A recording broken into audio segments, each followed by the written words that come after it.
Fast, technical, the pinnacle of British karting circuits.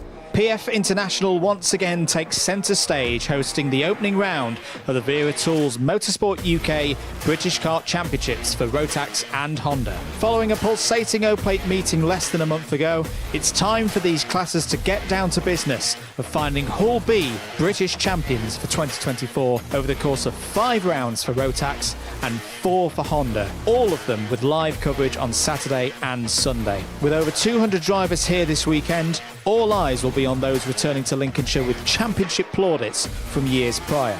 Emerson McAndrew-Uren, Cole Denham, Macaulay Bishop all make steps up the Rotax ladder as 2023 champions, whilst Kai Hunter in Senior Rotax and Ryan White in Honda Cadet return to defend their respective titles. It kicks off with today's heats as the drivers look to bag their first championship points of the season, as well as qualify for tomorrow's pre-finals. And what's more, it's here, live, for every lap, every overtake, every moment in the Wera Tools Motorsport UK British Kart Championships. And live indeed, welcome to Lincolnshire, welcome once again to PF International for live coverage on Saturday for round 1, event 1 for this new season of the Wera Tools Motorsport UK British Kart Championships. Rotax and Honda here, as we had for a few weeks ago at Wilton Mill for the O-Plate. Brilliant to be with you once again. Myself, Andrew Mather, and alongside me in the comms box here at PFI is Henry Baudet. Henry, I think we're still on the high, aren't we, from the O-Plate? It was a brilliant event to kick off 2024. Yeah, the flashes of some of the moves that were made at Wilton Mill are still on my timeline of social media. It certainly was an event that went round the world in terms of showing off the talent that British karting have. But here we are at the home of British karting. 1,382 metres, the PF International circuit. Can't believe it's been nearly 30 years. Well, in fact, it has been 30 years since we first started racing in this corner of Lincolnshire. Can't believe, I'm so happy that we'll be able to bring you heat races as well. We've got 12 of them, and as you can see, it's not exactly a sunny day, but it's a dry day here in Lincolnshire. Yeah, mixed conditions yesterday, a bit of rain, a bit of hail at times during practice, but the drivers, I think, are pretty pleased with consistent conditions right now here at PFI. As you say, Henry, 12 races across the course of today for all of our classes. A quick reminder of them. Minimax will be kicking things off shortly. Senior Rotax for 2 heats. Junior Rotax for 2 heats as well. Micromax, Honda Cadet GX200 all in action today. In fact, there's 2 rounds of it, isn't it? Yeah, so, yeah, 2 rounds of that order. And 200 drivers from 22 different nations. There are over 30 series rookies, people tackling the championship for the first time. But yeah, 22 nations, 200 drivers across 5 classes. It's going to be a fantastic weekend of racing. Thank you very much for joining us here on the Alpha Live coverage. But of course, it's not just you and I, is it, Andrew? Absolutely not. We're once again joined by Nicole Sutherland, who I believe we can go out to right now. Nicole, over to you. It's Nicole Sutherland here, coming to you from the gantry at PFI. What a way to start the year off at such an incredible circuit. Really looking forward to working alongside Henry and Andrew, bringing you the very best of British karting.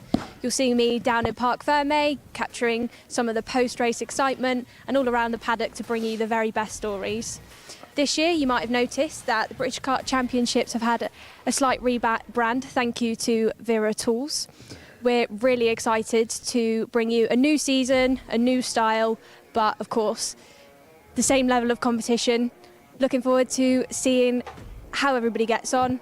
I'll throw back to Henry and Andrew, who are just there in the comms box. Well, hello indeed. I'm really glad that obviously you're here and I'm here. We've really upped the glamour stakes, haven't we? There we go. But we are getting ready to start racing. The reason that we're all here. A big hello to everybody in the live chat. We'll get your comments coming in as soon as we can. But Andrew, I think it's about time that we start thinking about what we're going to see this afternoon. We are indeed, as say, the first of those 12 races coming up shortly. As I say, we'll be kicking off with Minimax 950. 3 heats for them today, if I'm mistaken. I am actually. No, 2 heats for them, third one tomorrow. But the first of those coming up shortly. As you say, 200 drivers set to go here with racing starting 14:15 on the dot. Brilliant bit of work to get everybody ready for this first round of the year. And whilst we're just waiting a few moments, let's have a check-in with those watching online. Let's say hello. Hello to Jakub Milcharski. He said Wilton Mill races were so good and hopefully will be the same here. Absolutely echo those comments. Hello to Kim Harris, the cross-eyed lion. From Germany. From Germany, hello. And that's, I'd say, very international field this weekend. It's big year for PF International. Obviously, we're hosting the World Championships later on in the year. And great to have everybody having their eyes on Lincolnshire this weekend. I do want to give a shout out to Motorsport Magpie David Whitehouse as well.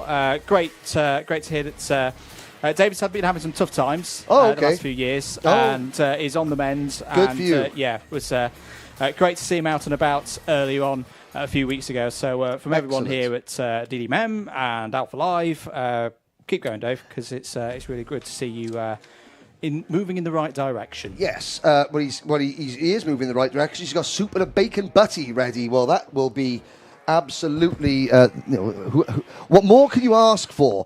Big hi to Jana Slater, cheering for Emerson McAndrew-Uren, to Gillian Blanford, the Ultimate Art Racing team. Now, Lucas Blankford, we will get to him. He's got his sponsor logo, which is Sacred Skin Aesthetics, on the corner of his rear bumper.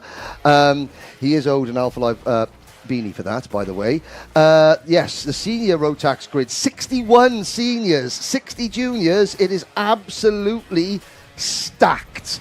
The junior and the senior field.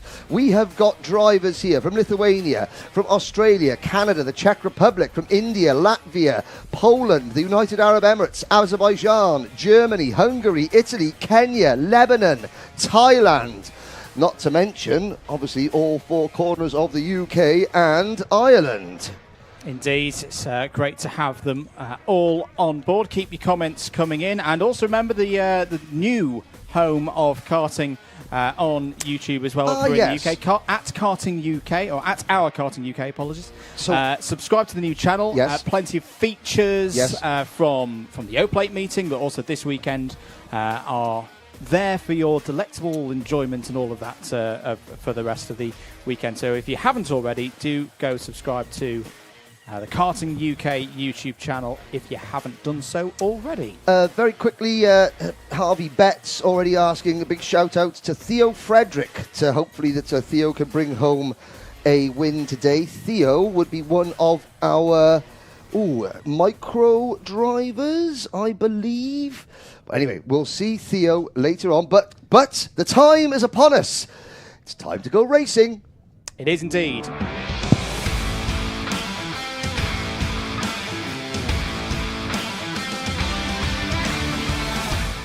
Here we go then, eagerly anticipated, the first racing action of the weekend here at PF International. It's Minimax 950 Race 1, Heat 1 for them, and Harry Taylor on pole position, Joshua Griffin, Luca Holmes-Ballack and Emerson McAndrew-Uren on the front 2 rows. Adam Turacek, Jack Collinson, Charlie King and Cian Bernard complete the top 8. On row number 4, Oliver Spencer and Josh Cormack, row 5, then Denek Babicek from the Czech Republic and Benjamin Lawn. Hasnain Khan and Leo Livings go from row 7. Finley Hines and Zach Starbuck complete the top 16. Olivier Chassé from Canada and Ollie Thompson on row number 9. The top 20 rounded up by Scotland's Kieran Stewart and JJ Ambrose. Jacob Jack and Louis Radcliffe go on row 11. Jensen Chalk and Tom Reed on row 12. And still they come. Jensen Walker rounding out the 25 drivers on this grid. Now there are Minimax 38 drivers in total, so this is Group A, Group B and Group C. This is not all our Minimax drivers. just some of them. Now, a couple to look out for. Jensen Chalk qualifying very badly, and Tom Reed, the two Strawberry Racing teammates. Watch for them to be climbing up through the order very, very quickly. Denek Babicek, the Czech Republic driver. Olivier Chassé from Quebec in Canada. Plenty of international names, even in the younger classes, but we'll guide you around the circuits, with very familiar corner names. This is the Mike Wilson complex, but Andrew Mather, we have 25 drivers lining up for what will be a 10-minute plus 1 lap heat race. It will indeed. Remember, the job through these heats is to qualify into the top 28. That'll book your spot automatically on the grid for the pre-final tomorrow. First race of the weekend here at PFI, and we're away and racing for the Wera Tools Motorsport UK British Kart Championships. Good start for Harry Taylor into the lead as they wind up round onto the bridge for the first time. Oliver Spencer coming through the middle of the pack there with a bit of work to do from the midfield. Down the hill towards hairpin 1, we're going to see a lot of overtaking here this weekend. I think there has been a change at the front. Is that Luca Holmes-Ballack in the Synergy that's come to the front of the order? Yes, it is. So Luca Holmes-Ballack, great start there. Spin towards the back. I think it's Jensen Walker in the 152. Yes, it is. The MLC Motorsport driver dropping to the back of the field, but a 3-kart breakaway, trying, a 5-second penalty for Olivier Chassé, obviously out of the tram lines right at the start of the race. That's an in-race penalty. We'll get to more of that and what those mean. A warning for the number 121 kart of Josh Cormack, but as they come out of the Mike Wilson complex through the final chicane to complete lap number 1 of the 2024 Wera Tools Motorsport UK British Kart Championship season, it's Luca Holmes-Ballack from Harry Taylor and Joshua Griffin. Indeed. Bit of housekeeping as well for Minimax this weekend. The eagle-eyed amongst you will notice 3-digit numbers on Minimax. It's a bit of a help for identifying them at a moment's notice with a Micromax. So that's why that change has been made. Down the inside, good move there. Harry Taylor to the lead, bit of help with Joshua Griffin behind. Joshua Griffin, one of the exceptions in that. If they're a top 10 driver from last year or an O-plate winner, they still hold the single digit. Yes, so that, as you say, now we've got a 4-kart breakaway, a trio of Dan Holland racing karts, sandwiching that lone Synergy of the number 128 Luca Holmes-Ballack. Up into 5th position has come Jack Collinson, one of the leading rookie for the Sam Pollitt racing team in kart number 119, the Anglo-Latvian driver who's dovetailing his British Championship run with a run of the Latvian Championship, but as they go through the Bruno Ferrari S's under the bridge and out onto the banking, is side by side for 5th place. Ballack up into P2 once again at the expense of Taylor. Yeah, and the second chase group will be hoping this battle carries on. It's Oliver Spencer who's got to the front of it. A whole stream of karts, I think, takes you all the way down to around 20th place. Joshua Griffin holds the lead through hairpin 1 here on lap number 3. Just under 7.5 minutes remaining on the clock. Still plenty of time for this one to be decided. Championship points situation, same as last year. Everyone races twice in the heats, and the best performing driver in the car. It's out to Spencer. Oliver Spencer out of the throttle stuck on there. Saw the rear wheels spinning, but that is not a good moment at all for Oliver Spencer. Big things expected of Oliver this year in Minimax. That's not the start he would have wanted. No, and that was at the Fullerton S's. You can just see at the top right hand of your screen there. Denek Babicek for the Teps racing team. Now, you wonder what's Teps? Well, Denek is the youngest of 4 siblings. As we got side by side for 3rd place, there is Emerson McAndrew Uren trying to pass Harry Taylor. But of course, Denek, he's the younger brother. He's got 3 older sisters who all race: Teresa, Aliska, and Petra. And Zenek, T-E-P-Z, Teps. That's why that's the name of the team that the family run under. Teresa Babitskova is here as well. Yep. We'll see her later on. But this formation flying, although Luca Holmes-Ballack just preventing the Dan Holland trio from running away with this one. In fact, Luca Holmes-Ballack looking quite racy behind the number 5 kart of Scotland's Joshua Griffin. Yeah, Luca Holmes-Ballack had a really good run at the O-Plate back a few weeks ago at Wilton Mill. Through Final couple of corners at the end of lap number 4. Just under 6 minutes remaining in this one. It's Griffin from Holmes Ballack. Emerson McAndrew gearing up to 3rd place there with a move past Harry Taylor. Who else is improving? Jensen Chalk is up to 10th place. Has just got past Adam Chirchek for that one. Also on the move, Louis Radcliffe, up 10 spots so far in this race. Is now into 12th. Has just got JJ Ambrose and Leo Livings behind. Yes, indeed. But Holmes Ballack and Griffin trying to work together, although Emerson McAndrew Uren, last year's Micromax champion, is right there and waiting. And I know Emerson's got a lot of support online already on our live chat. But the top 3 coming through the Fullerton S's now, onto the back straight. Now we move into Bobby Game corner. This right-hand 90-degree corner into the Mike Wilson complex. They go right, double back on themselves, then left to come out to the Mike Wilson complex through the final chicane, out past the dummy grid on the right, just on the driver's right-hand side, left-hand side rather, your right-hand side, and in front of the grandstand to complete another lap. Just over halfway through this race, so a lot of racing still to go. And all 25 starters still running. Oliver Spencer trying to catch up with what will be a 12-second deficit, but there's been a change. Yeah, a bit of a moment there for Holmes Ballack. There was an attack from McAndrew Uren. Here is another one down the inside into hairpin 1. And last year's champion in Micromax on the attack up to P2, taking that tighter line through hairpin 2. What has he got to challenge Joshua Griffin, his teammate, of course, staying in Minimax for 2024. At the moment, it's experience paying off for the race leader. Hassan Khan going along very nicely as well, Henry. Fastest lap of the race last time around for the driver there in the 1:16, and is up to 8th place now. No, that's very impressive indeed. And of course, I had a little look in the Dan Holland Racing awning earlier on. Now, they've got 23 drivers racing. Of the 200 entries, 23 of them are in the Dan Holland awning, just 2 more than in the Strawberry Racing awning. KR Sport have got 16 drivers, but somebody runs wide going under the bridge. That was one of the KR Sport karts. But you know, the pleasing thing for me, Andrew, is that after those big 3 powerhouses, DHR, Strawberry and KR Sport, do you know what the next best represented group of drivers belong to? Privateers? Privateers. 15 of them in total, which is really, really good to see, and we'll try and highlight the privateers as much as possible. You know me, I love a good privateer, don't I? You do indeed. And 3 minutes of this one remaining. Still, as it was at the front of the order, Griffin, McAndrew and Holmes Ballack. Here, I think we're looking at Jensen Chalk, or we were for a moment. In fact, no, it was Tom Reed, wasn't he? He was a bit further back down the order, the 111. Never mind. 2 minutes and 45 remaining on the clock. Is closing in a bit. Let's just see there that Harry Taylor's had a good few laps. Is starting to close the gap to the top 3.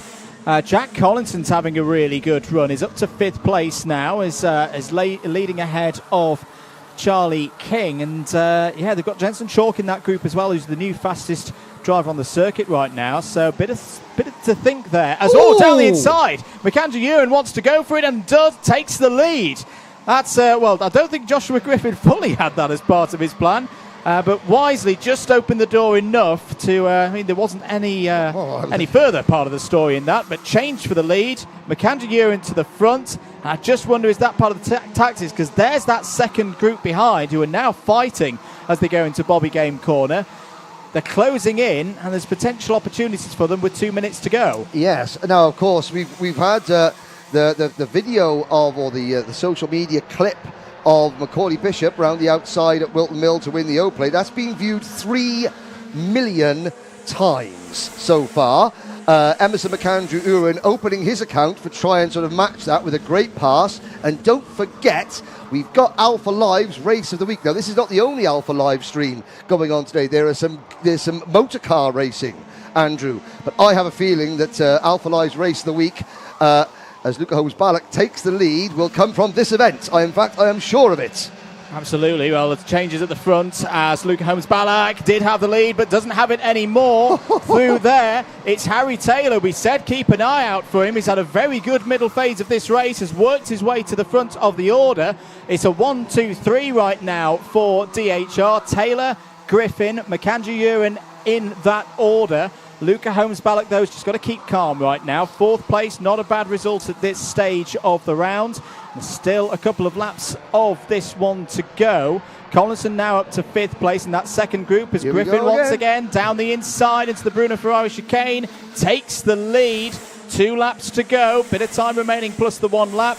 This is going to be a good finish, I feel, Henry. It certainly will be. We've got international viewers tuning in. Roger Young already on the live chat. Hello, mates, from Chinese Taipei and the island of Taiwan. And Roger's doing a fantastic job, a real ambassador for the whole nation of Chinese Taipei and the island of Taiwan, trying to move that country's karting forward and adopt a more of a European style to it. I mean, he had Mark Kimber out training with him, and of course, I think Mark Kimber came back, needing about 3 weeks to sober up after one race weekend with Roger. Deary me. But back to the action on circuit. The clock has struck 0. It's Griffin, Holmes-Ballock, McAndrew Uren and Taylor. Collinson is still there in 5th. They had a Babicek, King, Khan, Bernard and Churacek. That's your top 10. As we wait to see as we start the last lap now. This is where Joshua Griffin has got to make that kart very, very wide indeed. Has indeed, but we are on the final lap, going up and round onto the bridge. Oh, we've been a change. Yes, there is. Down the inside goes Luca Holmes-Ballock. An attack there from Griffin and out wide, very wide there for McAndrew Uren. Fighting once again between the two DHRs. This is a good opportunity now for Luca Holmes-Ballock to break away. The teammates are still squabbling there over second place. Now they've got themselves reorganised, Henry, but the gap is there now for Luca Holmes-Ballock. He won't need to defend through the next couple of corners. But one driver that has to defend is the 153 of Taylor from McAndrew Uren. There's Jack Collinson for the Sam Pollitt Racing Team, but Luca Holmes-Ballock looks like he's stolen one from the trio of Dan Holland Racing drivers. 128, the Synergy Factory team, open their victory account early doors here at PF International. Holmes-Ballock takes the win, and the rest of the field flooding across the line behind them. Holmes-Ballock, Griffin, McAndrew, Uren, Collinson got 4th at the end. Great drive from the leading rookie. Now, we'll go through the rest of the finishing order. Fastest lap right at the end went to Jensen Chalk, who finishes 10th. But there is Luca Holmes-Ballock from Josh Griffin, Emerson McAndrew Uren, Jack Collinson, Harry Taylor, Charlie King, Zdenek Babicek, Kian Bernard, Hasnain Khan, Jensen Chalk, no relation to Charlie Chalk, and I am old enough to remember that cartoon. Deary me. Tom Reed, the farmer, Adam Churacek, Zach Starbuck and JJ Ambrose, your top 14. Into the second half of the field, Leo Livings, Louis Radcliffe, Josh Cormack, Finley Hines, Benjamin Lornan, Olivier Chassé, all finish inside the top 20. Kieran Stewart, Jacob Jack, Jensen Walker, Ollie Thompson finish as part of the main pack. All drivers finishing that one, but Oliver Spencer down in 25th place, 10 seconds off the main group after that problem earlier on. That's not the result he would have wanted, but for Luca Holmes-Ballock, that's a really good start in Synergy once again, showing they've got some real performance this season in Minimax. After winning the O Plate with Finley Lines, and somebody got, I think, a bit confused. There's a Finley Hines in Minimax and a Finley Lines. Finley Lines, the O Plate champion, isn't out there. You can see there's the nervous energy. Luca Holmes-Ballock, he's just won a race, and the adrenaline is still surging. Because that was a hard race for him to win, a very hard race for him to win, and he's come out on top. This is another one of the great new features that Alpha Live are bringing you this year for the coverage of the British Championship. We've got cameras right down into the depths, into the bowels of PF International. The drivers come in. Now, we will preface this. Obviously, there will be, I'm sure, over the course of the weekend and the season, we will see emotions, both good and bad, from these young drivers. But I have to say, they are ultra professional, and they know there's cameras all the way around them. We did see Mick Tuck with the iPad of Doom as they went over there, but we have got a camera on the iPad of Doom for nose cone penalties as well. But that's not a bad way to start the day, Andrew. No, I think as expected, Minimax is already delivering entertainment to us here for the 2024 Wera Tools British Kart Championships. Great to have you with us. If you're just joining us, it's Andrew Mather and Henry Baudet on commentary duties across the course of the weekend. And we can now head down to our winning driver, who's with Nicole Sutherland. Nicole, over to you. So we're down in Parc Fermé with our first heat winner of the Motorsport UK British Kart Championships 2024. Luca, how was that race for you and how are you feeling about this year? Very confident. And you were the only Synergy driver in a train of DHR karts. Did that make the race harder for you? Yeah, a bit, yeah, definitely. Great. Great to hear from you, Luca, and good luck for the rest of your weekend. Just have a little tour around Parc Fermé. As you can see, Minimax 950 chassis. Different from the setup that we used to have a few years ago in the Minimax class. Harry Taylor there with his mechanic Dave Wooder. Harry, very, very quick so far this weekend on pole. We'll just throw back up to the comms box for our next heat of the day, which will be Senior Rotax Heat 1, A versus C. Indeed, thank you very much, Nicole. We go from some of our youngest drivers in the field, or younger ones. We've obviously got the micro runners and the Honda cadets who are younger still, but we now go to our most experienced drivers, Henry. Senior Rotax. I mean, it's harsh on the other classes, but Senior Rotax really were the talk of the town from Wilton Mill on the O-Plate a few weeks ago. Yes, and this field, I mean, I say it every year, and it sounds like I'm just doing a bit of PR work, and I'm not. This is a stacked field.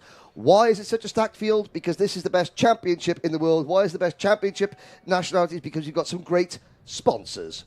You're going to hear from some of them now.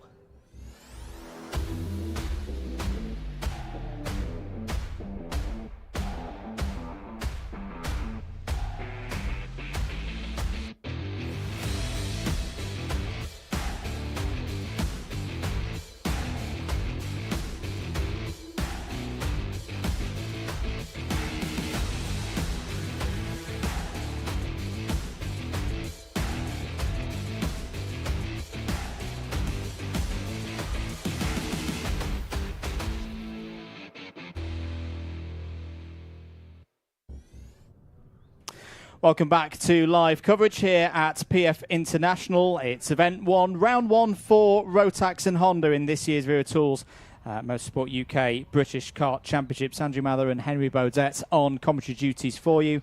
And yeah, once again, getting ready for the next race, Henry. Yes, indeed. And this race, we talked about it before we went to commercial break. But you're going to hear some world-class names. It's only a heat race. So 60 drivers in total in Senior Rotax. The newly crowned British Open champion, Corley Bishop, and the reigning British champion, Kai Hunter, starting from the front row of the grid. And it sounds like a nice, calm, relaxing way to start the new Senior Rotax season. Because just behind them, you've got Ewan Charman and Neo Clark. You've got so much talent there. Looking down the order, Teresa Babakova, she starts 29th. Isaac Lyons, which is really good to see Isaac, one of the rookies in the championship. He is going out there. And Alex McGee back in the British Championship for the first time in over a decade. He was joking earlier, he's one of the older ones. He's a 90s baby. And that made me feel very old as an 80s child. I feel. Stephanie Hobaker from Lebanon. She's got Jess Matthews mechanicking. That's the only all-female team here in terms of driver and mechanic. Marvellous Marv is the driver coach, but like I said, he's only a female on a Saturday night. But we'll go back to that later. Indeed, because we're ready. Let's get into it. The next race, race 2 on the programme, it's Senior Rotax Heat 1.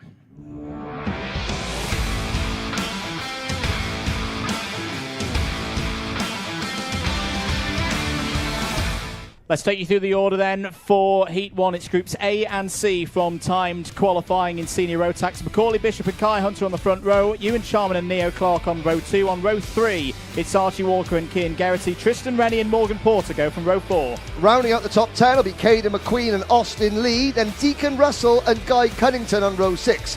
Angus Scrivener and James Lowther go from row number 7. William Pemble and Archie Buttle from row 8. Louis Weaver and Pearson Bullock Carter go on row 9. Stephanie Hovika and Liam Thomas complete the top 20. Ethan Bentley and Ralph Youngling start on row 11. Sam Longley and Jack Collins on row 12. The rest of the order: Alex McGee, the returning Alex McGee, and Benjamin Southgate. David Mitchell taking time off from Would I Lie to You to do some kart racing, and Isaac Lyons from Northern Ireland, with Teresa Babitskova and Jack Gillingham rounding out the starting order. 30 drivers on track for this one. Same story, remember, for a huge entry here of senior rotax for round 1. The top 28 from 60 will qualify through to the pre-final directly. Yes. A number of them will, of course, then go into the repechage for the final 6 spots. So there's a lot riding on these heats, Henry. Yes, there is. And there's a lot riding on getting to the start, because you can see one kart. That is the number 19 machine of William Pemble, the Thule Motorsport driver who didn't start the final of the old plate. He had an engine problem on the start warm-up lap. He's out of this one as well. Not good news at all then for Pemble. Will have work to do in the second round of heats later on today. Meanwhile, though, this first round is ready for Macaulay Bishop to hit the hammer and get us underway for 10 minutes. Already one of the CS55 Shod Hunter Motorsport karts on the grass there. I think that might have been Morgan Porter, but through under the bridge for the first time. Good start for Bishop at the front of the field.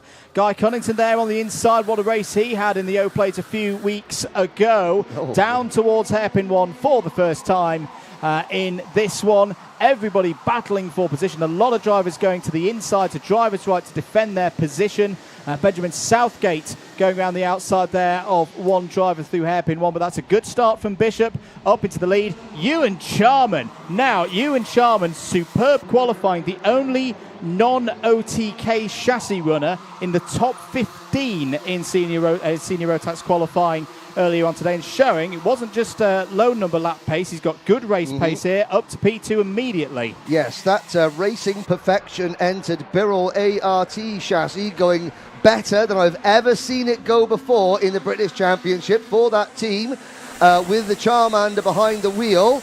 And he's got to sit in and just learn from a driver that he went through junior racing with, Macaulay Bishop. There goes Guy Cunnington in number 52. Guy Cunnington racing entry, team owner stroke driver. And now we've got a lead change. It's Hunter in the lead. Bishop, no stranger to moving around the outside, and gets force a bit wider than he would have liked there. They're falling back. McQueen in the KR Sport entry number 42 is up the inside of Charman. He moves into third position, and everybody else battling over the minor placing. Well, we've pretty much kicked off as we left off at Wilton Mill a few weeks ago. Kai Hunter has got a bit of a gap, but there's still a long way to go right now. There's a warning to the number 42 of Ewan Charman, so the officials wanting to take note of something there. But there's the lead change confirmed. Hunter from Bishop, McQueen up to third, Charman now fourth, Cunnington fifth, Porter, apologies, I don't think it was Morgan Porter who was on the grass at the very start, it was Angus Scrivener.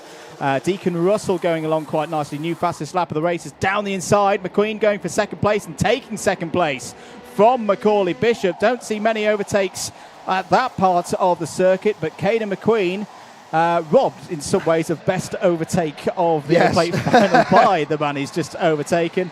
Has again been in good form so far this weekend. And of course, I think that the reason that Caden is so fired up in that number 47 kart, he was arguing with his dad Andrew earlier on, saying, well, Dad, just stay for the first race. And Dad was saying, well, no, I got breakfast to make. It's a late breakfast, but I think he's either angry, Andrew either did stay and Caden is putting on a show for his dad, or his dad went home to cook breakfast and Caden is there saying, well, two fingers up to you, I'm going to show you what I can do when you're not here, as the number 11 kart of Cian Geraghty makes a move. Does indeed, goes down the inside of Morgan Porter there for sixth place. Had a tough time in the wet conditions in the final at Wilton Mill for the O-Plate. So it's a clean slate. It's 0 points for everybody right now in the championship. On the move as well, Archie Walker, 7th place in senior rotax the last 2 years.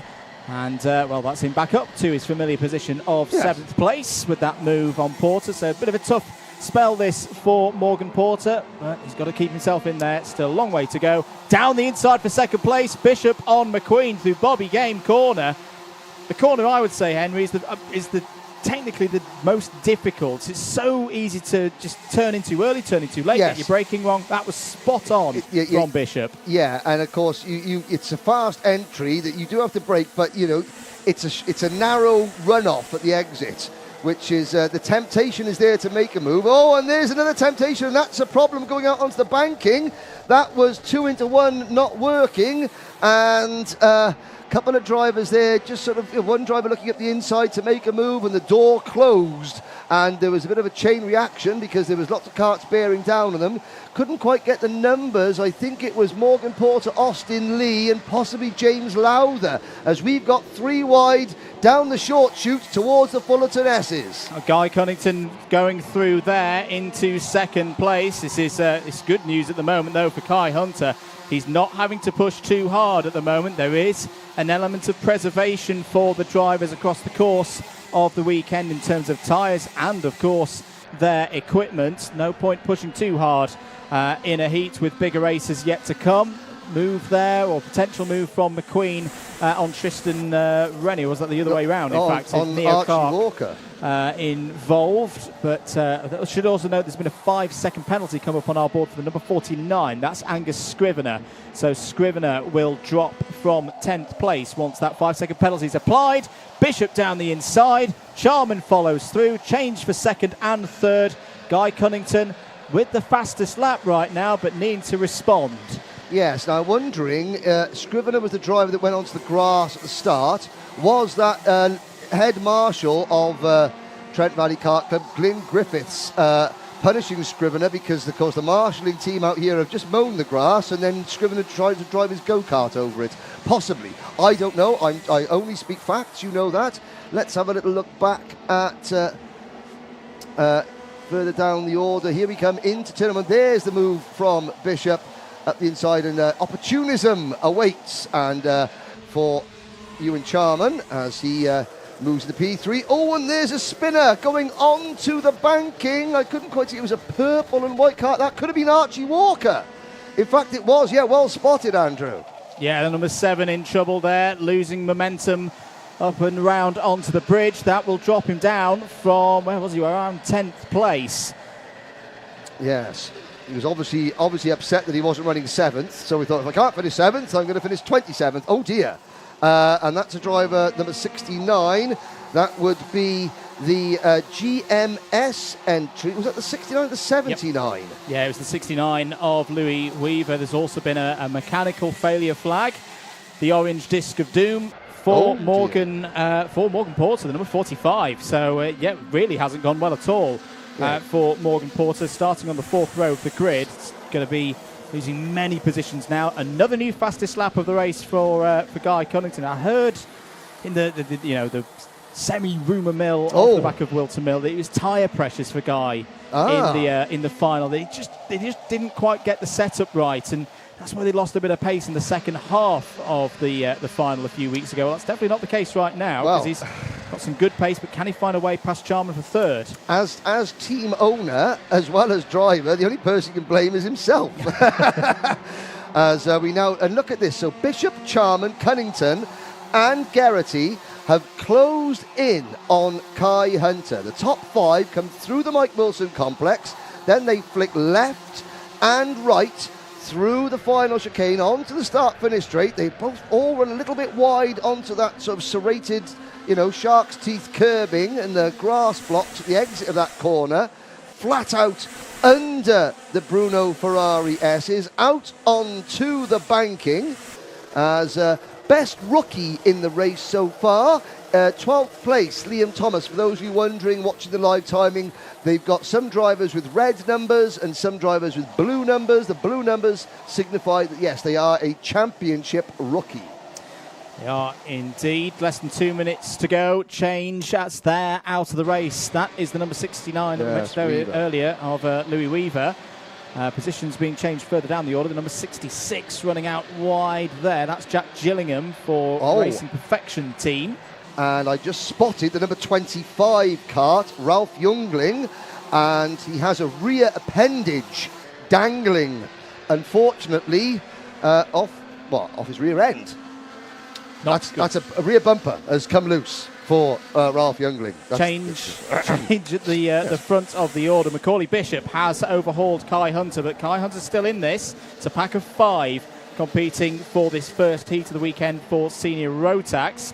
Down towards hairpin 1 they go. Bishop, Cunnington, Charman, but not for much longer, because there's Hunter down the inside. There's his teammate Morgan Porter out of the race. And Cian Geraghty has joined in the fun in this one as well. Geraghty switching back to the inside. May have an opportunity now on Charman for 4th place through the Fullerton S's. That's going to get a little bit close. And there's another one of the Birrells in a bit of problem there as well. Just parked up having a watch, they were.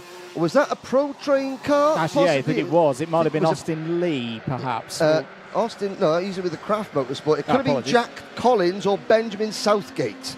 We shall find out. Now, Teresa Babichkova, she has made her way up from 29th to 15th. So she's actually gained more places than anybody else in the race. Austin Lee has also retired his Craft Motorsport entry. Well, he's dropped right to the back. The Oregon-born, German-based driver, Austin Lee, in his 2nd season in the British Championship. So quite a few retirements. James Lowther has also retired the number 9 Argenti Motorsport car. This is bad news for them, and it's good news for some of the drivers starting down towards the back of the field who are just plugging away. They're going to pick up a half-decent finish here. It's going to take the pressure off them towards the latter stages. Time has expired.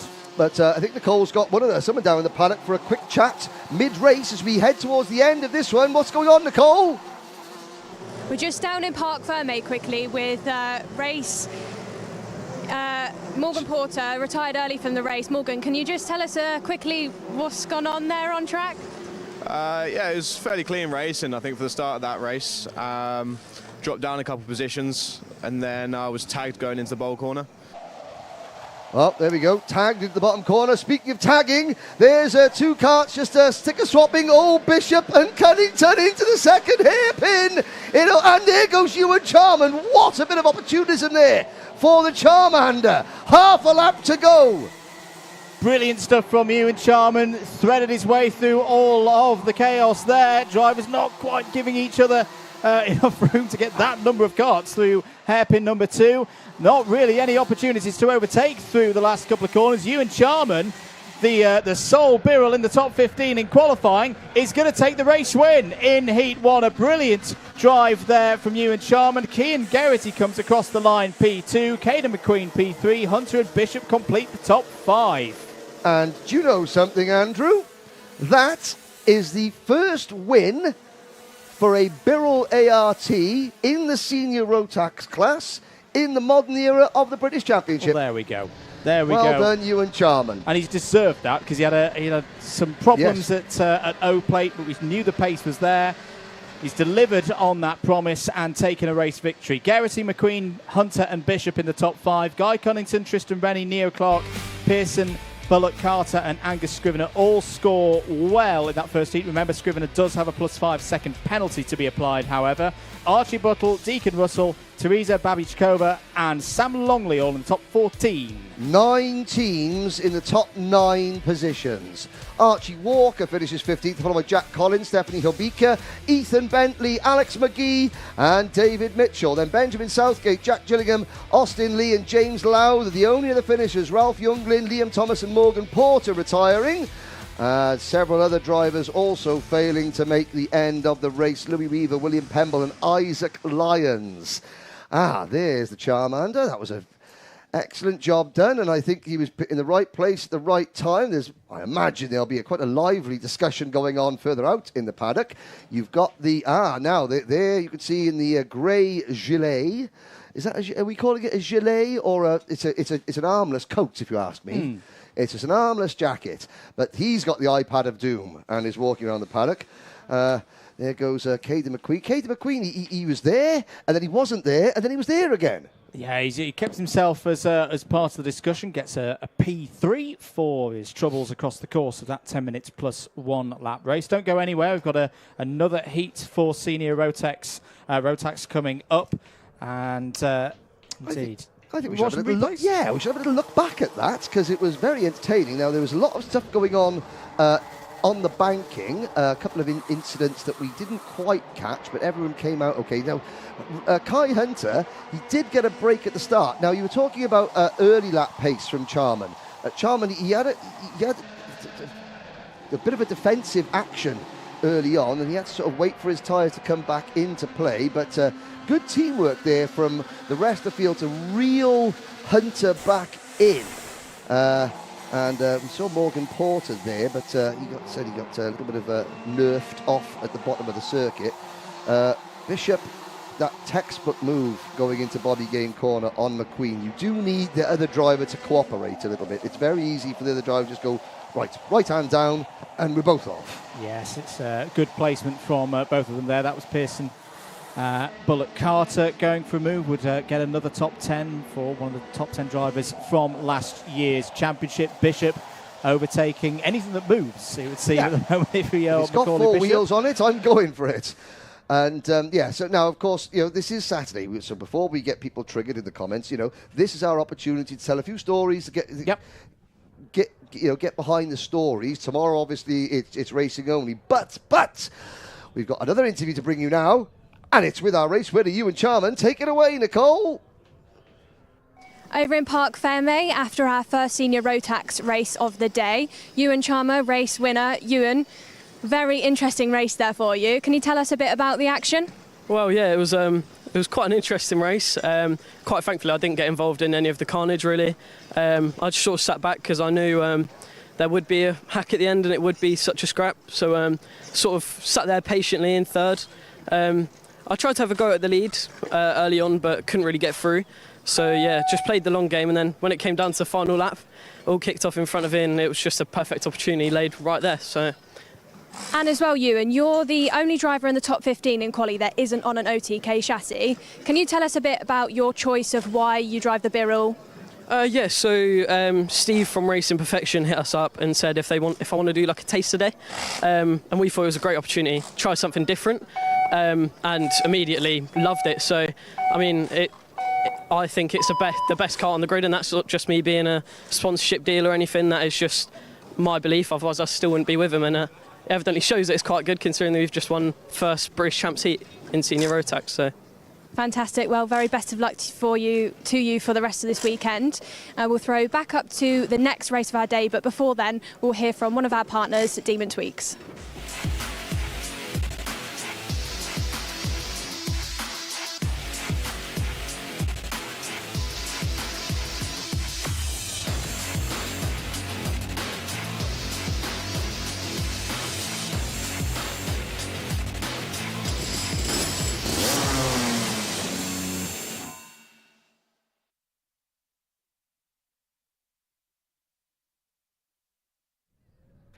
Thank you very much to Demon Tweaks for their support, for their sponsorship of the Wera Tools Motorsport UK British Kart Championships. Here, as ever, at PF International for this weekend. Saturday, Heat Day here in Lincolnshire. And getting ready, Henry, for the next race. Race 3 on our programmes for today, and it's Heat 2 for Senior Rotax. Yes, indeed. A big hello to everybody from the USA tuning in as well.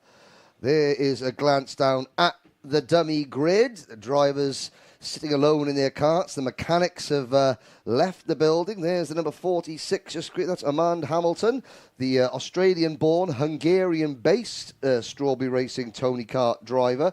So many of these senior drivers and junior, in fact, so many of the drivers across all the Rotax classes have got experience, in the Rotax Grand Finals and the Euro Trophy. But it's going to be race number 3, Senior Rotax, Group B versus Group D, up next.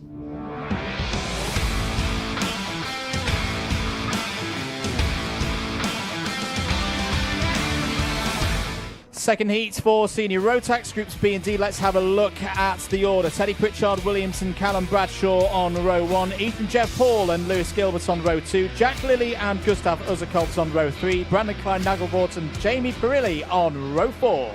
Rounding out your top 10, Sam Baker and George Donald with David Oleschner and Arman Hamilton on row number 6. Row 7 is Josh Graham and Tyler Harris, Matthew Sayer and Alex Adams Acton on row number 8. Dugas Pravilonis and Luke Bate go on row 9, Luca Osmond Price and Ethan Martin on row 10, Alex Moody and Alex Duncan on row 11, Ollie Goodyear and Joshua Rudd on row 12. The rest of the field, Reg Hayward and Stefan Kazmarzik, Spencer Braum and Ben Cook with Rachel Robertson and Ethan Critchley rounding out your 30-strong grid. And, well, I've seen some questions of who's racing, who's not racing this weekend. One of them is great to see back, Callum Bradshaw. Oh, yes. You know, it's haven't yet seen Bradshaw versus Bishop on track, which is something that has got everyone eagerly anticipating. That will happen in one of the next heats.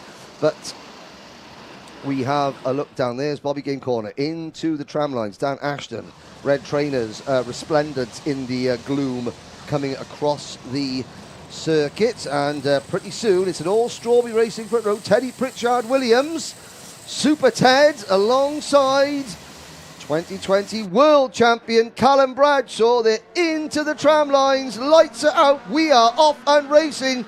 Pritchard Williams takes the lead. Ethan Jeff Hall moves into second place. A couple of spinners the back, and that was Joshua Graham going around. He returns to the prepared surface. Everybody else is coming down towards hairpin number 1 now. Yeah, a lot of lost time there for Graham. He's got to have to consolidate what he can in the rest of the 9.5 minutes on the clock to the Jax Motorsport P1 group karts going side by side there out of hairpin 1. A good start for Teddy Pritchard Williams. Came so close, of course, to taking the O-plate last time out. There's a chance here to get some good points on the board for the first round of heats here in Senior Rotax, but he's got that challenge from behind. Ethan Jeff Hall, move for Ethan Jeff Hall, of course, for this year. Now racing with Sam Pollitt Racing. This is a bright start there in P2. And Janettas.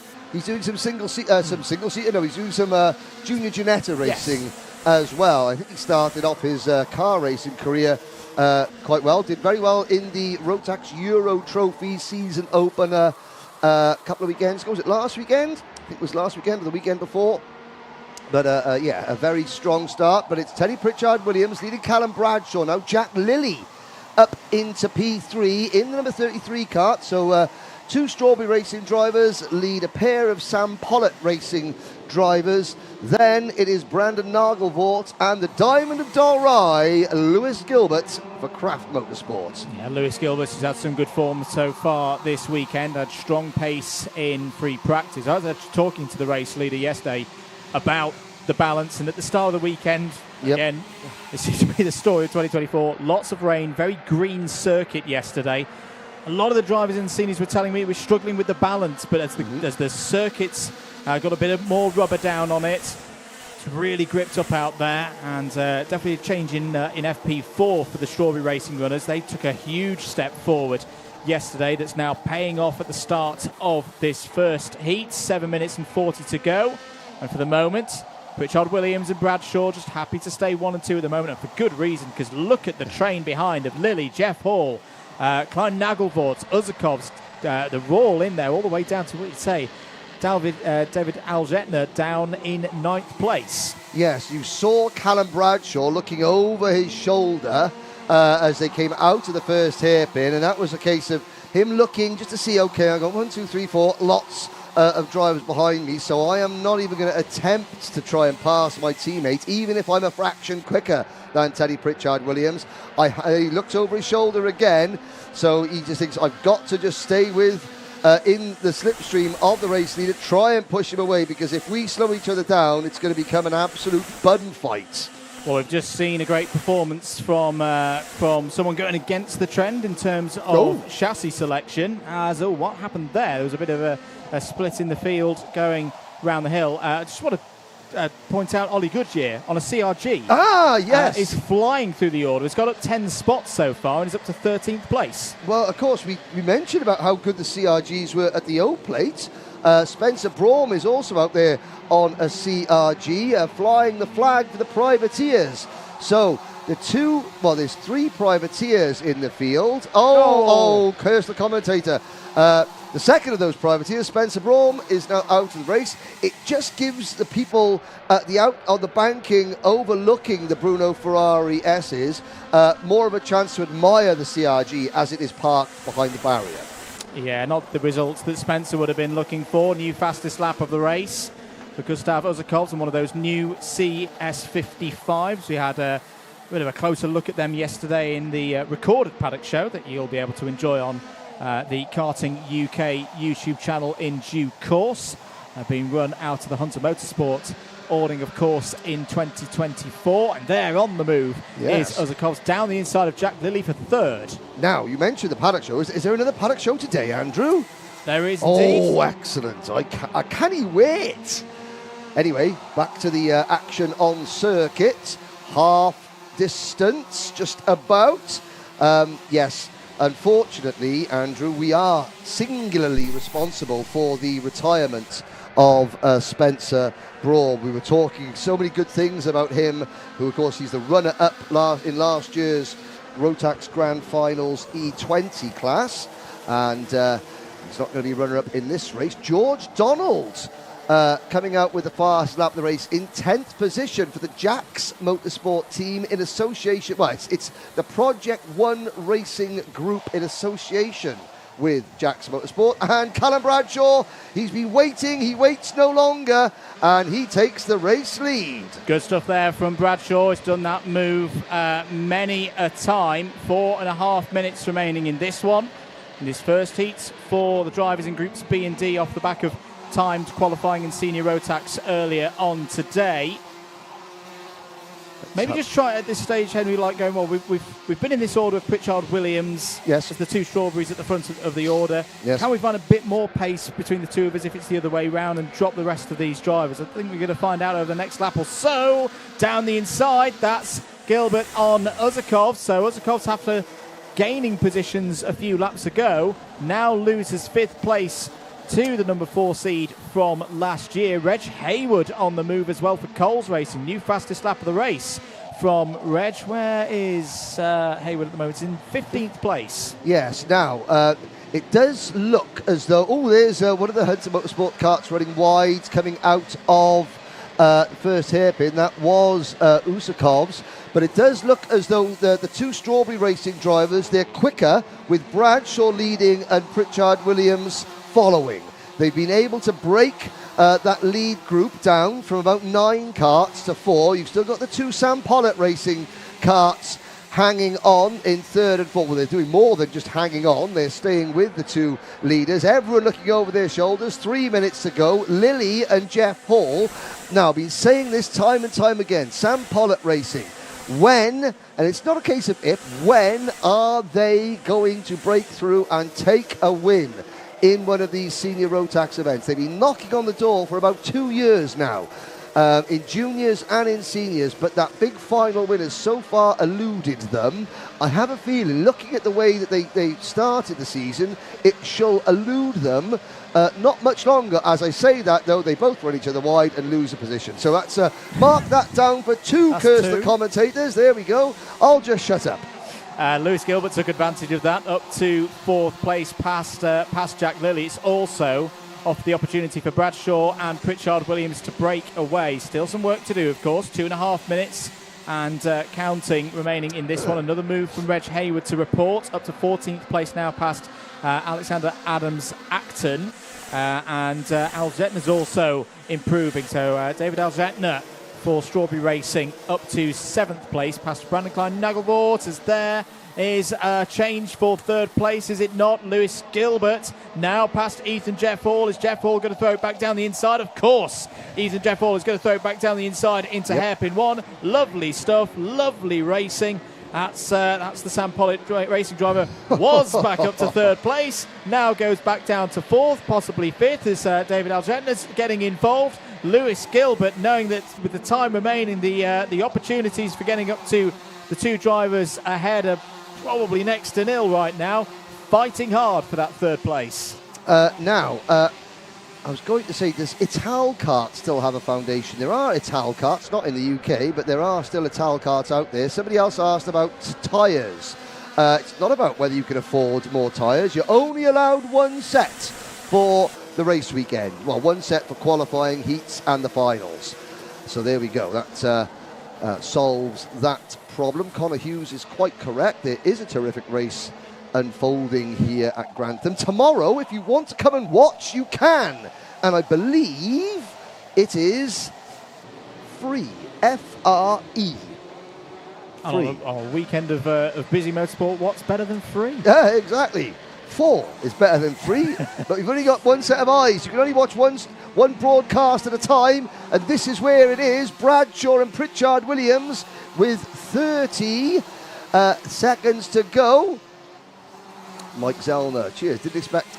Well, we're a font of knowledge up here in the commentary box, Mike. But the Italkart, there's a really good sort of retro karting movement in the UK. Formula 100, they did a Days of Thunder race down at Clay Pigeon, and the Italkart logos were out in force. It was great to see. There was a couple of BRMs, a few techno as well. But 1-2 for Strawberry Racing, the Tony Kart Brigade up front with Bradshaw and Pritchard Williams as the clock strikes 0. And right now, looks like these two drivers just happy to keep in this formation. To be good points for both of them, knowing it's going to be tough to get to the very front of Senior Rotax this weekend. You don't want to put yourself on the back foot in the first round of heats. Final lap board about to come out. Then there is the number 30 of Jamie Perilli. What a drive from Jamie here. Where did Jamie start? Well, it was on the fourth row of the grid, but went back a little bit at the start. Has worked his way back up to fourth place, as there is a change for the lead. So they're not going to stay in this formation. Teddy Pritchard Williams goes down the inside of Callum Bradshaw, takes the lead at the start of the final lap, but was a bit wide there coming off the bridge. Of course, that's going to be an opportunity for Bradshaw to go down the inside. Retakes the lead into hairpin 1, but how many times have we seen an attack through hairpin 1 lead to action in hairpin number 2? Bradshaw wise to that, defends. Can he get across? Yes, he can, to hold that line ahead of Pritchard Williams into the Fullerton S's. That's some good opportunities for Teddy Pritchard Williams to go back through. Can Bradshaw hold on? Yes, well, it looks as though he will. Out to the Mike Wilson complex. Teddy Pritchard Williams has had a couple of little looks, but this is a heat race and he knows, let's save keep our powder dry until the finals. It's a 1-2 for Strawberry Racing. And Bradshaw and Pritchard Williams lead. Lewis Gilbert to the Craft Motorsport entry across the line by exactly 1 second. Jamie Perilli takes third. Then the two Sam Pollitt Racing drivers of Jack Lilly and Ethan Jeff Hall. Brandon Nagelwort in 7th place, followed by Gustav Usakov's David Aulejna, and a great drive for Alex Moody. That's one of the best drives I've seen from him, from 21st to 10th for the Cato Motorsport team. George Donald, Sam Baker, saw Sam's dog May, lovely little brown cocker spaniel, in the paddock earlier on. Reg Hayward and Ollie Goodyear for the Privateer Brigade in P14. Yeah, really good drive there from Goodyear. Luca Osmond Price P15, Alex Adams-Axton and Stefan Kaczmarczyk inside the top 20, completed by Armand Hamilton, Luke Bate and Matthew Sayer. Tyler Harris, Dugas Pavlonis, Rachel Robertson, Alex Duncan and Ben Cook all inside the top 25. Ethan Martin, Joshua Rudd and Ethan Critchley, the last of the finishers, 2 retirements in that race, unfortunately for Spencer Braum and Joshua Graham. But Callum Bradshaw back in action here in the Wera Tools Motorsport UK British Kart Championship, and he starts Henry with a win. Yes, it's like he's never been away. One of those, that's it, nope, I'm finished, I'm retiring, nope, not retiring, and then, oh, look at this, I'm at a kart circuit, because he does have his own driver training program. He does. He's been working with a number of drivers around the world, And of course, it's just while you're at a kart circuit, you know, you may as well have a little dabble. But of course, you know, there is another event at this circuit later in the year. An event that Callum might have won a few years ago. An event that the last time it was held in the UK saw 2 British drivers come out on top. And of course, I'm talking about the CIK World Championships. And I'm just wondering how many of these drivers will end up popping onto the entry list in September for that event. We're purely speculating. Pure speculation, of course, But it's a one-off event, and by that nature, you know, it's not like it's a world multiple championship. events to commit to over a number of weeks. And of course, and this is what is going to be great fun. This event does qualify for the international karting rankings, of which we will get into more as the season progresses. But for the first time in quite a while, we're about to hear from Callum Bradshaw down with Nicole Sutherland. Race 3 winner Callum Bradshaw. Callum, you've returned to the British Kart Championships yesteryear. I think a lot of people were asking the same question. Can you tell us a bit about why you're back? I've been on the sidelines, obviously, last year. And then, obviously, I've just been looking at it, obviously, all year, itching to get back. And thought, you know what, why not this year? I'll always only going to regret it if I don't do it this year.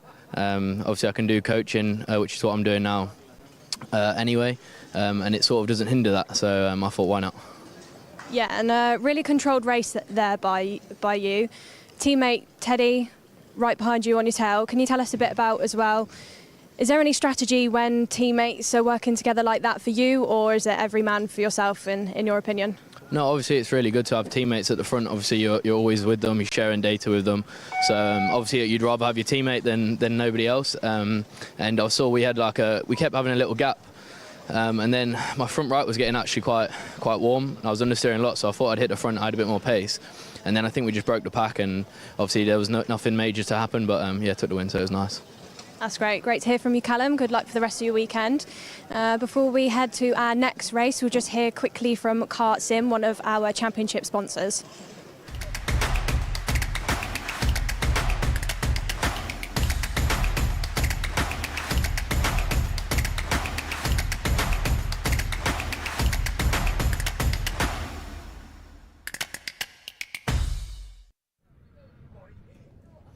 Welcome back to live coverage here at PF International. It's event 1 for the 2024 Wera Tools Motorsport UK British Kart Championships.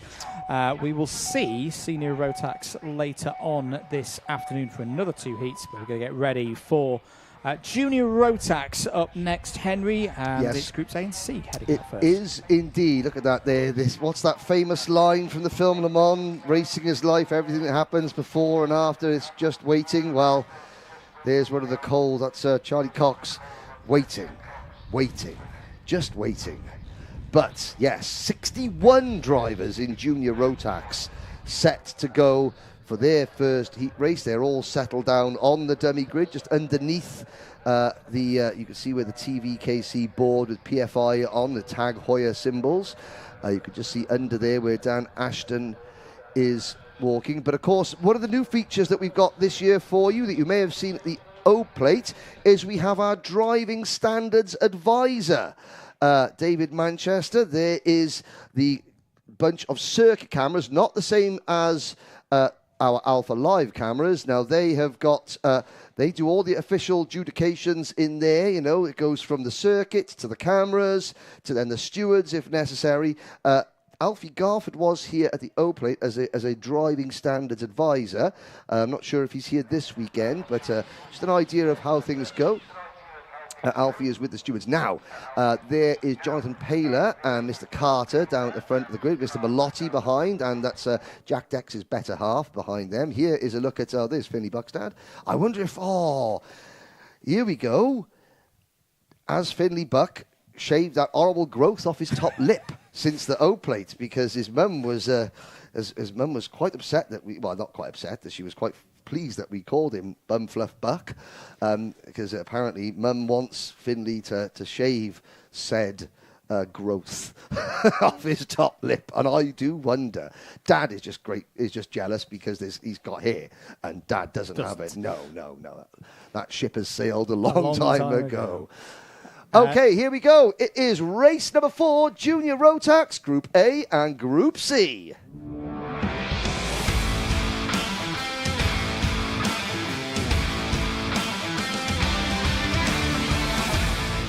Junior Rotax Heat 1. Thomas Min-Spearing starts on pole position. Harrison Crowther alongside on the front row. Lucas Blanford and Harrison Whitcomb on row 2. Noah Barham and Jack West on row 3. Joe Anderson and Kenzo Craigie on row 4. Row number 5, Kai Clark and Joshua Smith. Then it's Joshua Turnbull, and from Australia, James Anagiostis. Charlie Nee from Thailand and Jacob Woods are on row 7 with Hugh Bolton, and Azerbaijan's John Richardson up next. Finley Buck and Lizzie Menti on row 9. Shane Chandaria and Victor Hansen complete the top 20. Henry Cameron and Jack Baker on row 11. Eli Baden and Freddie Housley on row 12. The rest of the starting lineup: Ryan Gill and Cole Denham all the way back in 26 with Jensen Pritchard and Mikey Walker, followed by Michael Dalton, Vlad Tomenchuk and Sebastian Lush, rounding out the 31 kart starting lineup. Again, international field, several drivers from Australia, Thailand, Kenya, and as well as the entire English squad. But the reigning Minimax British champion, Cole Denham, watch for the number 82 kart, the Scotsman, starting all the way back on the 13th row of this grid. Yeah, that's not what he would have been expecting. Was strong yesterday in free practice, but troubles early today in timed qualifying. Leaves him with a lot to do. Same story as we have in the seniors. 61 drivers, 28 of them will qualify through to the pre-final directly, with 6 more opportunities in the repechage. Let's get things going for Junior Rotax here this weekend. We're away for the first heat of the categories weekend. Good start for Thomas Min-Spearing. One driver immediately taking to the grass off the start, but a beautiful start for Argenti Motorsports' Thomas Min-Spearing onto the bridge and clear of the rest of the order down towards hairpin 1 to go for the first time. One of the DHRs, was it? No, it's one of the Thule Motorsports, I think, running a bit wide. No, sorry, it was one of the DHRs running a bit wide, as expected in Junior Rotax. It's all about keeping it pointing in the right direction, and that is not what's happened there. And there's several not taking your advice, Andrew, yet. I mean, yes, unfortunately, there were 3 drivers doing exactly what you told them not to do. One of them has got a very badly bent rear axle. That's the number 92 of Jack West. His hopes have gone south. And it's one of the Jack Dex racing drivers as well. The number 33 of Mikey Walker, also in trouble. We'll catch up with whoever else was involved in that at the end of lap number 1. But it's Thomas Min-Spearing still in the race lead. And clear by almost half a second. Harrison Crowther's looked very strong so far this weekend in terms of lap pace. What has he got in terms of elongated races? Yellow flag down into hairpin 1, of course. Yes, acknowledged by the drivers. Harrison Whitcomb now looking down the inside as they're clear of the incidents. Kenzo Craigie there in the number 44, as well as challenge for Crowther down the inside, takes the lead. Beautifully done from Harrison Crowther, who's liking things at the moment here at PFI. It's had a very good preparation for this first event of the season.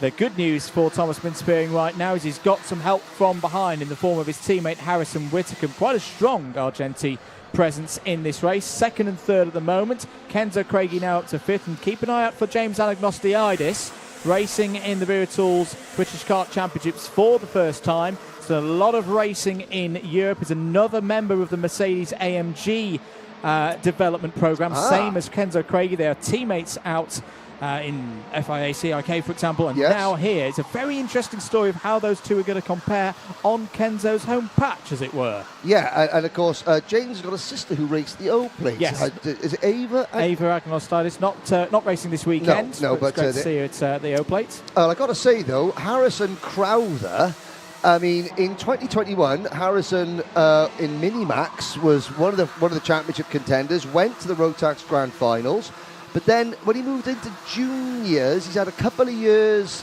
where it was a little bit of the doldrums. He's back, he moved teams, he's back with Coles Racing. I've got to say, he is back on form this year. He was very quick at the O plate.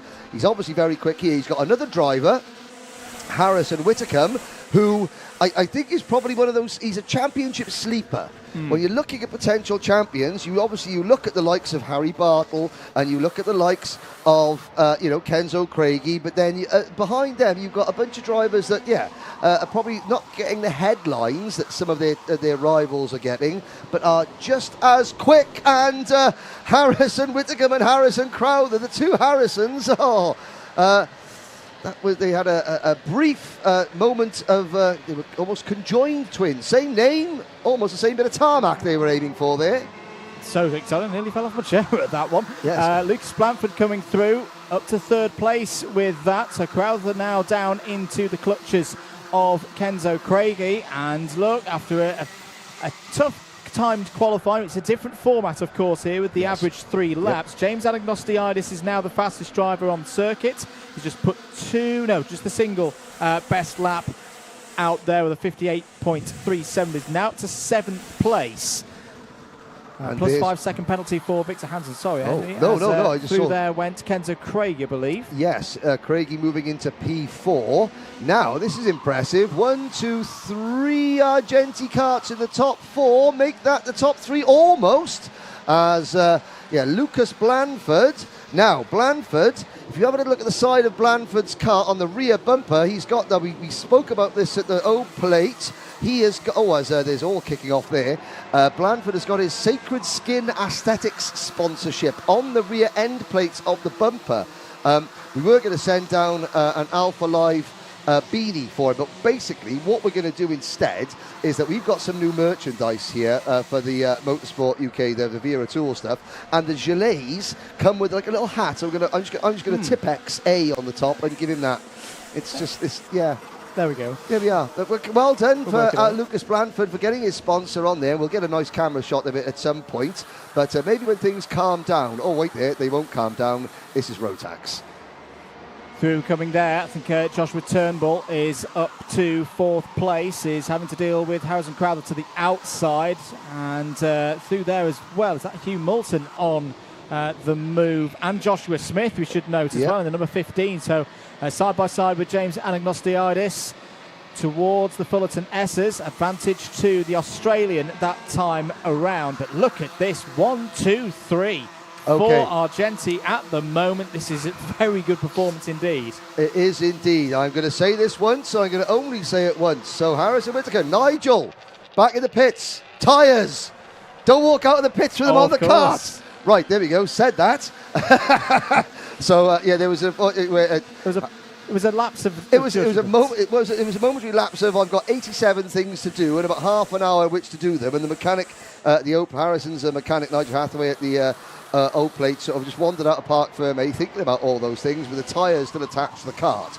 In the British Championship, you have Parc Fermé tyres, so you have to take the tyres off the cart before you leave Parc Fermé and leave them in Parc Fermé. And if you walk out of Parc Fermé with the tyres still on the cart, then you are disqualified for the event. That is Cole Denham checking the tyres on his number 82 chassis. Cole doing a lot of is he doing the CIK events? He has been doing OK Junior so far this year. He's had a bit of a tough year so far, and it doesn't seem to be getting any better here, at least in this round of heats in Junior Rotax. 3 minutes to go. New fastest lap of the race for Kenzo Craigie, the third of those Argentis at the very front of the field.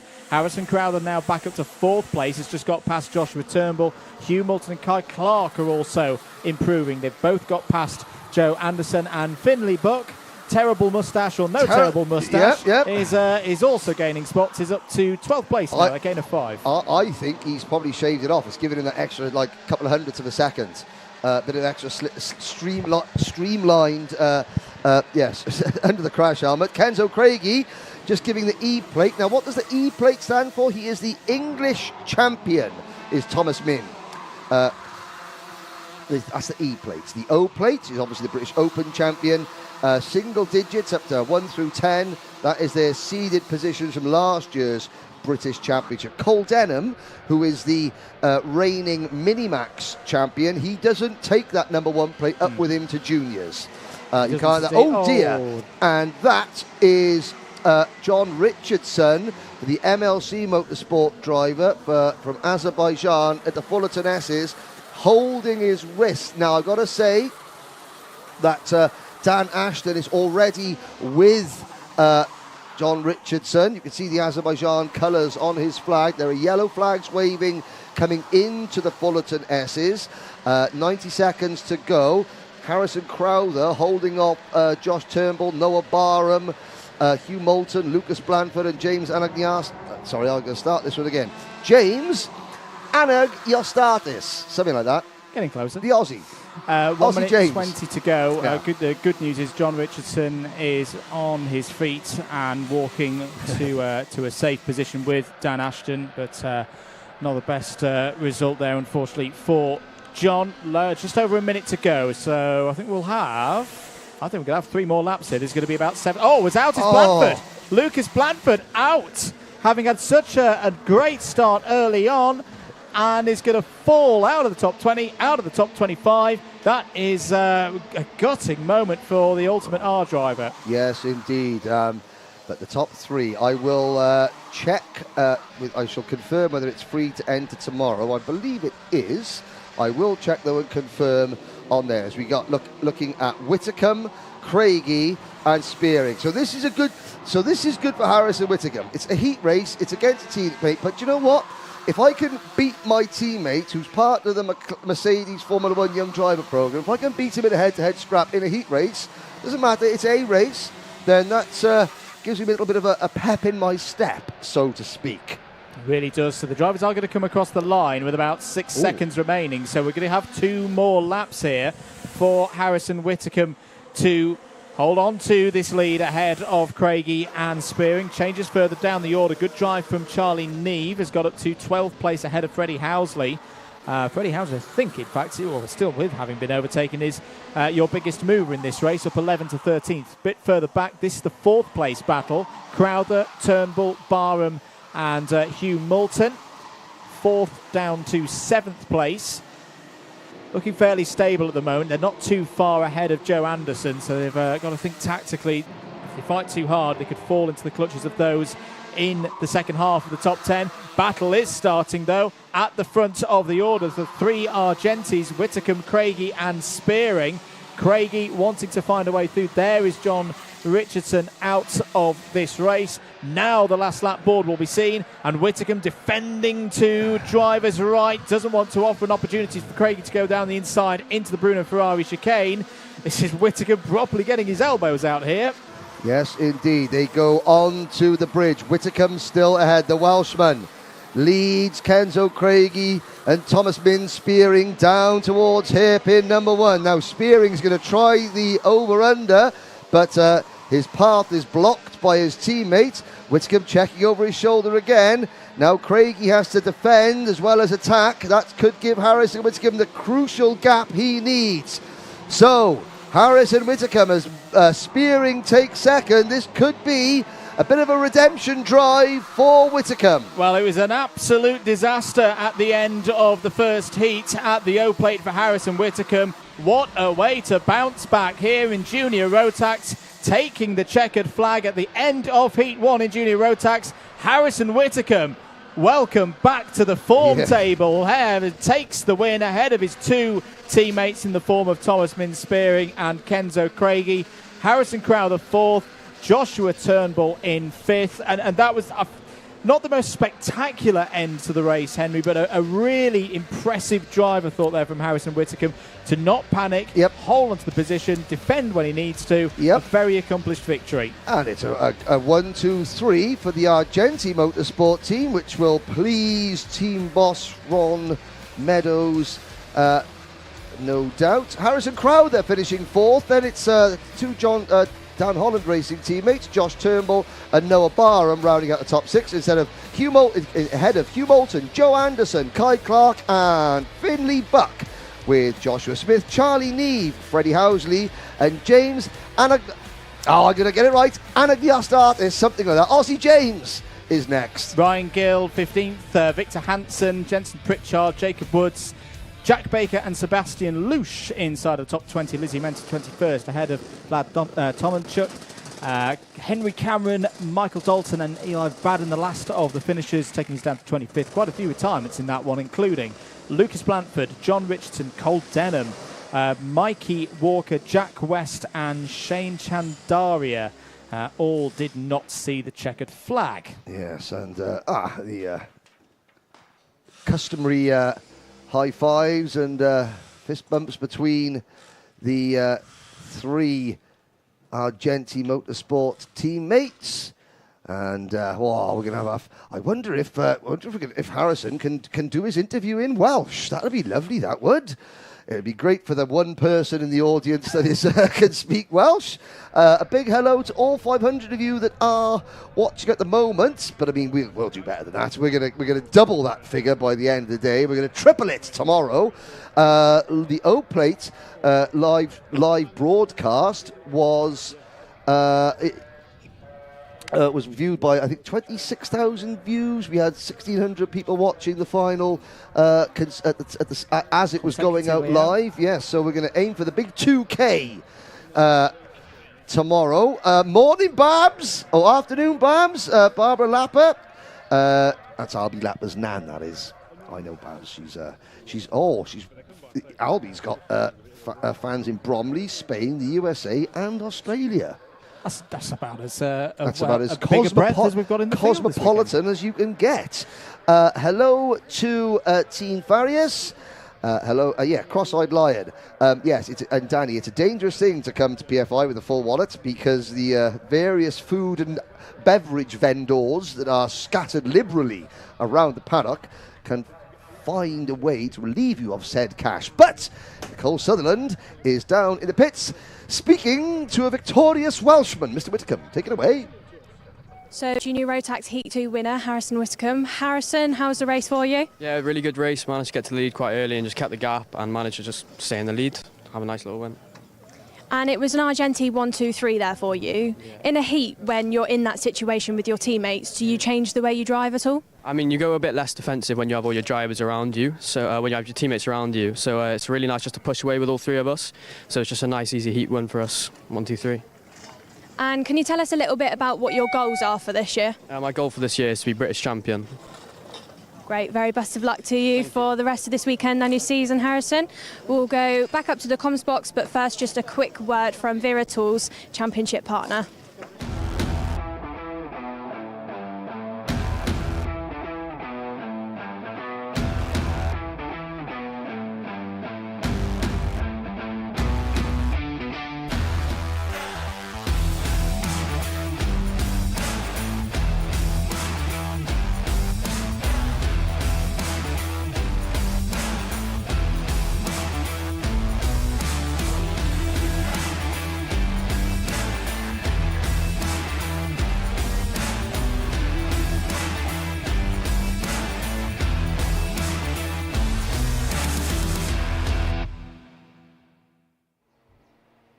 Welcome back here to PF International, live coverage of Event 1 for the Wera Tools Motorsport UK British Kart Championships. Andrew Mather and Henry Baudet on commentary duties for you here today and tomorrow, of course, as well, for the remaining heats, the repecharges, the pre-finals and the finals. Can't miss a single piece of the action here this weekend in Lincolnshire with your live broadcasts brought to you by Alpha Live. Yes. And it's been a good first 4 races, Henry. It has been indeed. I have a complaint to make, an official complaint to make. Somebody has accused me on the live chat of having a large wallet. That's not true. Absolutely not true. I mean, well, it is only because there's lots of dust in it. And a big welcome back on the live chat. He's back. Uncle Tyrone. I can tell that the next race is going to have Brian and Truman in it. Can Brandon win? Of course he can. Right, there we go. Henry, can I have your word here? I want to start racing. I'm 14. I think you can help my parents say, wait till a sponsor. Well, you won't get a sponsor until you can prove what you can do on the track. And my advice to you would be to try find your local circuit and find something as cost-effective and as cheap as possible to get out there, and then start pounding the pavement and get some local businesses to invest in your career. But before that, we've got some racing to do. Yes, Andrew? We have indeed. Let's get ready. Race number 5 on our programmes for this weekend. It's Junior Rotax Heat number 2.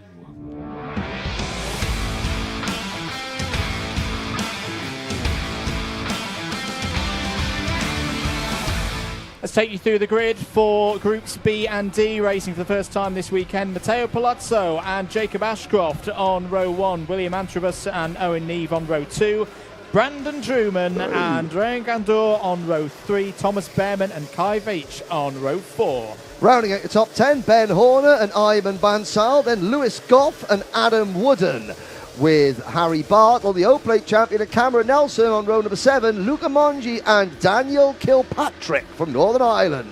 Zane Quaker and Albie Lapper on row 9, William Archer and Emily Cotty completing the top 20, Charlie Cox and Leon Hasty on row 11, Aris Midowskis and Lachlan Johnston on row 12. Then it's Isaac Barker and Aidan Mitchell, Scott Marsh, welcome back, and Zach McDonald on row 14 with Matas Miezanskas and Marcel Poppacool on the final row of the grid. Welcome back, Scott Marsh, although I'm not quite sure what happened in qualifying, but the 2022 Junior Rotax Grand Finals champion is back in the British Championship, as well as doing other forms of racing around the world, but he's going to have some work cut out for him, as the Ashcroft, who was so unlucky at the O-Plate. But let's talk a little bit about that driver there, Matteo Palazzo, on the red speed for Saltire Motorsport. That's a false start if ever I saw one. But I mean, one driver here representing the Saltire team, and that's Matteo Palazzo, and he's only gone and bunged it on pole position. He has indeed. He was a bit of a disrupted qualifying. I think everyone getting in each other's way, shall we say. Good. But Matteo Palazzo, got the fastest time, and more than deserves this chance to start from pole position. Now, see, that's the thing. A lot of people say, well, what's with the whole, 3-lap average in qualifying? Well, Motorsport UK brought that in to stop people going out and just sitting on the racing line and cruising round, and to force the drivers to go out and drive properly, because it was always my fear that we were going to have a huge accident with a kart at race speed coming across and hitting a kart going at, crawling pace.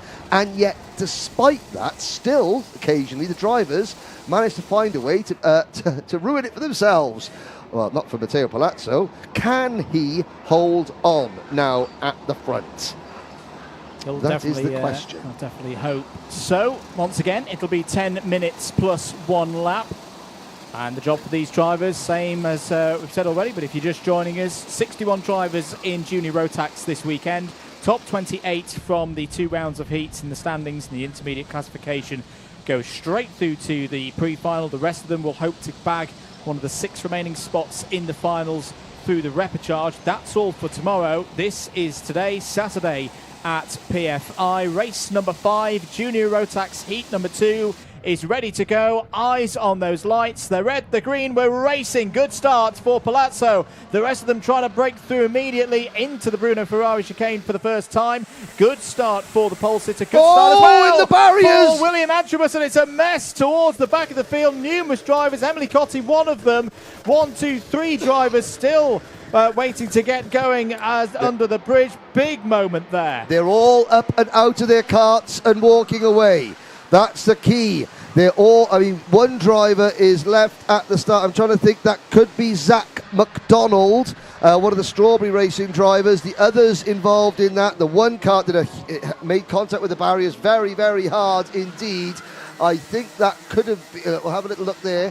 Whoever they are, it's the number 9 kart of Leon Hasty. He is touring back to the pits, as is the number 14 of Aidan Mitchell, but critically, everybody is okay. Charlie Cox out of the race as well, looking pretty displeased there, out of the number 12. So end of lap 1, change of leader, Antrobus to the front, Truman P2, Palazzo still there third. Good improvement from Thomas Behrman. Great to see him back. We didn't see him at the O-Plate, of course, but the younger brother of Ollie Behrman, good start up to 5th place. Who was lost out in that one? Well, Zach McDonald didn't even make the start. As we said, he was the driver pulling off the driver's right as the lights went green. Charlie Cox, Leon Hasty, Aris Miauskas is out of the race as well. Looked fantastic yesterday in free practice, but that is a very low score for Strawberry Racing's Aris Miauskas in this round. There is Leon Hasty out of the race. Tough weekend so far for the Thule Motorsport driver. It's getting no better at this stage. No, you saw Aidan Mitchell obviously in a little bit of discomfort as he pulled his precision racing kart into Parc Ferme. Now, a word about our pole sitter. They're in 4th position. Matteo Palazzo, he's just got to hold on, keep doing what he's doing without wanting to upset him or the Saltire Motorsport team. There aren't many people expecting him to stay up at the front. So what he has got to do, he has just got to maximise the opportunities that he's got. Instead of battling and getting involved in over-defending and possibly getting involved in incidents which drop down the order, if you can hang around, Matteo, in the top 5, the top 6 of both the heat races, then that bodes very well, especially when the leaders in front of you start doing this. They do dear! Owen Neve running wide, and it's all gone wrong for Palazzo. I don't think he did too much wrong there. It's just too many karts ahead of him, too many behind, and he's lost out now. Jacob Ashcroft there in 3rd place. Was having a chat to him yesterday. Hasn't had much in terms of preparation in a junior kart here at PF International, but once again, one of the big talents in Minimax last year, showing his true potential right now. Is there in 3rd place behind Brandon Truman. So Uncle Tyrone's going to be pleased with this at the moment. Yes. And could be even more pleased in a moment as they go onto the bridge once again. Antrobus still ahead of Truman, Ashcroft 3rd. Thomas Behrman now up to 4th place. Harry Bartle coming through, the O-Plate winner from a few weeks ago. As round the outside, Ashcroft goes for the lead. Will get 2nd place out of that. Demoting Truman down to 3rd. Brave move on the brakes. Wow. Jacob Ashcroft, 2 things. Number 1, he's been watching his teammate Macaulay Bishop. That's what he was trying to do, an outside move. But number 2, Jacob Ashcroft, Jacob's dad Barry, has said that if Jacob wins one of these heat races, then he gets a brand new pair of Alpine Stars race boots. After the crash helmet, the money at the O-Plate, now it's a pair of Alpine Stars race boots if Jacob can win one of his heat races. What a guy. A truly supportive and generous father there is Barry Ashcroft. 5 minutes and 45 to go.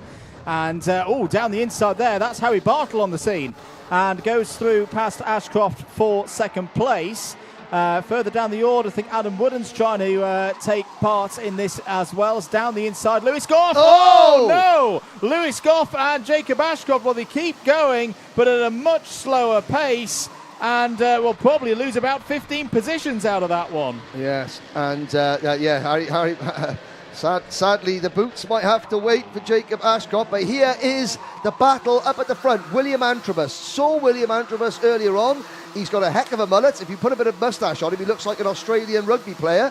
But he was saying, look, I'm due a win. I'm due a win. Because I was saying to him, he said, when are you guys in the Sam Pollitt team, when are you guys going to finish, we're going to actually get across the line first in a big race? He was, it's coming. I can feel it. He's got the O-Plate champion, Harry Bartle, sitting right on his rear posterior as they go across the bridge. Then it's Behrman, Wooden, Truman, Nelson, Zane Quacker up from 17th to 7th. So Cameron Nelson and Zane Quacker are the 2 leading championship rookies. There they are on your screens briefly with Quacker for the Ultimate R team in the blue race suit, a plain blue race suit.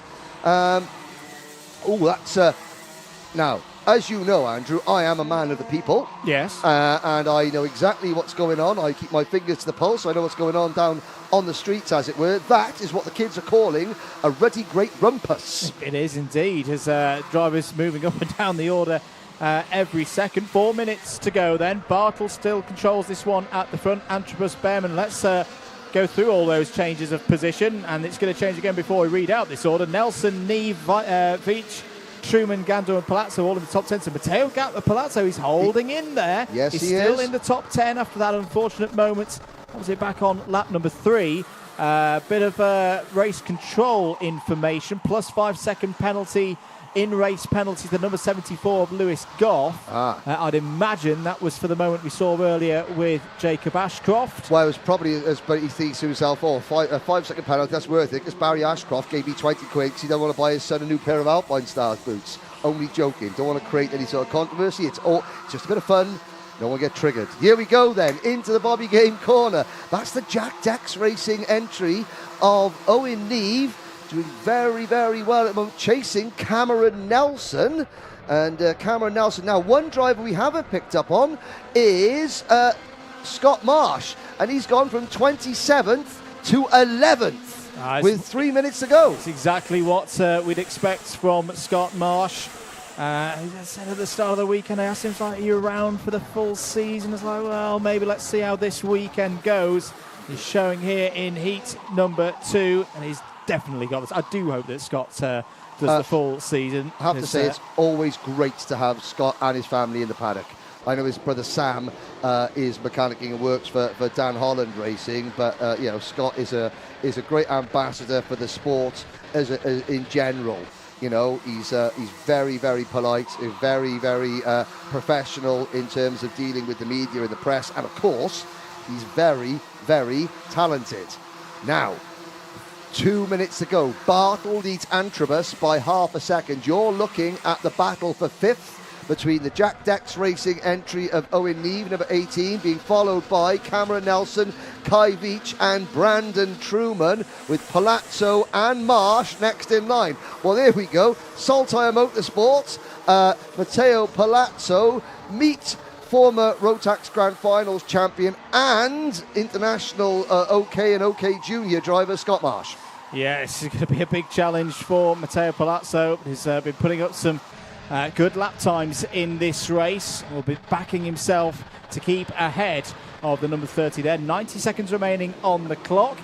It's calmed down relatively for a junior Rotax heaters. Down the inside there, that was the number 87 of Brandon Truman going past the number 75 of Kai Veach for 7th place. So Brandon Truman coming back into this one, having started 5th on the grid, was up to 2nd place in the early stages, slipped down the order, but has not given this one up. 1 minute to go.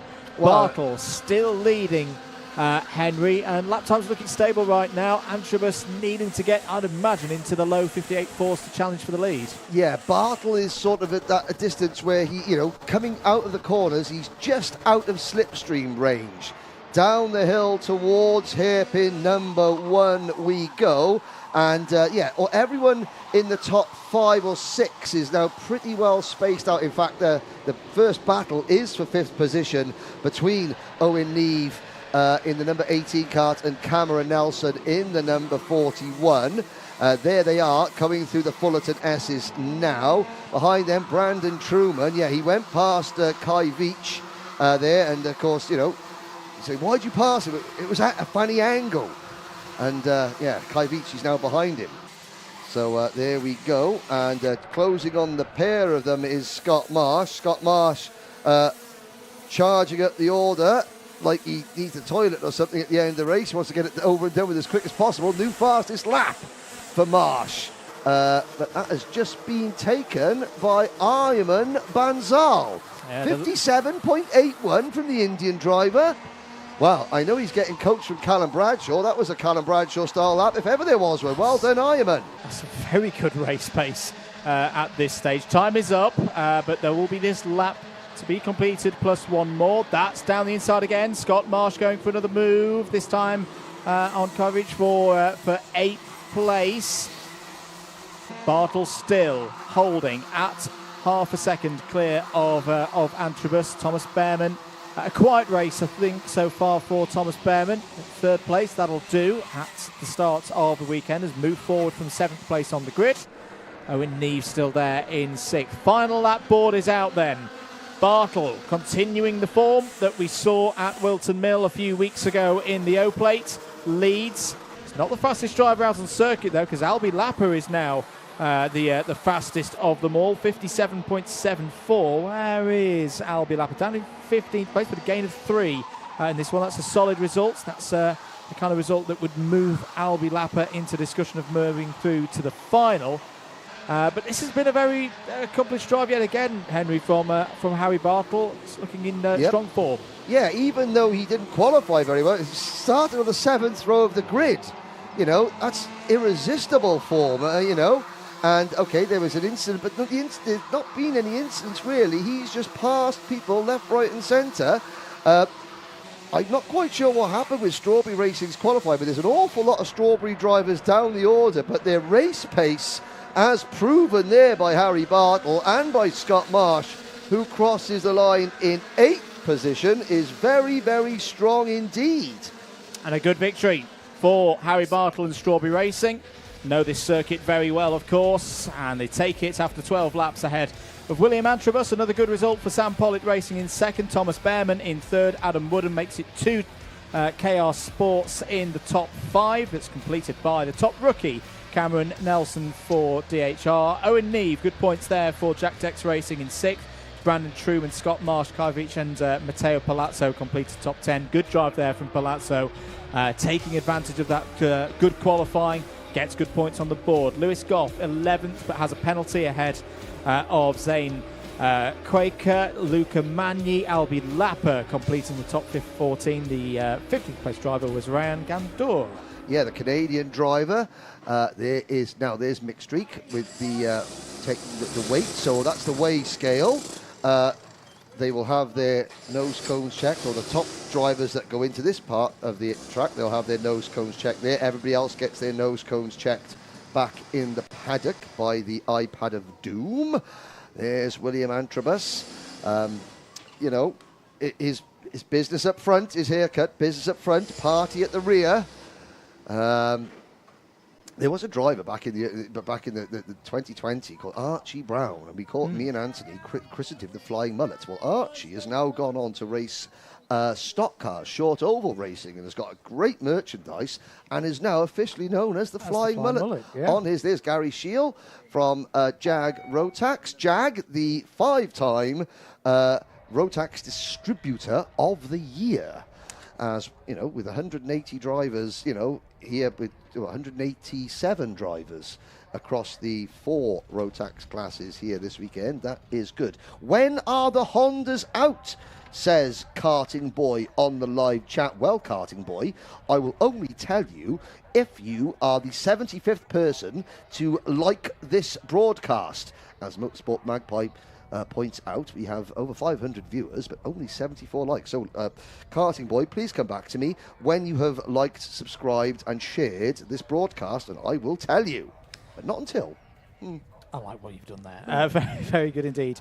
We'll hopefully be down in Parc Ferme shortly with Nicole Sutherland, but until that point, do keep it locked here on your broadcast platform of choice. When's Senior X30 out? May.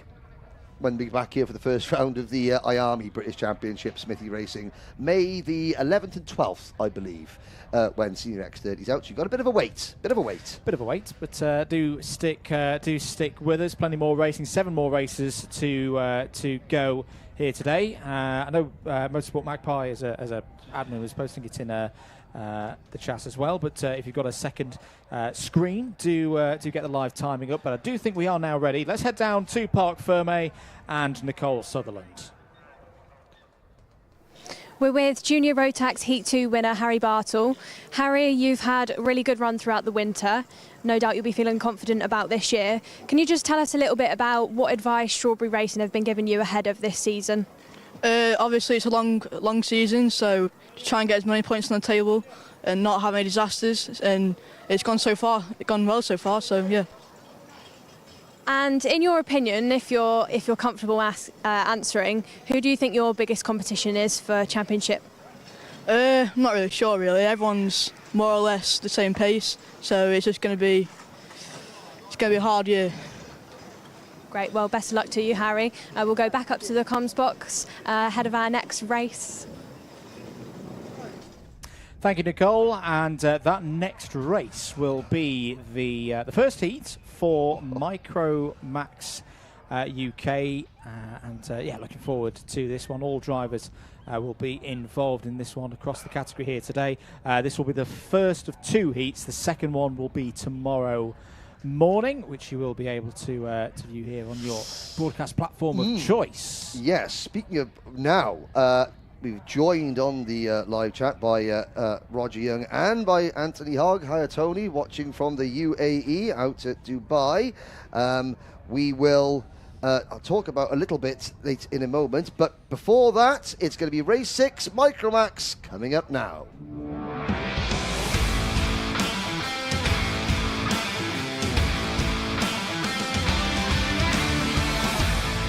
Let's take you through the grid for Micromax UK. Luke Millward on pole position, joined by new O-plate holder Joshua Cook. George Swire and Sebastian Behrman on row 2. Alfie Garrett and Lucian Smith on row 3. Alfie Mayer and James Roots on row 4. Row number 5, Max Jolly and Josh Hushka, then Charlie Page and Maximilian Abrahart, with Maria Roberto and George Klimo on row 7, and Benedictus Masiokas joined by Harry Ratcliffe on row 8. Logan Rolfe and Harris Barber go from row 9. Soren Gallagher and Arthur Farrow complete the top 20. Ansel Murray starts on row 11 alongside debutante Chloe McGill, Buddy Hugo and Dian Pahal on row 12. William Crombie, Albert Farrow and Austin Oman at the back of the grid. Obviously there's an issue for Oman after qualifying, so watch for him. Watch for Dian Pahal as well to make their way up through the starting order. But we've got a lot of DD2 Masters drivers watching this. Obviously we're not running DD2 here, but we'll have the DD2 class at some point, I'm sure, this year in the UK, potentially. So, of course, they're the DD2s, the DD2 Masters, the 2-speeds rotax karts. These are the babies of the rotax family. It's the Micromax drivers. And it's an all KR Sport front row. Is indeed. Luke Millward has looked good so far this weekend. Can he convert from pole position? Away we go then for 10 minutes plus 1 lap. Good start from the Micromax UK pilots, going under the bridge now for the first time. There's one driver off towards the back of the field. We'll try and catch up with who that is in a moment, but it's Millward leading early stages from Cook. Good start as well for Alfie Garrett up to P3. Indeed, and several drivers getting high, wide and handsome coming off the bridge, but here they come plunging down towards the first hairpin, and they almost get round cleanly. That's the number 32. Oh, that's Logan Rolfe.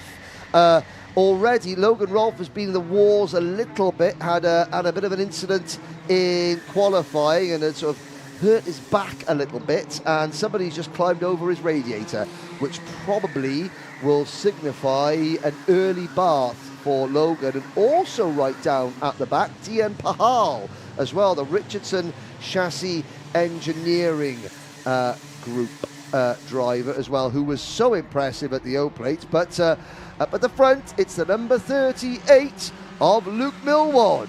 Now, Luke Millward was the Club Driver of the Year here at PF International, Trent Valley Kart Club last year. So he will be, I'm sure, on a very tough man to beat.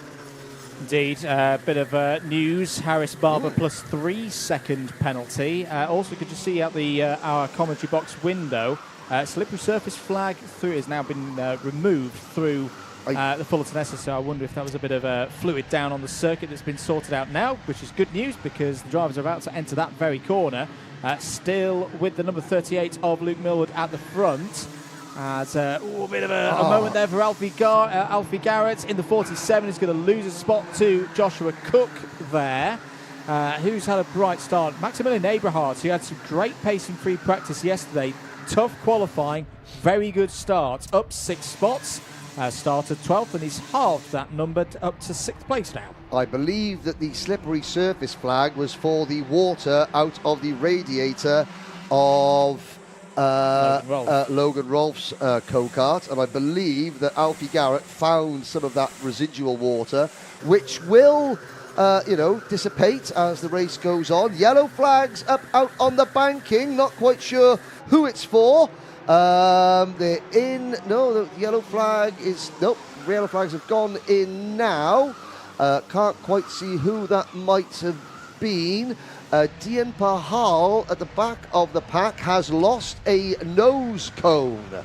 So you can see the number 23 Kart coming into the second hairpin. I wonder if we can pick that up shortly. We got a 3-kart battle for the racing. There is Dian Pahal. Now, the problem is, though, that's the back end of his kart, which is fine. The front end is missing an important piece of bodywork, so I imagine he will be joining Logan Rolfe on the retiree list. Good news for Micromax UK runners. All of them guaranteed a spot in the pre-final. So whilst it's not great news for Dian Pahal that it's going to be at best a 26th place result, as someone was going across the grass there. There is Dian Pahal, and there you can see missing from the front of the kart is the front bumper. 6 minutes and 20 to go now. Just to see if anyone's had a slow sector 1, because there was someone taking an off-track excursion, shall we say. They were from the top 10. Good drive as well so far for George Climo, the top rookie at the moment, racing for Coles Racing here this weekend. The number 83 has gained 8 spots so far, and is heading up a train of rookies at the moment. Jos Huschke and Harry Ratcliffe not too far behind. 6th, 7th, 8th at the moment for drivers new to the championship this year. Yes, indeed. Now, I've got to say, I'm really grateful for our international viewers, but I have to say, Cross-Eyed Lion, he's getting a little bit chopsy. Tuning in from Germany, he started requesting that we feature people on the Paddock Show. Well, Tony on the gate here at PFI is an absolute legend. He might not be around when we do the Paddock Show, but I will, just for you, Cross-Eyed Lion. An exclusive. This is Tony. You all right? All right, get round here. Back up paddock now. Yeah, morning. You all right? There we go. That was Tony from the paddock. Legend of a man. Carry on. Indeed. George Climo, new fastest lap of the race, but we've also had a change at the front of the order. George Swire has taken the lead of this one there in the black suits, has gone past the number 38 of Luke Millward, and on the scene as well. Well, we've already been talking about one Behrman in third place in the other category. Not related is Sebastian Behrman, but showing that same kind of speed. Yes, indeed he is. He's really come on leaps and bounds. Now, can I get a shout out from Grimsby, Connor Hughes? No, can't. Only if you tell me the Cardiff City score. Go on BBC Sport Play and see how the boys are getting on from Grimsby. George Swire, Luke Millward, Sebastian Behrman, Joshua Cook, Alfie Garrett, George Climo, Joss Hausker, Harry Ratcliffe up 8 places. So's George Climo. Maximilian Aberhart, Charlie Page, James Roos, and Lucian Smith. Max Jolly is next. Max Jolly, incredible. The power of social media. Check out Max Jolly Racing on Instagram. He does these great little sort of, just him and his microphone giving you an insight. He's got like about 1 squillion followers. Yeah, we had a chat to him yesterday. Yes. One of the features that you can see on the Karting UK YouTube channel in due course, so make sure that you've subscribed to that. 3 minutes and 50 to go. Change for second place. Sebastian Behrman now through and past Luke Millward. The O-Plate winner Joshua Cook joining this fight as well there in 4th. And Cardiff are 1-0 down to Southampton, by the way. Sorry, it's ruined my day. Take over. I'm sure someone will put the Sheffield United score in a minute, and that'll ruin my day as well. Anyway, there's a race going on. Yes, 3 minutes and 20 3 minutes and 20 to go.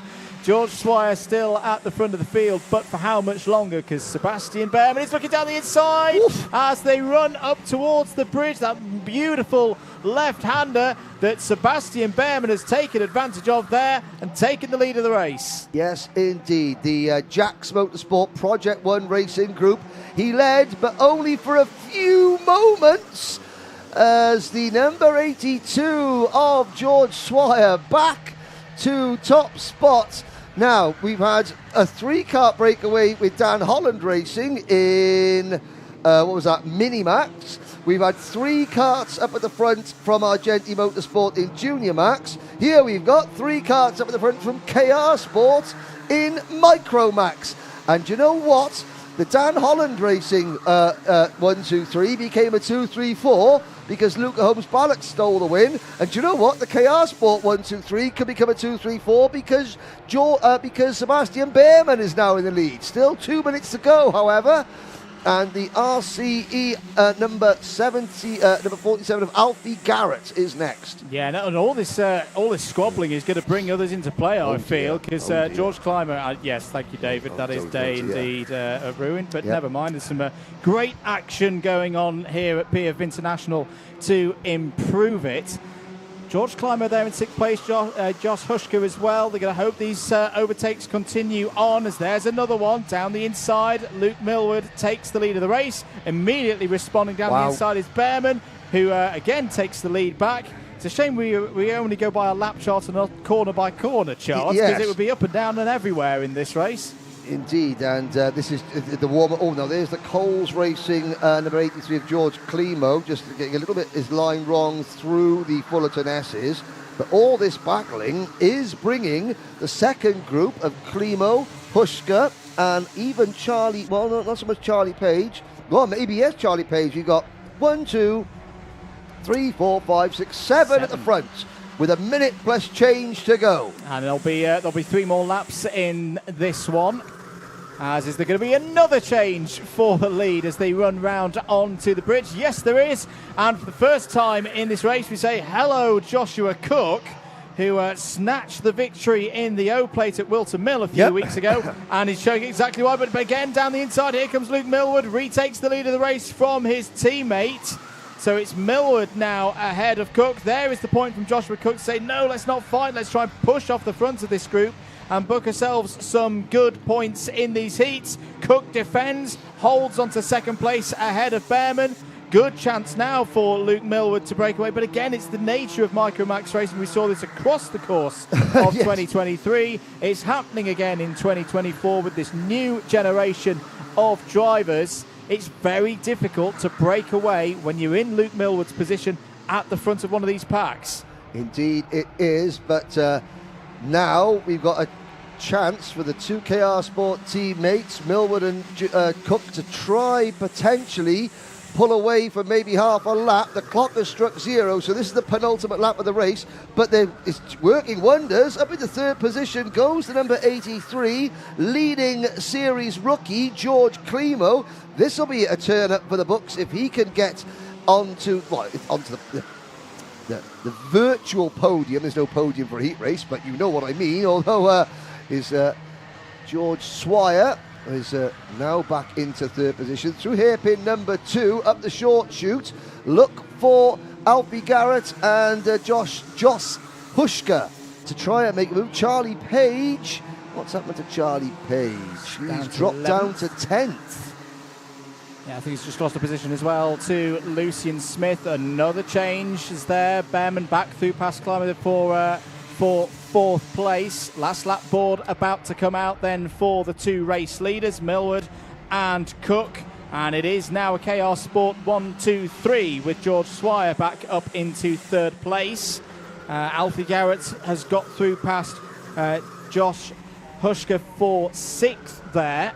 Lucian Smith confirmed is now up into the top 10, having got past Charlie Page. Still lots to be decided, you'd think, on this final lap. Down towards hairpin number 1. I think it's going to be these top 2 clear of the rest of them, as George Swire's defending hard there for 3rd place. Can Luke Millward hold on? He's been looking good so far in free practice and timed qualifying. Can he take his first win of the weekend?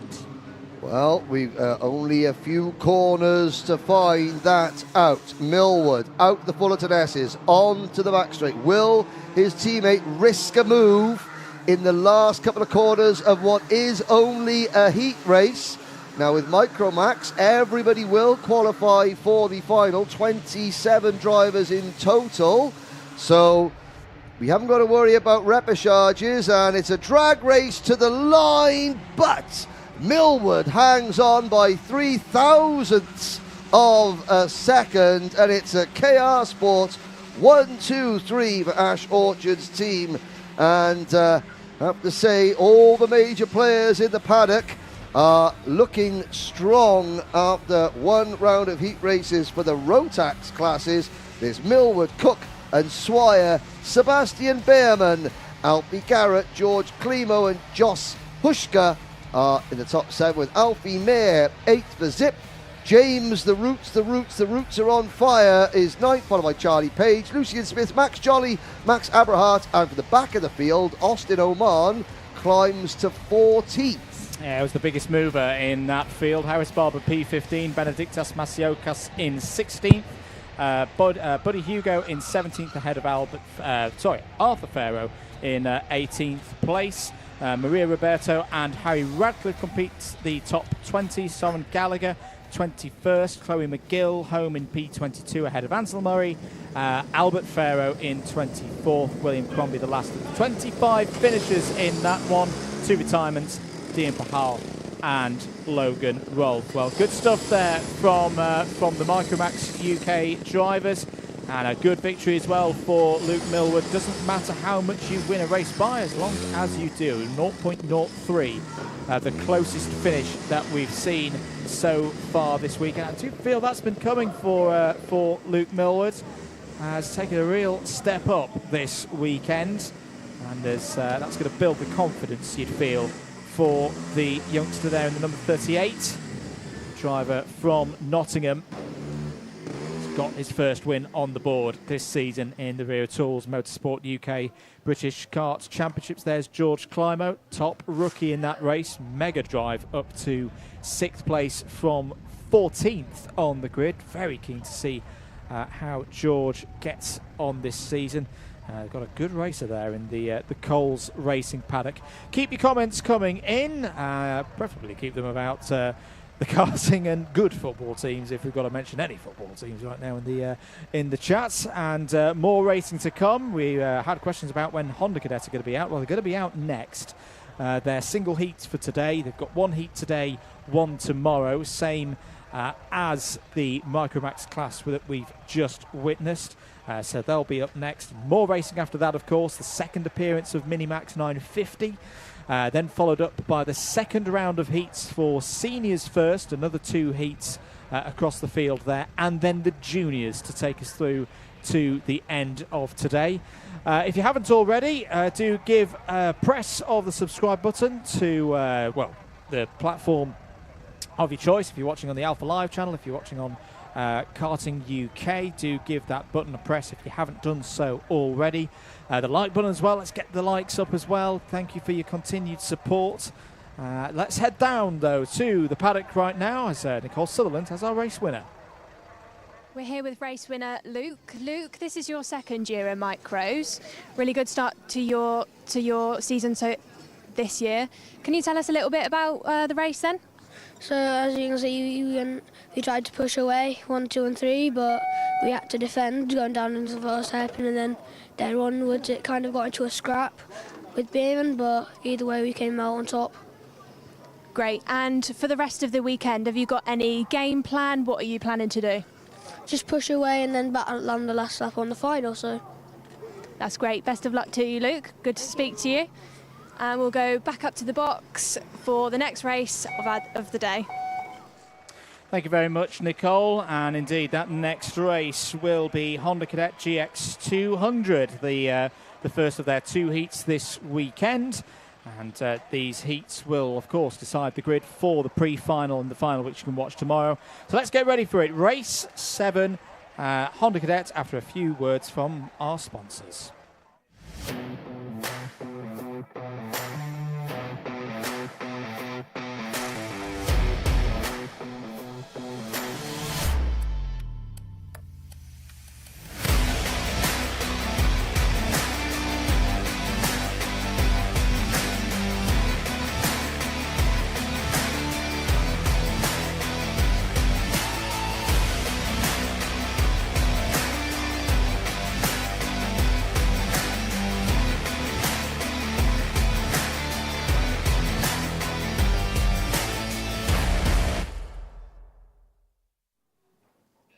Thank you very much to Wera Tools, once again a proud title sponsor for the 2024 Motorsport UK British Kart Championships. Next race heading out on circuit now though, it's race 7, Honda Cadet GX200 Heat 1.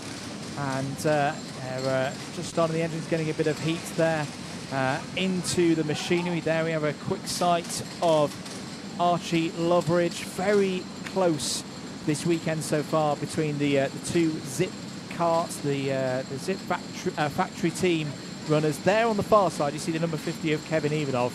An example yesterday in free practice, 0.01 seconds between them. What is going to happen here? It's next, it's live. It's race 7 for Honda Cadet's GX200.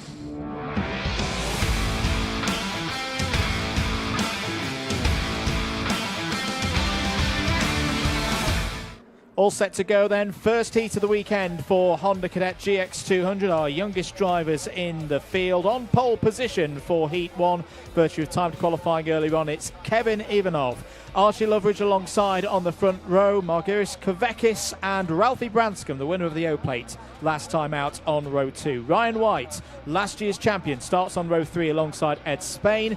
Keane Sullivan and Harry Grant will go from the 4th row of the grid. Riley Blakemore and Esme Rosie complete the top 10. Archie Cannon and Shay Hilton start on row 16. It's a 13 karts field with JM Prakash completing it there for Ambition Motorsport. It'll be a standing start, of course, for Honda Cadets GX200. Henry Baudet rejoins me in the box. Hello. And yeah, looking forward to this one, yes. Henry. Another very exciting O-Plate final that went the way of Ralphie Branscombe with a great drive, great overtake on the road yes. to take advantage of a penalty for Kevin Ivanov mid-race. Yes. Well, when we say mid-race, it was tail end of the race. It was, yeah, very tail end of it, wasn't it? But nonetheless, an excellent, for the always well-supported Ralphie Branscombe, who already is getting a lot of support on the live chat feature. Oh my word! I know. Sheffield United have scored a goal. More than Cardiff have done. Anyway, I'm glad that we've got the go-karting to help lift our spirits, Andrew. Indeed. Oh, if there's ever a class to do that, Honda Cadet is the one. Yes, could never have this sort of conversation with Anthony Jordan because he was clueless. I'm glad I've got a fellow football buddy in the commentary box. Now, there's Dan Ashton. Now, you see the big bits of clean air between the drivers there. There's more clean air between the drivers. The only other thing that I know with more clean air between it is the gap between Anthony Jordan's ears. A bit of a problem there for Keane Sullivan, and I think that's number 26 out of the race. Dan Ashton pulls the kart off circuit, so 12 will take the start here. Now, is there a little bit of consternation further back? Because Keane Sullivan, privateer on the BRK, one of Chris Hawes' karts. So again, we got Project Ones, we got the BRK, we got Zip karts, but they're all sitting and waiting for the start to be given. Well, that's a fairly definitive point from the officials there to say, sorry, Keane, that is going to be your place to watch this race from. A few of the other karts just being positioned correctly before we get this one underway. It'll be 10 minutes plus 1 lap, as with all of the heats here this weekend. On the left of your screen, the number 50 of Kevin Ivanov. The right-hand side of your screen, the number 73 of Archie Loveridge. We're about ready to go here, just waiting for the green flag in the air from Dan Ashton at the back of the field. Eyes will turn to the lights for the first heat in Honda Cadet GX200 here at PF International, and away we go. Very even start for the Zip factory drivers at the front of the field, but it's advantage Ivanov into turn 1. Clean start through the course, and under the bridge they go. Good start for Ivanov. That's exactly what he would have looked to have done. Now, the question here, Henry, we saw him do it at Wilton Mill. Can he break away from the pack? Bit harder here with these long straights and that bigger slipstream. Extremely difficult to do in Honda. It's very difficult to do in any class here at PF International. The nature of the Honda engine, torque, but not high end. You've got to be smooth, minimize mistakes, and of course it's just this circuit and this engine built for slipstreaming. There's the Pro Kart the BPEC, the British Endurance Championship, which used the twin-engine Pro Karts. I've seen a race with about 50 of them in one big train, around here. So this is not going to be, I mean, it's very unlikely. The only driver in Honda Cadet that I've ever seen able to pull away from the field, this was Theo Mikouris as a privateer driver at Kart Masters a fair few years ago. And Theo has gone on to car race now, but is winning on his debut. I mean, fantastic, showing that independent drivers on a budget, if you're good enough, you can move into cars. And again, still saving the pennies, but talent shining through. But as I say that, there is Ivanov with that Red Bull crash helmet, trying to pull away. There's Ryan White, the Project 1 driver, entered as a privateer. Although the team, now there's a story behind that.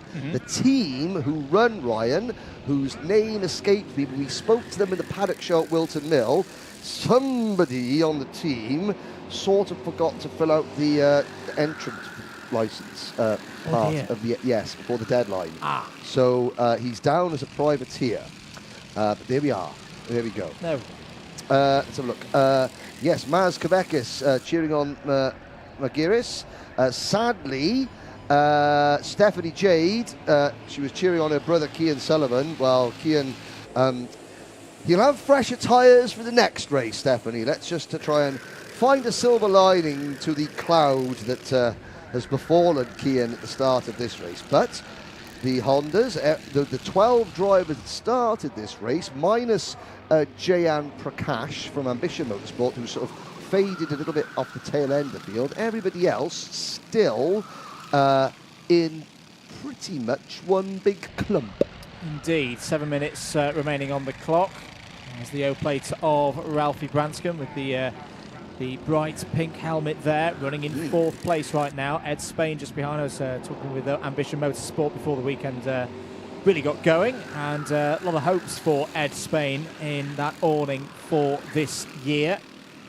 And we've got the attentions of the reigning champion there right now. Ryan White's having a go through. We don't see many attempts for an overtake into the Mike Wilson complex, and that was probably why it didn't quite work there for White. Still there in 6th. But I can rest assured we will see a few more, a few attempts going as we get towards the business end of this weekend, as desperation kicks in.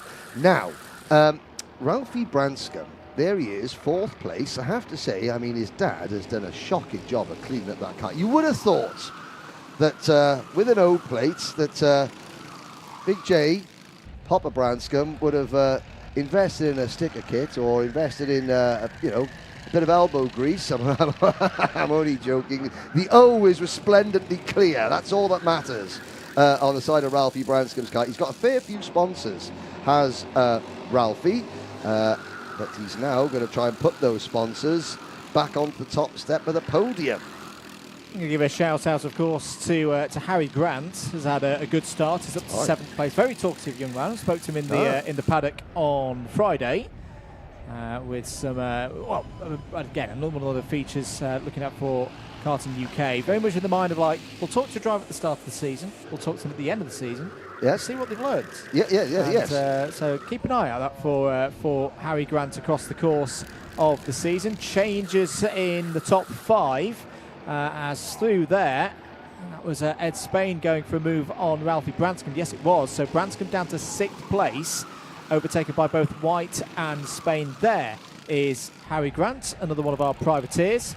Was one of the things he was saying to us in the paddock on Friday, and I'm sure this is not the case, that according to Harry, that his dad, his mechanic, is the worst mechanic in the paddock. Oh, so fantastic! Nothing like a vote of confidence, is there? Oh, fantastic! Now we were speaking about the plethora of features that you and Nicole have been doing for this championship. I did notice that Motorsport, this championship is now on TikTok. It is. It is Karting UK on TikTok, and we want to ask you, the viewers, well, not you, Andrew, but you, the viewers, what kind of dance do you want to see Andrew Mather doing for the TikTok that will go out after the paddock show tonight?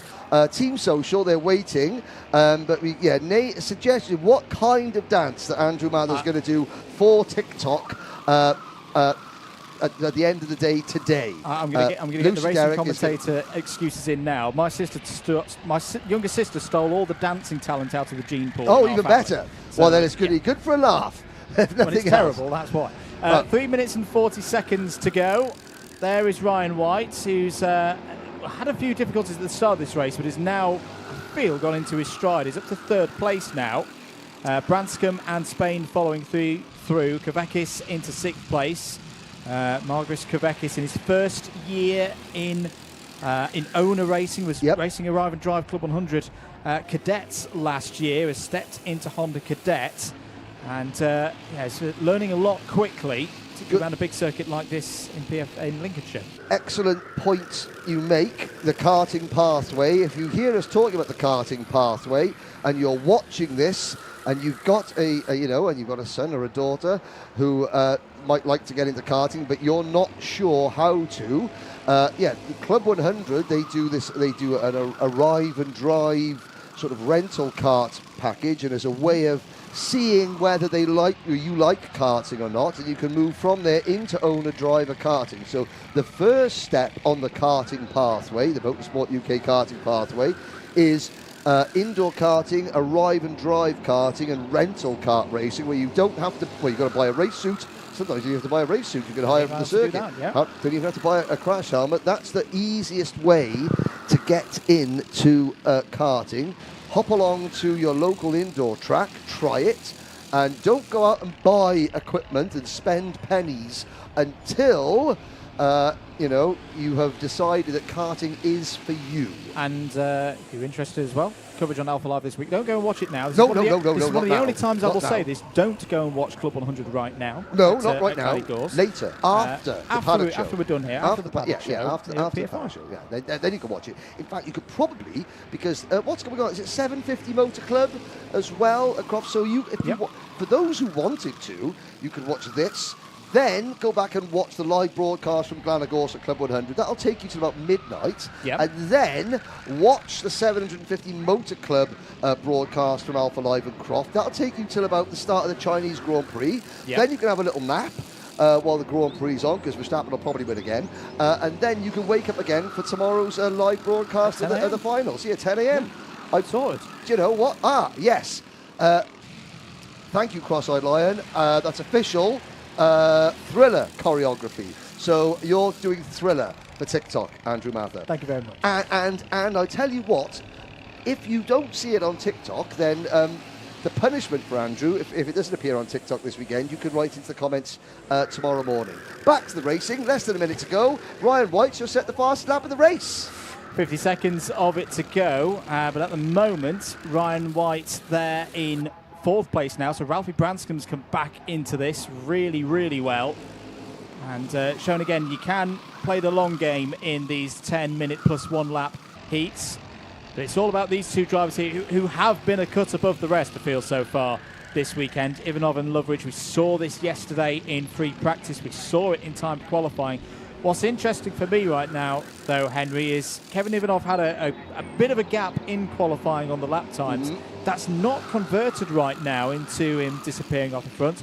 Archie Loveridge is still there. Yep. Still got a very good chance in this race with 1 lap to go. There might be 2 laps to go here, depending on when they cross the line. It's very close. 3 seconds to go. They might just sneak 1 more in. Oh, yes, they will. Yes, they will. So 2 more laps. That's not good news at all for Kevin Ivanov, because he's now got to defend for twice as long as perhaps he would have thought, and closing in behind a Branscombe, White, Spain, all quicker than the top 2 on that last lap. Yes, indeed. So Ivanov, Leverage, out of turn 4, down towards hairpin number 1. Branscombe, White and Spain hot on their heels through hairpin number 1. Now up towards hairpin number 2. We haven't seen... now Leverage has taken the lead. Ignore the ticker. It is the number 50 card of Ivanov leading. Leverage second. They're closing in that second group, led by the pink crash helmet of the British Open champion Ralphie Branscombe. They come out of the Mike Wilson complex through the final chicane and on to what will be the final lap. All the drivers pointing forward. That's because they know there's an opportunity here for all 5 of them potentially to take the first heat win of the weekend. There's still work for them to do. Branscombe pulling to the inside, trying to get that tighter line, trying to shorten the travel distance as much as possible. Ivanov has done a lot of good work so far in this race, but needs to hold on. I don't think there's going to be an attack here from Archie Loveridge into the first hairpin. Indeed, they hold position right now because Ralphie Branscombe is once again, like we saw at Wilton Mill in the final at the O-Plate, having a very strong finish to this race through the Fullerton S's for the final time in this first heat for Honda Cadet GX200. I think Archie Loveridge's thinking long game here. He's just pointing forward to Ivanov, saying, no, let's just take the 1-2 and take it through to tomorrow with the points in hand. Through the final chicane they go, and a very wise headed drive from both Kevin Ivanov and Archie Loveridge makes it a 1-2 for Zip Factory. Third for Ralphie Branscombe ahead of last year's champion Ryan White, and Ed Spain brings it home in a top 5 covered by less than 0.9 of a second. Margaris Kavekis finishes 6th, and Harry Grant, despite having the worst mechanic in the world, says he, not me, finishes 7th. Then Riley Blakemore in 8th, followed by Archie Cannon, Esme Rosie, Shay Hilton, and Jayan Prakash rounding out the finishers. Sadly, Kian Sullivan failed to start the race. What's the official TikTok channel? Unfortunately, there's no link on the BKC website. Well, the official TikTok channel, for those of you that do TikTok, is Karting UK. Indeed. Karting UK. You will see the the Motorsport UK logo. That's our TikTok channel. Thank you, Henry Moore. And big hello to Henry Gregory. The Uncle Tyrone Banking. It's now just called the Banking, but when it comes to Kartmasters, that becomes the Uncle Tyrone Banking because there's a banner and everything. There we go. Cardiff equalised as well. Thank you, Danny. Happy days. Happy days. It's number 26 for Kian Sullivan, and could just see being recovered as the Honda Cadet drivers head into post-race scrutineering. That completes rotation number 1, but will immediately go into rotation number 2. Still another 5 races to go today. Minimax 950 coming up. 2 appearances for senior rotax and 2 for junior rotax will take us through to the end of the day. So plenty of reason to stick with us here at PF International. Yes, and after this race, and I know there's a few people, Roger Young in Chinese Taipei in the island of Taiwan, waiting up. It's 11 o'clock at night. You've got this race, and he said, I'm only staying up to watch Bishop versus Bradshaw. Well, that's in the next race after this. So this is race 8 about to go out. Bishop versus Bradshaw is race number 9, Rog. But I'm sure that you've got some liquid refreshments to keep you somewhat steady. Level-headed. Level-headed, yes, yes. Yes, do keep your messages of support coming in for the drivers and for you, Andrew, and for me. I've been stitched up here. Absolutely. I'm now understanding how Anthony Jordan once ended up in a pepper costume. Now you understand why Anthony Jordan was so run away to Europe. This is why he's moved to Spain. This is why indeed. Just a recap of the results so far today. If you're just joining us, race 1, Minimax 950 went to Luca Holmes Ballack. Race 2, the first heat for senior rotax went the way of Ewan Charman. Race 3, heat number 2 went to Callum Bradshaw. So those are the race winners so far. In seniors. In juniors, 2 races so far. The first heat went to Harrison Whittaker in a 1-2-3 finish for Argenti Motorsport. It was Harry Bartle taking the win in Strawberry Racing. Wins as well so far today in Micromax for Luke Nord, and which as we've just seen there, Kevin Ivanov for Honda Cadet. Now, Andrew, if you were in need of any racing apparel or safety equipment, where would you go to buy it? I think we're about to find out with a few words from our sponsors. I think so too.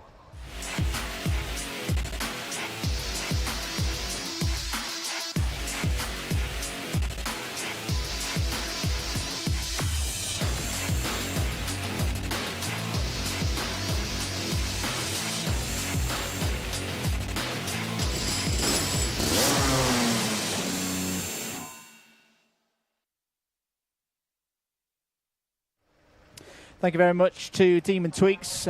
Great work as always. Henry. Yes, Minimax 950 up next. This will be Group A and Group C. So for some of these drivers, this will be their second and final heat of the weekend. For one group, Group A, the drivers starting on the inside row of the grid. It's the first time that we will see them in action this weekend. Their second and final heat race will be tomorrow morning. Now, this race is where we see the debut of the reigning Rotax International Trophy champion Albert Friend. It's up next.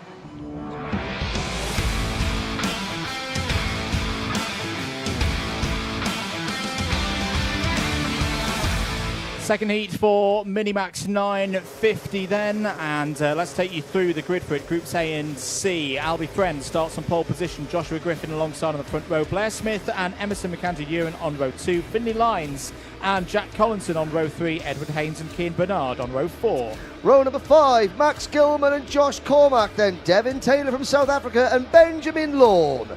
With row number 7 being led by Theo Bradshaw, followed by Leo Livings and his dad. Jason's watching and saying, well, good luck. Fraser Anderson and Zach Starbuck are next. Riley Murrow and Ollie Thompson go on row 9. Alfie Warren and JJ Ambrose go from row 10. Sebastian Clark and Louis Radcliffe on row 11. Archie Rogers, Tyler and Tom Reed on row 12. It's a 25 kart field completed by Alex Goodson for NLC.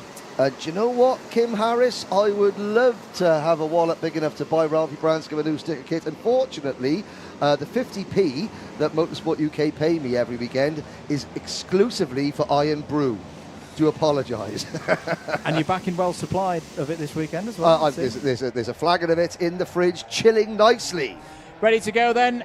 Race number 8, Heat 2 for Minimax 950. We're away for 10 minutes plus 1 lap. Very good start for those on the pole side of the grid. Blair Smith shooting through into second place, but wasn't able to wrestle the lead away from Albie Friend. Round onto the bridge. They go for the first time. Whoa, someone off very wide there. It's the 146 of Edward Haynes. Who, had started well, was up from 7th place, but now all that hard work in the first few corners is, it's gone. It's gone all the way down to the bottom of the order for Edward Haynes. Through the first hairpin they've gone, and on the attack already, Finley Lyons. Well, it was a dominant performance from Finley Lyons last time out at Wilton Mill. He's going for second place. He's got second place, but through into the lead, it's Blair Smith. It's another one of the synergies as back comes Albie Friend. Well, immediately, this doesn't feel like a heat at all. It feels like one of the races we'd have tomorrow, Henry.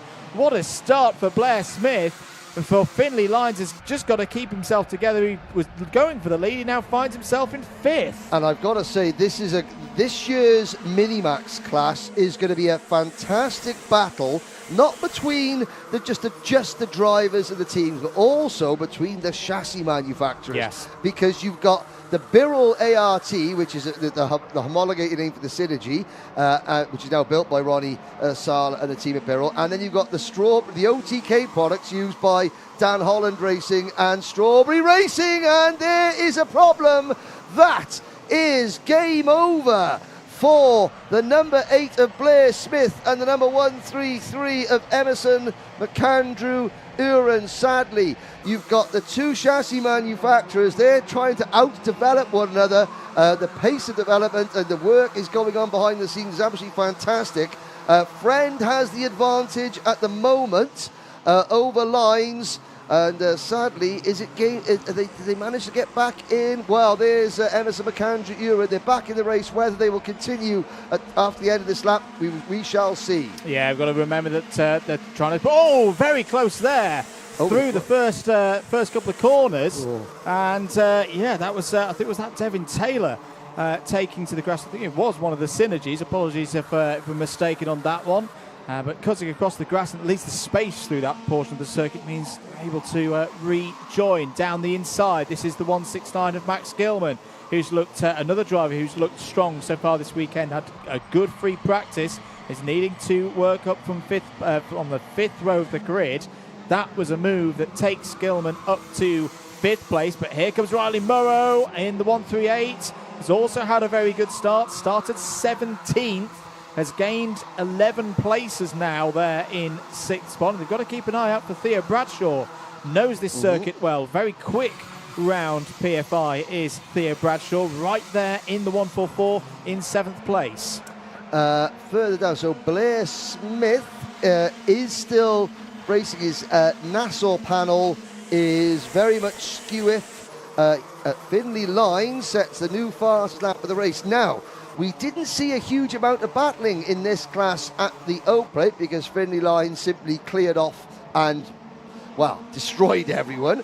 The Minimax class, the final of the Euro Trophy, again, which featured an awful lot of British drivers, that was a little bit tetchy, shall we say. Now, slippery surface flag at the first corner, just outside of our view, well, outside of the camera's viewpoint here, but inside our viewpoint in the commentary box. Now, that's going to be interesting because the drivers, I don't think it's for rain. I think it was for a piece of debris. I've just seen one of the marshals and track workers just throw something off the circuit and beyond the barrier there. So the flag, slippery surface flag, but it's also the flag for stuff on circuit that shouldn't be. So I think that was the last case there. 5 minutes and 40 to go. Friend still leading. Great shot there of synchronised signalling.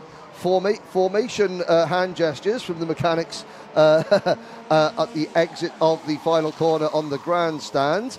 Here are your lead quartet. Friend, Lines, Collinson and Cian Bernard, this year's CIK-FIA Academy representative with the Fibre King logo on his iridium visor strip. And yeah, we'll be off to Val d'Argenton next weekend to represent his nation. As down the inside there, Finlay Lines went for one on Albie Friend, didn't work at all. Well, it did for Jack Collinson. So Jack Collinson takes the lead of the race with less than 5 minutes to go. That was a very close moment indeed between Friend and Lines. Under the bridge they go once again, and down the inside, Friend looking for the move. That's going to open up things for Lines to step through. And in fact, that's resulted with Albie Friend now being down to 4th place. So Cian Bernard up to 3rd. Now going on the attack is Cian Bernard for 2nd place, and he's done it. Beautiful stuff into the first hairpin. Finlay Lines, well, is a bit of a change from what we saw a few weekends ago. Is not going to have everything his own way, it would seem, this weekend at PFI. Well, I mean, Jack Collinson, a big thanks to Steve Collinson to sending over this information. He's dual nationality. Dad's from Hartlepool, and only place in the UK that once elected a gorilla as their mayor. True story. And they currently live there, but also his mum is from Latvia, from a small city called Aizkarukla. And so there, he started off with Karting Zero, electric karts, back in 2020. But suddenly, 3 years on, or 3.5 years on, finds himself leading a round of the British Championship. So I'll be seeing Mr. Collinson in the Latvian Championship that I'll be doing a little bit later on this year, along with Alex Goldschmidt. But meanwhile, as I said that, Collinson's realising how tough this is. He's gone from 4th to 1st to 4th in the space of just a couple of corners. I tell you what, there's a good opportunity here for the likes of Gilman, Bradshaw, Cormac, and maybe even Joshua Griffin, because it's closing up at the front here. This is a repeat of what we saw a lot with a number of these drivers last year in Micromax. A number of them moving up for 2024. Lines went for a move again, didn't quite work. Loses out to Bernard, who's back down to 3rd place, but it's Albie Friend leading with 2 minutes and 45 seconds of this second heat for Minimax 950 here at PFI. Who else is joining the fray? Well, I'd say that all the way down to 7th place now, all of these drivers can reasonably expect themselves to be in the fights for the win come the final lap. Yes. Now, very quickly, we've got 2 minutes and 24 seconds. There's we need to put up a quick poll on the live chat. Should it be Thriller or Time Warp from the Rocky Horror Picture Show? suggested by Motorsport Magpie. But I was going to say, time is fleeting. Madness is about to take control. It's got to be an abuse of Let's do admin rights, surely, from David again. Watts. There's 2 minutes to go. Albie Friend still at the front of the order. Cian Bernard P2, Finley Lyons P3. And looking good at the moment for more points from them. Edward Haynes going along well. We saw him have a bit of a difficult start, Edward Haynes. He's just set the fastest lap of the race. Oh, now, plus 5 second penalty on our screens, Henry, for the O-plate of Finley Lyons. That is going to change things. And that would be, I am more than certain, for the failed passing attempt that Finley made on Albie Friend down at Bobby Game Corner. So, Finley Lyons now, you'll see that on the you'll see that on the big screen over the start-finish line. That will you'll have to change his tactics slightly. There's no point defending. You've got to just try. Oh, as he goes side by side, he hasn't seen that yet. He'll see it next time around, but he'll need to just push away. Will indeed.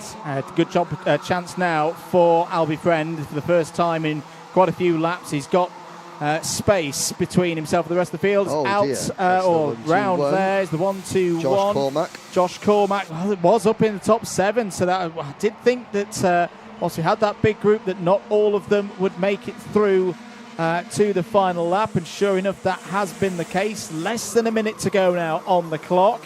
Who's made the most progress in this race? Well, Tom Reed. Tom Reed up 17 places so far in this one for Strawberry Racing. Had a torrid time in qualifying, but is paying back the support from Strawberry Racing. He's up to 7th as here, down the inside. This time, it's the 119 coming into play of Jack Collinson. So he's fighting back, is Jack Collinson.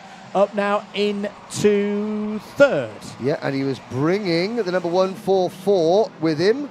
That would be Theo Bradshaw, running as a privateer, is Theo. There is Tom Reed in the number 111 cart. The nickname is the Farmer.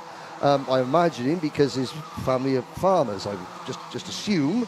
But he is now up in the 7th. Oh, there's the number 185 cart. That is the Coles Racing entry of Benjamin Lawn, who has retired from this race.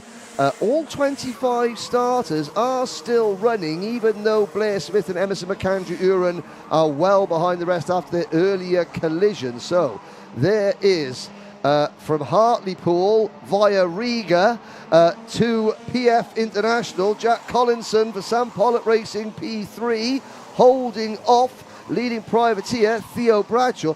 That's a plain white go-kart of Theo Bradshaw. Oh, wouldn't a couple of sponsor stickers look resplendent upon that wagon? He would indeed. Final lap board then. Albie Friend in control. You'd say he is now in full control, because we know that there has been a mid-race penalty applied to Finley Lyons. And round the final couple of corners then, Albie Friend is going to take the win, and he's going to take it on the road. Brilliant driving for the Strawberry Racing pilot. Finley Lyons P2 on the road, but remember has a plus 5 second penalty, so anyone within that gap will jump him in the classification.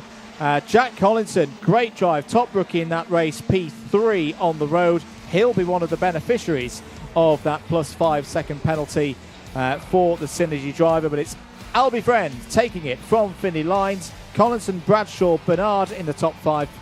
Joshua Griffin, Zach Starbuck, Edward Haynes, Max Gilman and Tom Reed in the top 10. Riley Morrow, Alex Goodson, Louis Radcliffe and Leo Livingstone in the top half. Unofficially, Finley Lyons will drop to 11th after his penalty has been applied. And there's Taylor, Rogers, Tyler, Ambrose, Ward, Thompson, Clark, Anderson, Cormack, Smith, McAndrew-Uren and Lawn.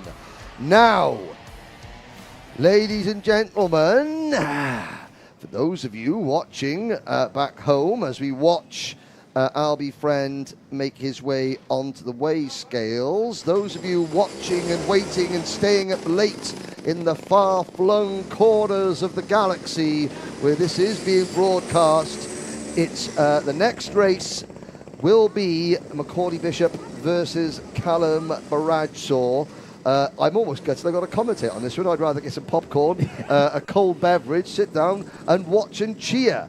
It's going to be one for the ages, and it's only a heat race. Yeah, it's going to be a good one. You saw Benjamin Lawn walking back to Parc Fermé there, and well, I know it's only one position, but I think that kind of event, whilst unfortunate for Benjamin Lawn, you never know for Blair Smith and Emerson McAndrew, and that could be a point that they need in terms of an intermediate classification. So yeah, I do understand why both Blair Smith and Blair and Emerson continued round there. Yes, maybe using the tyres a bit, but taking advantage of any moments for anybody else. Wow, 38 entries in the Minimax class, so there will be 10 drivers in the repechage, you know, and even if McAndrew and Blair Smith were, say, first and second, they don't want to be using their tyres. No. But there is tension and a little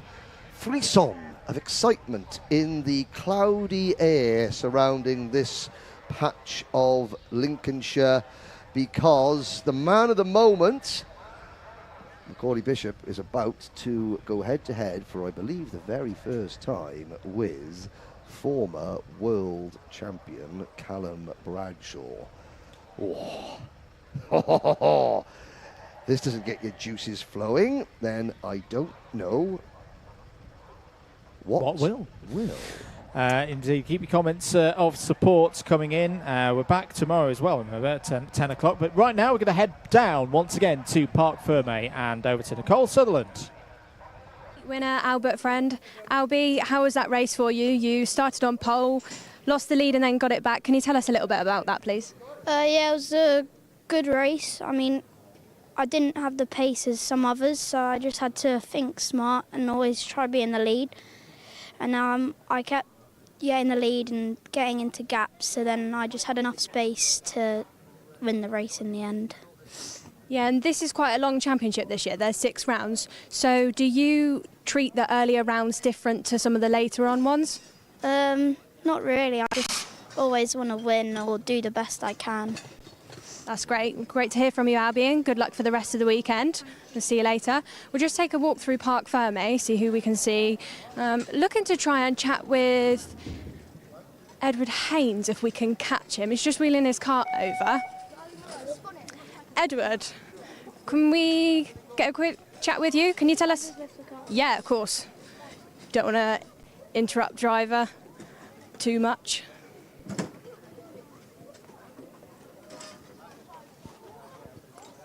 Cheers, mate. Can you tell us a little bit about your race so far? How's your weekend going?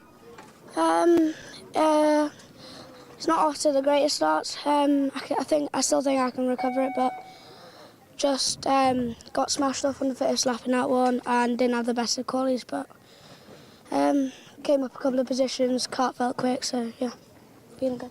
Good to speak to you, and we hope you get back up to the front later on in the weekend. Speak to you later.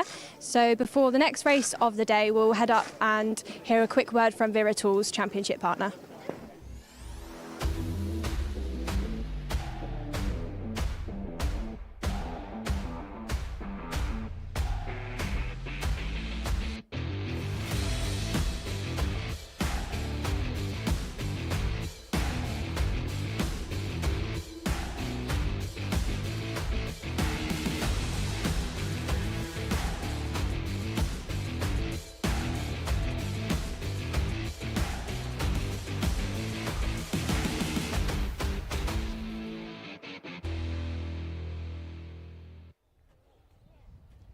Welcome back to PF International here in Lincolnshire and getting ready for, and it really is, eagerly anticipated heat in senior rotax. It'll be heat number 3. There is a photo extraordinaire, Adam, who's been doing some cracking work. Well, he's part of Team Social. He is. Team Commentary, UI and Nicole, have been outwitting Team Social, even though Lucy Derrick and the Social team have been doing some good work. Mm-hmm. You know, as you can see, he's looking at his phone. We're hard at work. We are indeed. Yeah, so I think Team Commentary are already 1-0 up against Team Social for the race coverage. And Team Production 1-1 for focusing on Team Social while Team Social was looking at his phone. So that's good result so far. Good Better result than the Sheffield United result, sadly. Yes, but Cardiff came back to draw 1-1. Okay. There's people drinking adult beverages in Germany, in Chinese Taipei, and the island of Taiwan for this next race, the number 99 of Callum Bradshaw. Let's see where they line up for race 9, Senior Rotax, heat number 3.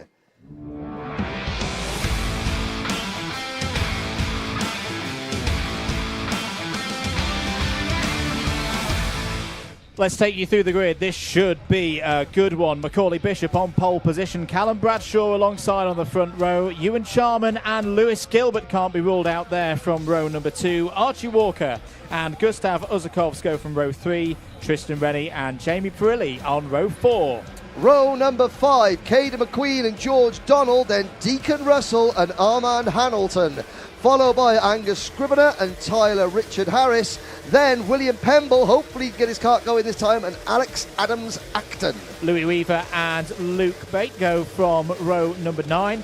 Stephanie Hubika and Ethan Martin complete the top 20, and it's Ethan Bentley and Alex Duncan on row 11. Sam Longley and Joshua Rudd start on row 12. Alex McGee and Stefan Kazmarzik are on row number 13, followed by David Mitchell and Ben Cook.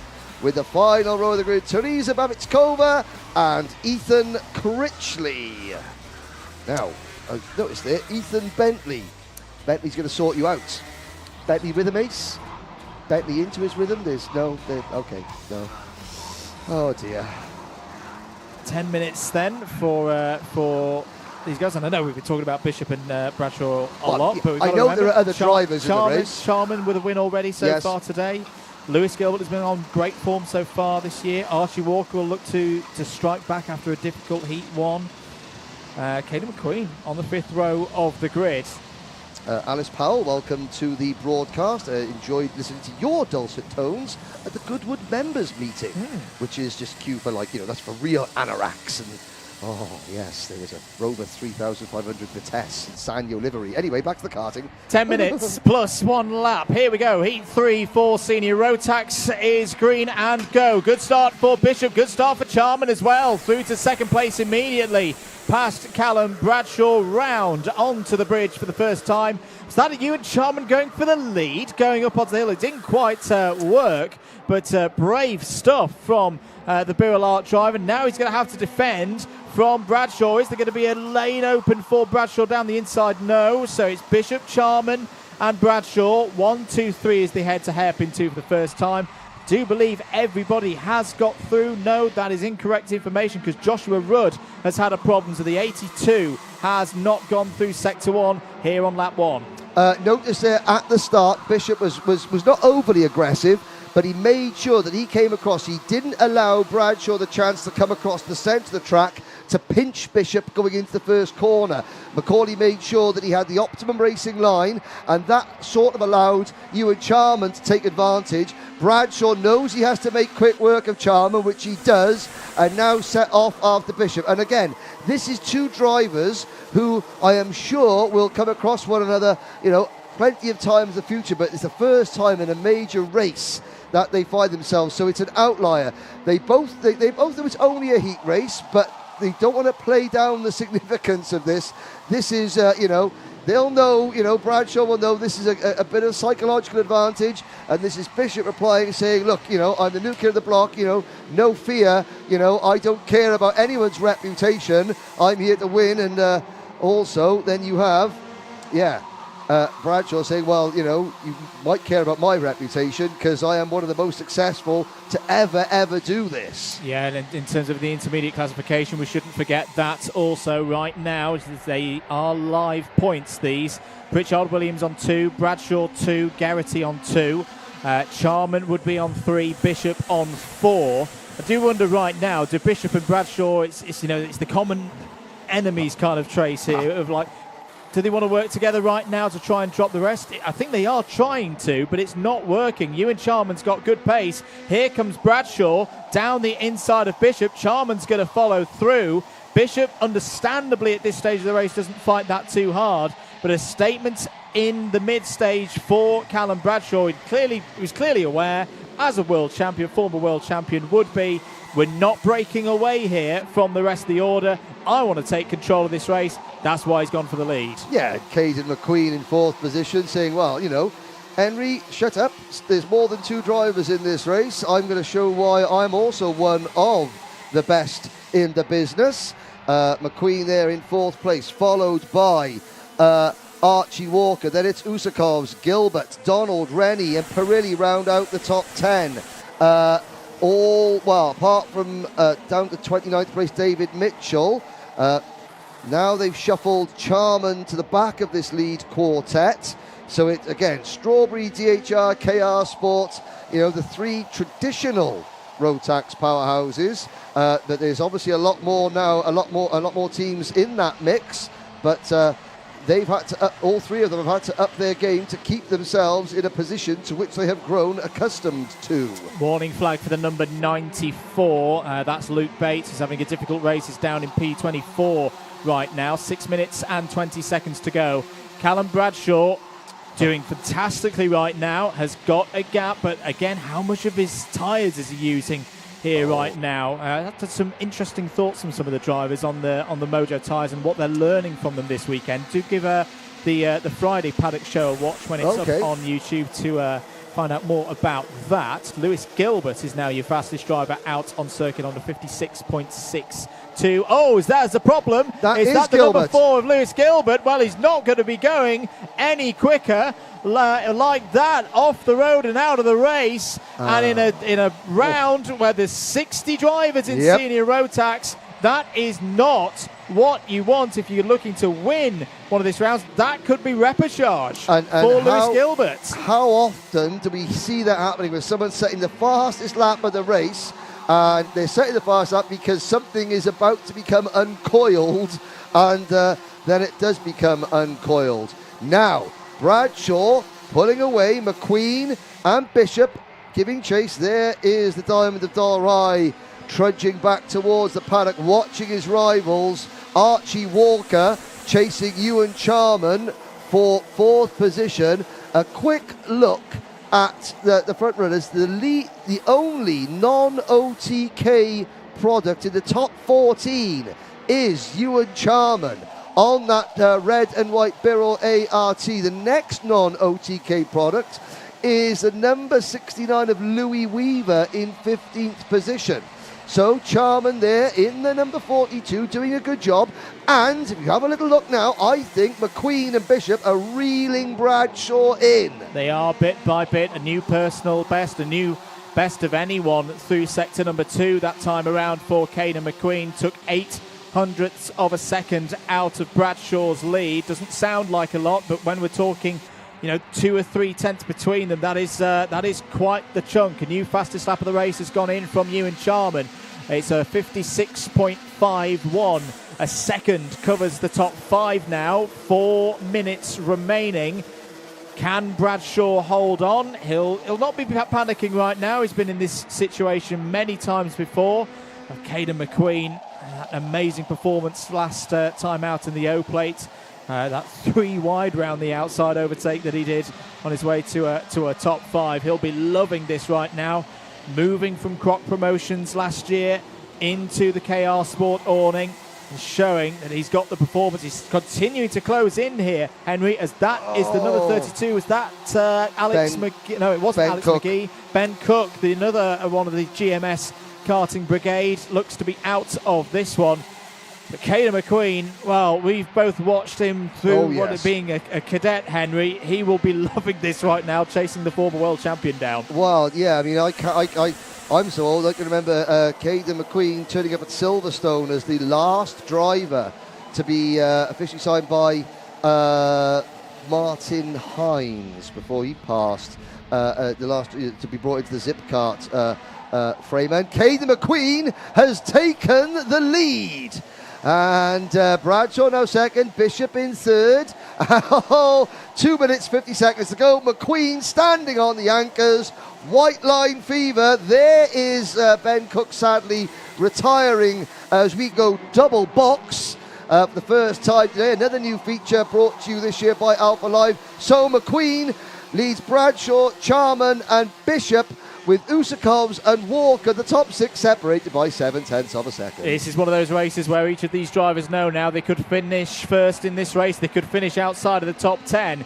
It is so close out there with plenty of time remaining on the clock, 2 minutes and 15 seconds. Got to remember as well, for all of these drivers, this is their last heat. No more opportunities to qualify through to the pre-final tomorrow, and it's the top 28 from the 60 here this weekend who do.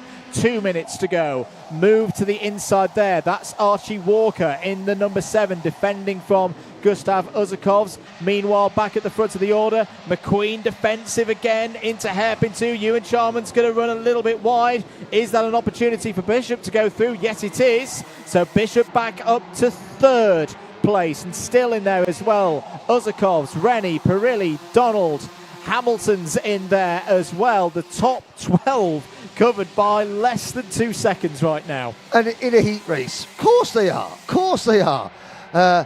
Cross the line. We complete lap number 9. And look at that. In fact, the top 16, less than 3 seconds separate them. We're 2 and 3 wide on the banking. Bradshaw has found his way back to the top spot. Bishop up to 2nd, McQueen down to 3rd, and Charman and the rest now scratching their heads thinking, how did he do that? Right, it's all started to break down now behind. I think Tristan Rennie's lost a number of positions in all of that. Angus Scrivener's coming through as well. Another one of the Hunter Motorsport entries on the CS55 chassis. 45 seconds to go, so there's still going to be at least 2 more laps in this one, and the remaining corners that we've got here on lap number 10. Callum Bradshaw getting that gap again. We saw it earlier in the race. Has he timed this to perfection? You know, almost allowing the others to catch him up, use their tyres, now hit the front, now hit the loud pedal and use a bit more of his conserved rubber. That is a good gap to have with 2 laps to go, 0.4 of a second. And this is where Bishop and McQueen will be going flat chat to catch Callum Bradshaw. You could see Bishop. That's not going to help their cause. Battling side by side. Bishop doesn't defend. That's a smart move from Bishop. A good move from McQueen. It doesn't cost them too much ground. And McQueen doesn't defend. Bishop doesn't attack. They still have got eyes on that Tony Kart, the number 99 for Strawberry Racing, as Bradshaw leads them onto the back straight. Charman and Walker are next. Perilli in 6. Hamilton, Rennie, Adams, Acton and Usakovs round out your top 10. They'll get the last lap board this time around. Can McQueen and Bishop beat Bradshaw, or will the former world champion say, okay, all the hype, I'm back? This is where the hype is. And if this result was to stand, this would be pole position for the pre-final. Bradshaw would be the only driver in the intermediate classification in senior rotax on 0 points, still with 1 race to go. So whilst Pritchard Williams could join him on the front row, he wouldn't be able to overhaul that 0 score at the moment. That's hairpin 1 done. Bradshaw still not being caught by McQueen and Bishop and the rest through the Fullerton S's. This is looking good for Callum Bradshaw, and he knows it. He's just got to get it through Bobby Game Corner, through the Mike Wilson complex. He's going to make it 2 wins from 2 and book himself the perfect place to start on Sunday in the pre-final. Callum Bradshaw wins again at PF International. Heat 3 is his in senior rotax. What a job. He fends off Caden McQueen, Macaulay Bishop, Ewan Charman and Archie Walker. That is your top 5 in a really, really fast race for senior rotax, as we expected, Henry. That is job done for Bradshaw. Form is temporary, class is permanent. Bradshaw by half a second from McQueen, Bishop, Charman and Walker. Great result for Jamie Perilli, Tristan Rennie and Alex Adams-Acton. So 2 karts in the top 10 for the Jax Motorsport Project 1 Racing Group. Usakovs and Hamilton, the Latvian and the Hungarian drivers respectively rounding out the top 10. Deacon Russell for MLC Motorsport, Instead of George Donald, William Pemble and Tyler Harris. Further down the order, the top 10 separated by 17 seconds. Sorry, no, that was a lie. The top 10 separated by 5 seconds. The entire field, down to Teresa Babich-Kova in 27th place, separated by 13 seconds. Well, Senior Rotax living up to its billing here this weekend at PF International, and well, something even more remarkable has just happened, Henry. Yeah, there is. Henry Moore Racing has just potentially sent a message on the live broadcast chat that could send shockwaves through the entire paddock. It is true. Cardiff City have scored a 96th-minute winner at home. As we look at Bishop and Bradshaw, sort of their first sort of like tertiary congratulations between themselves, I will go and have a lie down and scream to myself, go on, Bluebirds. Sorry, anyway, back to the go-karting. Thank you, Henry Moore. Yes, well, there's Macaulay Bishop. Whoa, he looks a bit tired there after that one. I think that just shows how hard a race that was. There's Emily Cotty, yes, waiting for her turn to be out on circuit later on in the juniors. 3 more races to go here today at PF. We've got the next heats for Senior Rotax coming up. That'll be the second opportunities for groups B and C to race and book their spots through to the pre-finals and spots on the grid for the repechage tomorrow. And don't forget, we've got 2 more races for juniors as well. Junior Rotax groups A and D will be out in race 11, and then the last race of the day, groups B and C, race number 12. Now, next Emily Cotty, you can see Lachlan Johnson, Scottish driver, and Lachlan's mum, of course, she's an extremely funny lady. Making bad life choices is Lachlan. Well, there's one already bad choice there with his haircut, terrible. But meanwhile, good choice, Macaulay Bishop, down speaking to Nicole Sutherland. We're down in Parc Fermé with Macaulay Bishop. Macaulay, the past few weeks after the O-Play and a European round, you've had a lot of praise for some special overtakes you've been making. One of them's had 3 million views over social media. Can you tell us a bit about how that makes you feel coming into a race like this? Obviously it's good, yeah, got a lot of coverage on social media, so yeah, hopefully a few people saw it, but yeah, it doesn't really make me drive much better. It's just a nice feeling that everyone's seen it, you know. And your mindset going into this weekend, what are you thinking? Obviously I'm going to try and win, but yeah, last heat we struggled a little bit, didn't have quite a good amount of grip to win, but yeah, just go home tonight and yeah, rethink it, change the car a little bit and hopefully come back tomorrow stronger. That's great. Best of luck to you, Macaulay. We'll head up to the comms box for the next race of the day, but quickly we'll just hear from Wera Tools.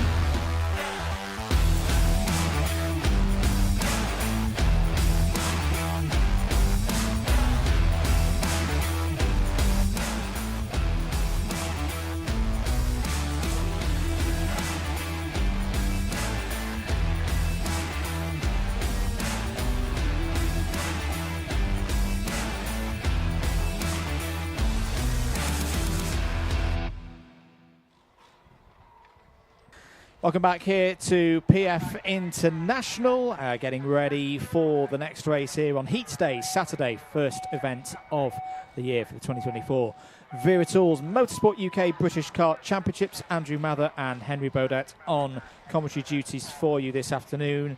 And the last heat of this phase of the round, Henry, for Senior Rotax coming up. We've just seen a great race from the first half of the field in race 9. But good opportunities here for a number of drivers in race 10, particularly Teddy Pritchard-Williams starting from pole position. Yeah, indeed. And, you know, let's not forget a great drive for Ewan Charman in that last race as well. The fight is on to who starts alongside Callum Bradshaw for the pre-final tomorrow. There's Kai Veach, interested spectator, alongside Kai Clark. 2 Kais, you know. together. There's Veach, and there is Guy. So we've gone from 2 Guys to 1 Guy. That's Guy Cunnington in the number 52 Kart. Looking back, the Argenti Motorsport livery of James Lowther. James, proud member of the People's Republic of Tyne and Weir. Also counting Kai Hunter amongst their number. Now, all the Hunter Motorsport drivers, they're honorary citizens of the People's Republic? I'm not sure.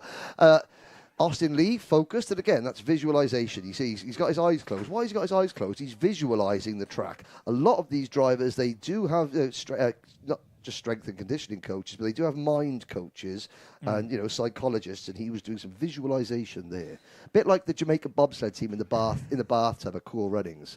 Run with the rhythm, run with the ride. It's bobsleigh time. It's not. It's senior rotax heat 10 time. Here we go.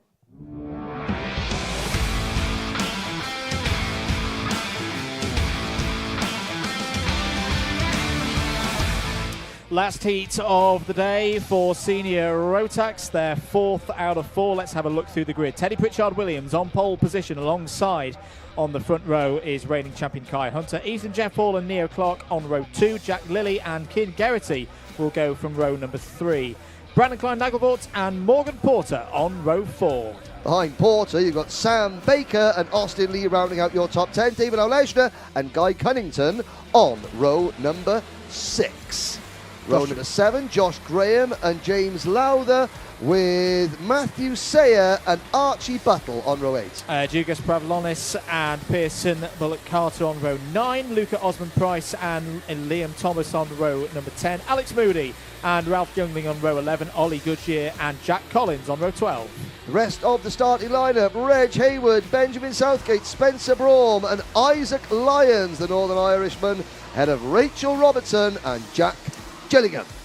Gillingham. Somebody. I go Gillingham. Priestfield Stadium. Yeah, Priestfield. Yeah. Been there. Down near Bucknell Park. Absolute pit. Anyway,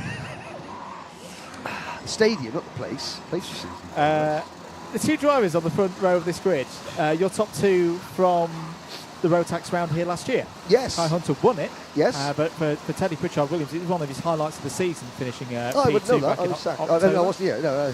And so looking to resume battle from the last time we had a Rotax round here for the Vera Tools British Kart Championships. End of the season, starting the season this year in 2024. Well, that's where Teddy Pritchard-Williams got his first British Championship podium here. Last round of last year's championship. Lights are out, we're off and racing. Oh, and there's a problem. That was a trickle effect, and that is Kai Hunter up the escape road and potentially out of the race. There he is. He's emerged back. Oh, he's missed part of the track.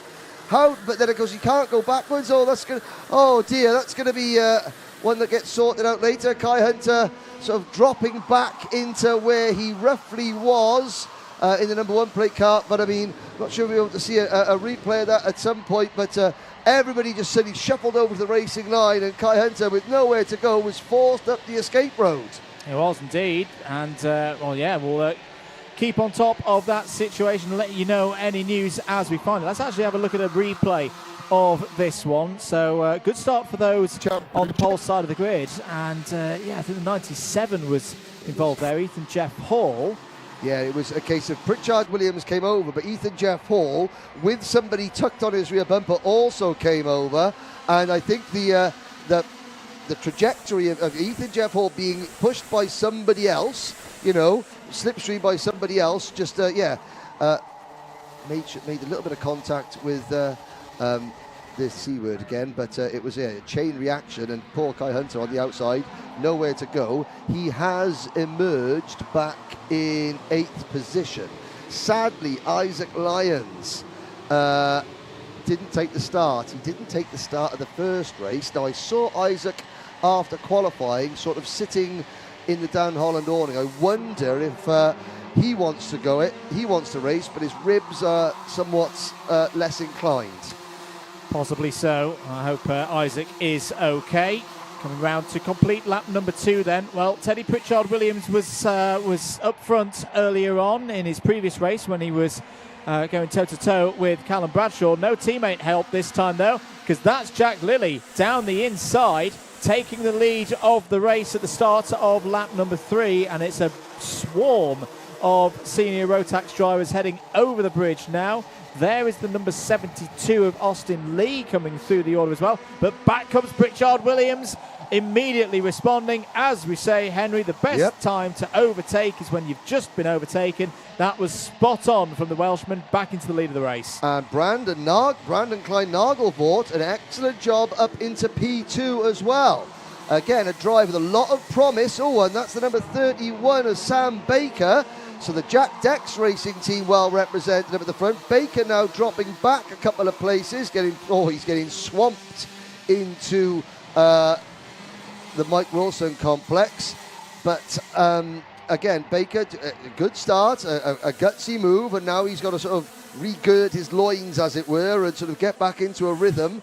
The top two are breaking away. Fastest lap for Reg Haywood, who's running 19th at the moment.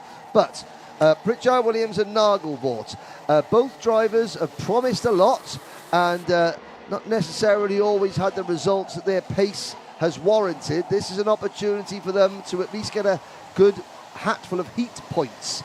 There is the Alonso coloured livery kart. That would be an Argenti Motorsport kart of James Lowther. Nice old school FA livery on that kart.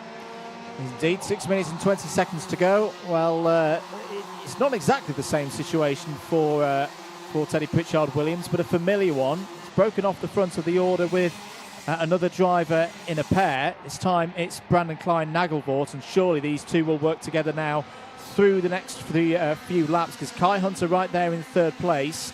Now, no messages have come up on our timing screens in the box here, Henry, so we'll state that as it is. Reg Haywood, new fastest lap of the race, 57.16. Was that even Jeff Hall having a go there at Cian Garrity's fourth place? Now I just say that. Warning flag for the number one of Kai Hunter. That may be related to the start. It may be related to something else. We'll just state it as the facts are, that the number one has received a warning flag. There are your top two. Brandon Klein-Nagelvoort at the front, ahead of Teddy Pritchard Williams. The gap back to Hunter is 1.5 seconds. Yes, I'm sure that obviously that the incident at the start will be reviewed. But we will call the race as we see it on screen.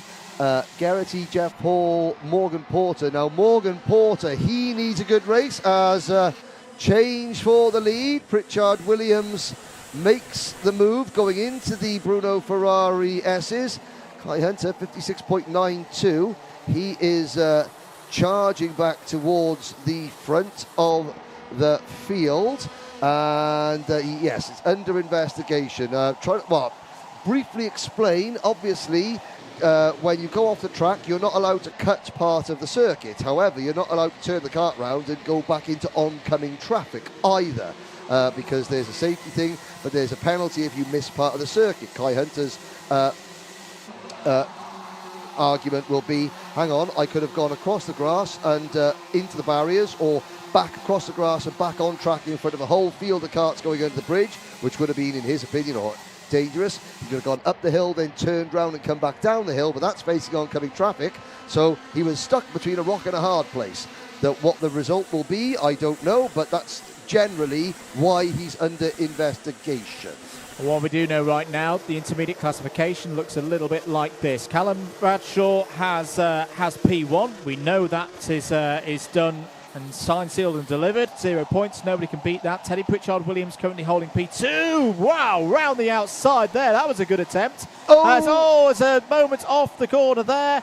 That's the number 60 of David Algetner having not such a good time of it. Was it the 72 of Austin Lee involved there? As well, and I think there's damage to the front of the number 60 also. So what was a good race up to that point for Algetner, suddenly it's going to most likely be an early retirement. Yes, born in Poland, now based in Cwmbran in South Wales. Is it Cwmbran or Caerphilly? I keep forgetting. Races DD2 out in Europe, and David Algetner, a former Rotax Grand Finals podium finisher for his native Poland in Bahrain 2021. That was Poland's first ever Rotax Grand Finals podium. Yes, kill mode 1 for Kai Hunter, says Roger Young. Yes, as you can imagine, Kai Hunter, his mood will not have been lightened by the goings on into the first corner, but he's at least giving that CS55 Carlos Sainz branded chassis for the Hunter Motorsport team plenty of coverage. Where is Morgan Porter in 8th? Of course, Morgan retired from his first race. So Lewis Gilbert, Morgan Porter, 2 big names who have had a retirement so far. Will that will the second result for them scrape their way into the pre-final, or will they have to go to the repechage? I would think repechage, with the amount of drivers in the class, 60 of them. I tend to agree with you there, Henry. It could be quite a spicy one in the repechage, which we'll be able to watch tomorrow morning. 2 minutes to go then. Guy Cunnington there, new fastest lap of the race, and now up to 5th place as well, has got past Cian Geraghty for that spot. Needs to find about 0.7 of a second up the road to catch up to Ethan Jeff Hall. There is Kai Hunter, second on the road. Has Teddy Pritchard-Williams got enough to hold off the reigning champion? These two met in close quarters action in that final. In fact, that final, that's what we're calling it now, the O-Plate, Yes. back at Wilton Mill a few weeks ago. Both of them didn't see the major placings at the end of it, of course. But 1 minute and 20 to go. The gap is 0.6 of a second, and right now Teddy Pritchard looking comfortable, but knowing that one mistake will put him back into the clutches of these three. Hunter, Klein Nagelvort, Jeff Hall, and Guy Cunnington really pushing on now, has closed the gap to 0.4 of a second down the inside. This is for 3rd place, and through goes Ethan Jeff Hall, but he's going to have to work off and into hairpin 2 now, and there is the former senior Rotax champion. Guy Cunnington is right on the scene there in 5th. Yes, and chasing Nagelvort, and Nagelvort is sort of fading a little bit as this race progresses, but he's still on course for a good result. So again, Brandon, he's led this race, now he's fallen back. I know that will be something of a frustration for him. However, he's got to keep his head cool because he's still on course for a strong starting position in the pre-final. Ethan Jeff Hall, of course, last year's Rotax International Trophy Senior Max champion. He is so senior Rotax last year in Europe. There's David Olejna.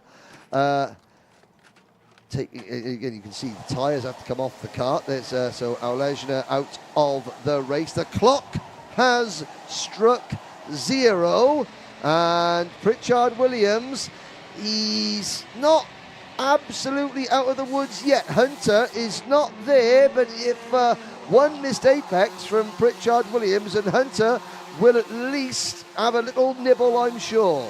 Problems out there, unfortunately, for Lowther. It's fallen down outside the top 25. I think there's also been problems for Ralph Youngling and Liam Thomas. Just saw him out the commentary box window, slow off the bridge and towards hairpin 1. So, final lap then. Teddy Pritchard-Williams leads by 0.4 of a second at the same venue where he took his first podium in senior Rotax at this level, and he's looking good again here. Kai Hunter there, P2, Ethan Jeff Hall racing for the first time in the Wera Tools British Kart Championships for Sam Pollitt Racing. That is your top 3 there. Out of the race is the number 27 of Liam Thomas for GMS. Not good news. And well, we're talking about drivers going into the repechage. There's some of them that will just be on the outside of even actually no, all of them will make the repechage, never mind. But Teddy Pritchard-Williams is coming through to take another victory, is on strong form at the moment, and it's going to be an all-Strawberry Racing front row for the pre-final tomorrow. Teddy Pritchard-Williams will take 2nd place on it and join Bradshaw on the front row with that victory. A very good day for Strawberry Racing. Takes the win by 0.3 of a second ahead of Kai Hunter. 3rd for Ethan Jeff Hall. Guy Cunnington 4th. Brandon Klein Nagelvort completes the top 5. Cian Geraghty 6th. There, another strong result for Strawberry. Jack Lilly 7th. Matthew Sarin 8th. Joshua Graham and Morgan Porter complete the top 10. Will that be enough for Morgan Porter to be in the top 28 of the IC. I think that's questionable right now. Archie Buttle 11th, Alex Moody, Austin Lee and James Lowther complete top 14. So, okay, I think it was actually okay for James Lowther. I think that was a transponder issue that moved him down to the order. I've got to say, Alex Moody, excellent day for the Cato Motorsport driver. A 10th and a 12th. And hopefully he's remembered his new race suit this weekend as well. I spoke to him yesterday. He was having engine problems yesterday, so a real comeback after a difficult free practice day indeed for Moody. Pearson Bullock Carter was 15th. Neo Clark, Reg Hayward, Dugos Pavlonis, Sam Baker and Spencer Braun were all in that top 20. Ollie Goodyear, Luca Osmond Price, Jack Collins, Benjamin Southgate and Jack Gillingham all in the top 25. Rachel Robertson and Ralph Youngling, the last of the finishers, 27 of them. 3 retirements, Liam Thomas, David Auletner and Isaac Lyons. Hello on the live chat to Alex Satelli. Hop indeed. Yes. There's Morgan Porter. Knows that he will have a busy morning tomorrow. Matt Sayer, there you're flying the flag of Vietnam. Based out, he does a lot of racing over here now and again, but yeah, based out in the Southeast Asia, where he originates from. There is a look, and just coming on the screen there. That's one of the members of Team TVKC, the marshalling team here at Trent Valley Kart. There's a Bob Astill out there with his broom. Could well be a man of his caliber. There he goes, and again, look at that, just sweeping offline to make sure there's no marbles or anything like that. That's what makes this marshalling team here at PF International the best in the country, one of the best in the world, and that's why the World Championships are coming to this circuit. And a happy 30th birthday as well to Team TVKC. Right, this year. Team TVKC, okay. 30th to me. You're 21. Plus tax.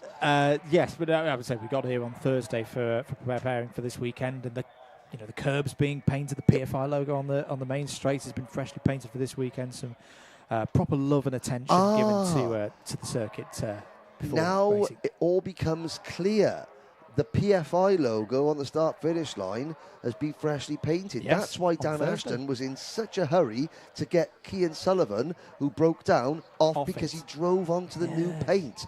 If only Cian Sullivan had parked on the grass, he probably would have started the race. But you go on to the paint, and that's it. Now we're going to hear from Aston Villa's #1 fan, Teddy Pritchard-Williams, with the Cole Sutherland. We're the senior Rotax Heat 4 winner, Teddy Pritchard-Williams. Teddy, good start to your weekend so far, a win and a second. Can you tell us a bit about it? Yeah, really good. Start went well. Got a little bit scrappy in the middle of the race, just kept trying to lead as much as we could. And then I got past, turned around, there was a massive gap behind. So when it was right, went in and then just led it to the end, really. So it's quite good. And from what we've seen from the senior grid so far, it's not been calm. It's been pretty aggressive. Can you tell us about how you handle that? I think you just got to think, if you put yourself in the right situation, maybe at the O-plate, learn a few lessons from that. But yeah, it was good. It's scrappy, it always has been, and it always will be, but it's fun. Great to hear from you, Teddy. We'll catch up with you a little later.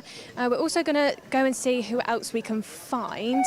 Over here, P3 in the race is Ethan Jeff Hall. Ethan, this year, alongside the British Kart Championship, will be racing in Junior Ginetta, which he's been testing for. This year he'll be with Sam Pollett, a change from last year, who, when he was with Strawberry, ran with Strawberry Racing for quite a long time. Ethan, can we just quickly catch up with you? We're just telling the audience that you're doing a double bubble this year, Ginetta and karting. Can you tell us a little bit about how you manage that? Yeah, it's quite tough, obviously jumping between the two, but just doing obviously the Ginetta and as much karting as we can. So yeah. And you had a successful weekend last week in Europe. I think all of us watched the carnage that went on. Are you feeling confident after that? Yeah, I think pretty confident.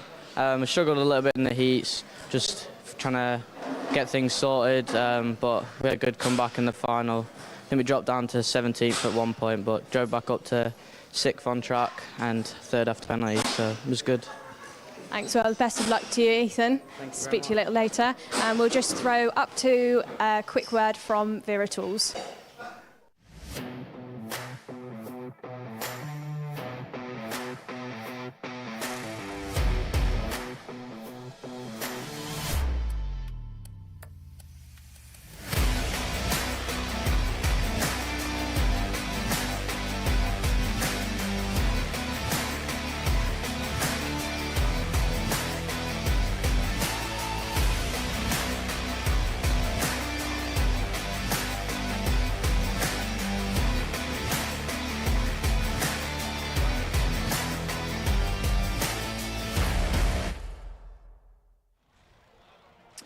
Welcome back to PF International, getting ready for the next two races, both of them in Junior Rotax, and Groups A and D heading out on circuit soon, Henry. Yes, indeed, and everybody watching is at least far more entertained than that driver.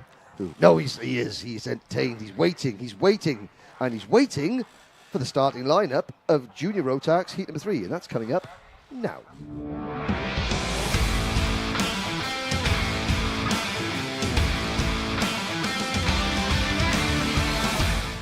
Let's take you through the penultimate grid of the day here at PF International. Thomas Spearing starts at the front of it alongside Jacob Ashcroft, Lucas Blanford and Owen Neve on row 2, Noah Barham and Ryan Gondor on row 3, Joe Anderson and Kai Veach on row 4. Row number 5, Kai Clark and Iman Bansal, then Joshua Turnbull and Adam Wooden. That's on row 6. Row 7, Charlie Neve and Cameron Nelson, Hugh Bolton and Daniel Kilpatrick. Finley Buck and Albie Lapago from row 9, Shane Chandaria and Emily Cotty complete the 10th row of the grid. Henry Cameron and Leon Hasty on row 11, and it's Eli Bannon and Lachlan Johnston on row 12. Ryan Gill and Aidan Mitchell are on row 13, followed by Jensen Pritchard and Zach McDonald, with Michael Dalton, Marcel Poppercool and Sebastian Lusch rounding out the field. I don't think we've got Aidan Mitchell out there. We saw him in a little bit of discomfort after the first race incident, and I think maybe he's thought, well, live to fight again another day. And who's that? The Hugh Moulton was getting a little bit agricultural on the rolling lap. Someone's mentioned it. That's the first time I've seen Mary Poppins mentioned in the live chat. Chim chimney, chim chimney, chim chim chiree. Oh, I could not be a more happier bloke. There we go. Yeah, I wasn't expecting that on there. Well, I wasn't expecting Motorsport Magpie to mention it. 10 minutes then for this one, and it's going to be the last race for all of these drivers in Junior Rotax. Away we go then. Good start for Spearing on the front row. Immediately takes the lead. Followed through by Lucas Blanford, who needs a good result in this one. Yes. Because he had a retirement in his first one. Round they go. Onto the bridge. Up the inside. Was that one of the DHLs? Was that Noah Barham? Having a good start. Started 5th on the grid in the number 22. Up into P2, I think it was. Let's have a little look as we... Ashcroft is down in 4th. Now, of course, Jacob Ashcroft is in need of a good result. It is Barham 2nd, Ashcroft 3rd. There's some of the battling going on down towards the middle of the top 10. Owen Neve with the number 18 kart was in the midst of that scrap as we head through the Mike Wilson complex, but a remarkable gap there. 1, 2, 3 out at the front. Thomas Spearing, followed by Barham and Ashcroft. Well, we've seen the Argentis have some really good speed so far this weekend. End of lap 1, it's Spearing from Barham, Ashcroft, Neve, Blanford, Gandor, Veach, Wooden, Clark and Moulton. That is the top 10 right now. Good start as well for Eli Bannon, up 6 places on that first lap to 17th. Round and over the bridge here on lap number 2. And Thomas Spearing looking in a decent level of control right now, as all down the inside, Jacob Ashcroft going for second place there and making it work past his teammate Noah Barham. He's desperate to get that new pair of Alpine Stars race boots, is Jacob Ashcroft, which is what his dad Barry has promised him if he wins a heat race. He's closing in on the E-plate holder, the English champion, Thomas Min Spearing. Argenti Motorsport have already enjoyed a very good start to the weekend as they come out of the final corner across the start-finish line. There's the view from the start gantry under the bridge, which was put in at the start of 2011. And Ashcroft having a little look at the lead, and I was very fortunate enough to be invited up to commentate on the very first ever race with the bridge here. It was November 2011 for the British Championship, which was won by Tom Joyner that day. And the racing has got better and better ever since as Ashcroft takes the lead. Does indeed, with a textbook move down the inside of Spearing. Spearing didn't fight that one too hard. Lucas Blanford continuing a good run here in the third heat for Junior Rotax.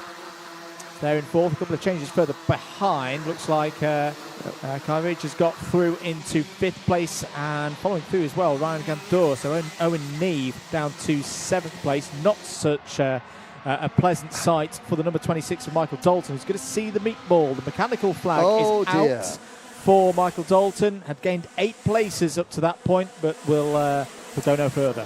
So here's a challenge for our camera team here. Jacob Ashcroft's gloves. Let's see if we can, and there's a story behind Jacob Ashcroft's gloves. If you are a fan of motorsport, as you are, and the new Ayrton Senna special edition gloves come out, and if you're Jacob's dad Barry and you think, oh, do you know what, legend Ayrton Senna with his yellow gloves there, he buys them, keeps them in the box. What does Jacob do? Use them. Takes them out of the box, chucks them on, and without Barry realising it, starts driving his go-kart with them.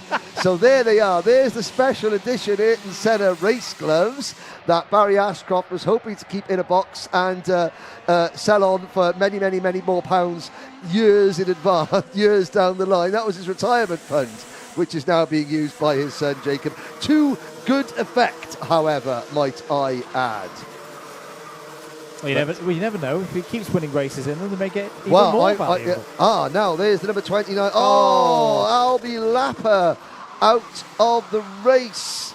So Barbara is now, and all his fans from Bromley to Australia and the United States will be devastated to see that one Strawberry Racing kart out of the race. But yeah, great camera work there. So I think Team Camera are doing well here. They've all learned to biscuits. Team Production just lose a point there for showing that big green blob there on the screen. But Team Commentary, fair to middling so far. One's been good, I've been, but Ashcroft is leading. And he's leading with 5 minutes to go. Penultimate race of the day, last race for all of these particular drivers. Intermediate classification situation now. At the top at the moment, 2 drivers who are not in this race. So Whittaker and Bartle will face off in the next one. Your highest ranked driver who is in this race is going to be Thomas Min Spearing, currently in 6th place on 4 points, virtue of 2 second places, which could improve right now because he's down the inside of Jacob Ashcroft and has taken the lead. Ashcroft's going to try and fight back surely into hairpin 2. Spearing defends. Here comes Lucas Blanford onto the scene. He's going to muscle his way up to 2nd place, you would think, but Ashcroft's trying to hold around the outside there through the Fullerton S's. Brave attempt from Ashcroft, but he's had to give that one up and goes down to 4th place now. Noah Barham through into 3rd. Excellent move from the Sacred Skin Aesthetics backed driver Lucas Blanford for the Ultimate R team. Ultimate R, the team run by Ben and Matty Hingley, proving that they are worthy of a seat at the top table of Rotax karting in the UK. And there is the 5th place driver, Kai Veach. Cameron Nelson, a long way back from the lead group, in 6th position, is the leading rookie out of Canada's Ryan Gandour. As we've got another change, that is Lucas Blanford, for the very first time in his career, moving to the front of a race in the official Motorsport UK British Kart Championship. And it was a sweet move indeed down the inside into hairpin 1. The front end of that kart looking really good to me right now. Henry's got good control. Noah Barham right there on his tail in 2nd place. And Kai Veach is coming into this It's now a 5-kart scrap at the front of the field with 3 minutes to go. There's a yellow flag, so you can just see in the background there. We'll catch up with what was the cause of that in a moment. There has been a plus 5 second penalty that we can report on for Sebastian Louche. So Sebastian Louche having a tough day here in Lincolnshire. That'll be a demotion of some sorts at the end of the race. Fastest lap of the race for Joshua Turnbull, 58.15. Where is Turnbull at the moment? Not in the top 10, so a little bit further down as here comes Ashcroft down the inside, retakes the lead, is followed through by his teammate Noah Barham, back to a 1-2 for DHR then. What has Blanford got in response? That's what he's got in response. Yep. Beautifully done, down the inside, retakes second place. We briefly saw Michael Dalton walking away from his Cato Motorsport number 26 kart on the double box coverage here on Alpha Live, but it is Ashcroft, Blanford, then Spearing, followed by Veach and Barham back to 5th. Still these top 5 ahead of Wales' Cameron Nelson doing a fantastic job in P6. Hasty, Moulton, Neve, Wooden, the rest of the top 10. Eli Baden crossed the line. He has dropped to the back of the pack for the Cato Motorsport team. 90 seconds plus change to go. Leon Hasty getting some support online. What was the advert? Like they're something like all brand. They're tasty, very, very tasty. It's Leon Hasty. I'm sure Grant Mitchell from EastEnders, the actor Ross Kemper's in it. Mm-hmm. Look it up on YouTube. Ross Kemp advert, like 80s. I'm sure it was all brand, but it was not now after the broadcast. Do it later on, but it's on Hasty, very, very hasty. Anyway, carry on. Karting. 1 minute and 5 to go. Ashcroft feeling the need to defend there into the first couple of corners. Lucas Blanford not able to find a way through there, but he is now up the inside as they wrap round onto the bridge. And he's got it up the inside, onto the bridge, retakes the lead. That promotes Spearing back up to second place. And in this tight scenario in Junior Rotax in the intermediate classification, how big a move is that going to be? Ashcroft still there though, in third place. Noah Barham not too far behind. Ashcroft looking to the outside, that's not quite worked. Spearing's wise to that one, 30 seconds to go. Lucas Blanford back to the front of the order, but all of this fighting, all of this defensive driving is going to bring everybody else back into play now. Veach is there, Cameron Nelson's back on the scene, another great run from the rookie in the number 41, and there's going to be 2 more laps of this one. They're going to have about 5 seconds on the clock as they cross the line. Blanford looks over his shoulder. This is where he pulled the move on Ashcroft 1 lap ago. Defends it to the inside. There's more coming in. Hasty's into play. Moulton's into play. There goes Spearing down the inside. Retakes the lead for Argenti. Yeah, just got the inside line running through the banking. The clock has struck 0. Now Spearing has to defend. Blanford following him deep into hairpin number 1. Ashcroft in third. Over the grass goes Cameron Nelson. He gets back on, but it's Min Spearing leading Blanford and Ashcroft down the short chute into the Fullerton S's with Veach for KR Sport in 4th. Warning flag goes to Kai Clark. There's Spearing. Blanford defending. Spearing doesn't defend. That gives Thomas Min Spearing a huge advantage. They'll see the last lap board this time around. Can they catch Spearing after Blanford defends into Bobby Game corner? Game on! Game on indeed. Great chance this for Spearing. Sits 6th in the points. No, make that 3rd now in the points. Could be moving even onto the front row depending on how results go in the next race. Leon Hasty down the inside of Lucas Blanford. He wanted P2 and took it there onto the bridge. Down towards hairpin 1 then for the final time in this one. Down to, I think, around 6th place now is Noah Barham. In fact, 8th place. It's all gone wrong for Noah Barham in the number 22. Fighting through for 3rd place now. That's Ashcroft retaking 3rd place away from Blanford. Blanford's just got to hold on here in the latter stages. Leon Hasty, where has this come from? He's had a disaster of a weekend so far, but here in the second round of heat, I don't think it's going to be a win, but a mega result for Leon Hasty P2. But the win goes to Thomas Min Spearing. Another win for Argenti here this weekend. 2 points for Thomas Min Spearing with one race yet to go, and it'll be at least the second row of the grid. As there's a spin over the line there, right on the checkered flag. Can't quite see from our vantage point because it's behind the gantry and off the screen. It is the number 71 Kart. It's Ryan Gandor then. I thought it was a KR Sports that went off to driver's right. I hope Ryan is okay there, because that will have been a very high-speed moment. Yes. But Thomas Min Spearing takes the win. Leon Hasty P2, Jacob Ashcroft P3. A top 5 completed by Lucas Blanford and Hugh Moulton. Cameron Nelson, top rookie, once again P6. Kai Veach in 7th in the top 10, completed by Noah Barham, Joshua Turnbull and Owen Neve. Adam Clark 11th, Kai Clark 12th, Charlie Neve and Zach McDonald. Good drive from Zach McDonald. Yes. Up 14 places to 14th. Not the biggest mover in that race. That goes virtue to Hasty with 20 positions. There he is, yeah. But yeah, some big moves in that one. That's Hasty by name and Hasty by nature. That is excellent. Now there they go through. There is Ashcroft. Oh, he's going to have to wait another race again to get those Alpine Star race boots.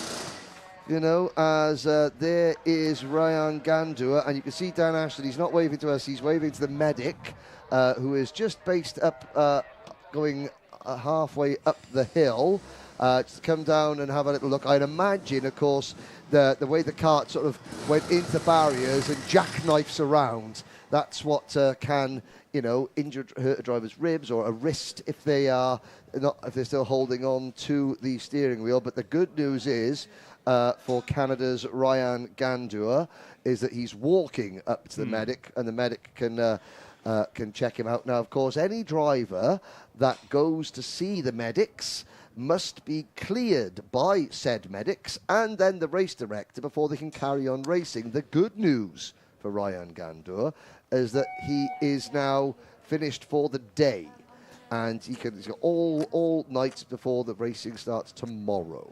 Has indeed, and yeah, good to see Ryan being able to walk away from that one. Yeah, just holding his ribs on his right hand side there. One more race to go here this afternoon at PF International. It'll be race 12 for Junior Rotax. Well, race 12 on our programme, the 4th heat for Junior Rotax, groups B and C remaining for their second run, Henry. Lewis Goss mechanic just looking thrilled with life.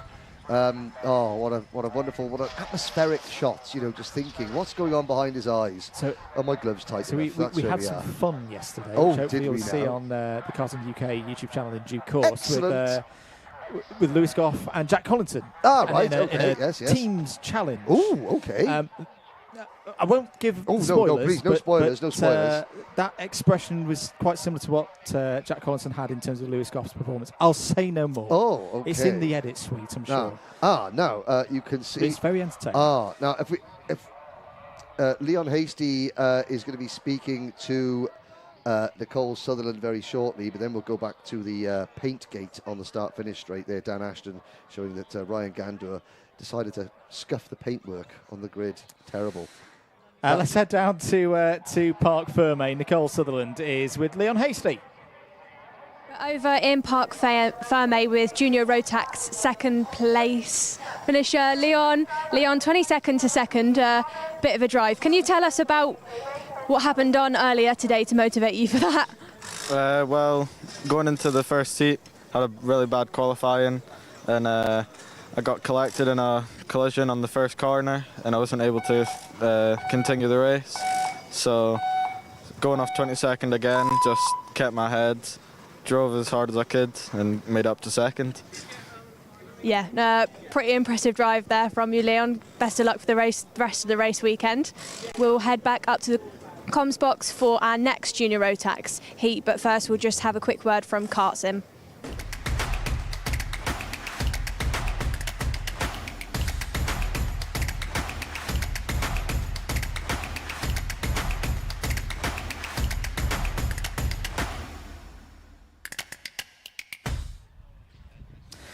Thank you very much for those messages from Kart Sim.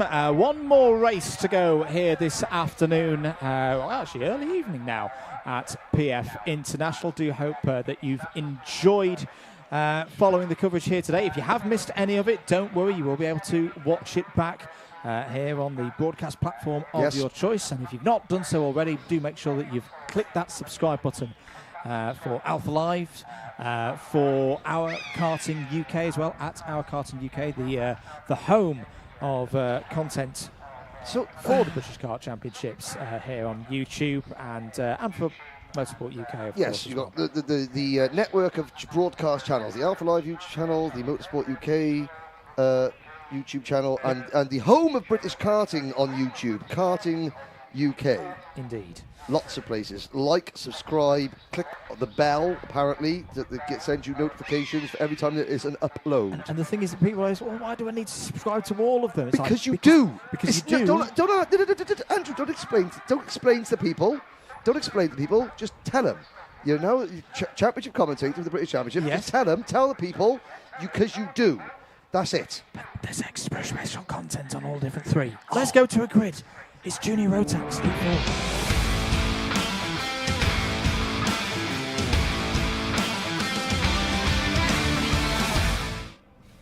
Last grid of the day, Junior Rotax. Heat number 4 has Matteo Palazzo on pole position alongside on the front row Harrison Crowther, William Antrobus and Harrison Whitcomb on row 2, Brandon Truman and Jack West on row 3, Thomas Behrman and Kenta Craigie on row 4. Row number 5, Ben Horner and Joshua Smith, Lewis Goff and James Anagniastis on row 6 with Harry Bartle and Jacob Woods, row 7, Luca Mongi and John Richardson on row 8. Zane Quaker and Lizzie Menti go from row 9, William Archer and Victor Hansen on row 10, Charlie Cox and Jack Baker start on row 11, Aris Miauskis needs a good result on row 12, alongside Freddie Housley. Isaac Barker and Cole Denham on row 13, Scott Marsh and Mikey Walker on row 14. The field rounded up by Matas Miazanskis and Vlad Chemenchuk.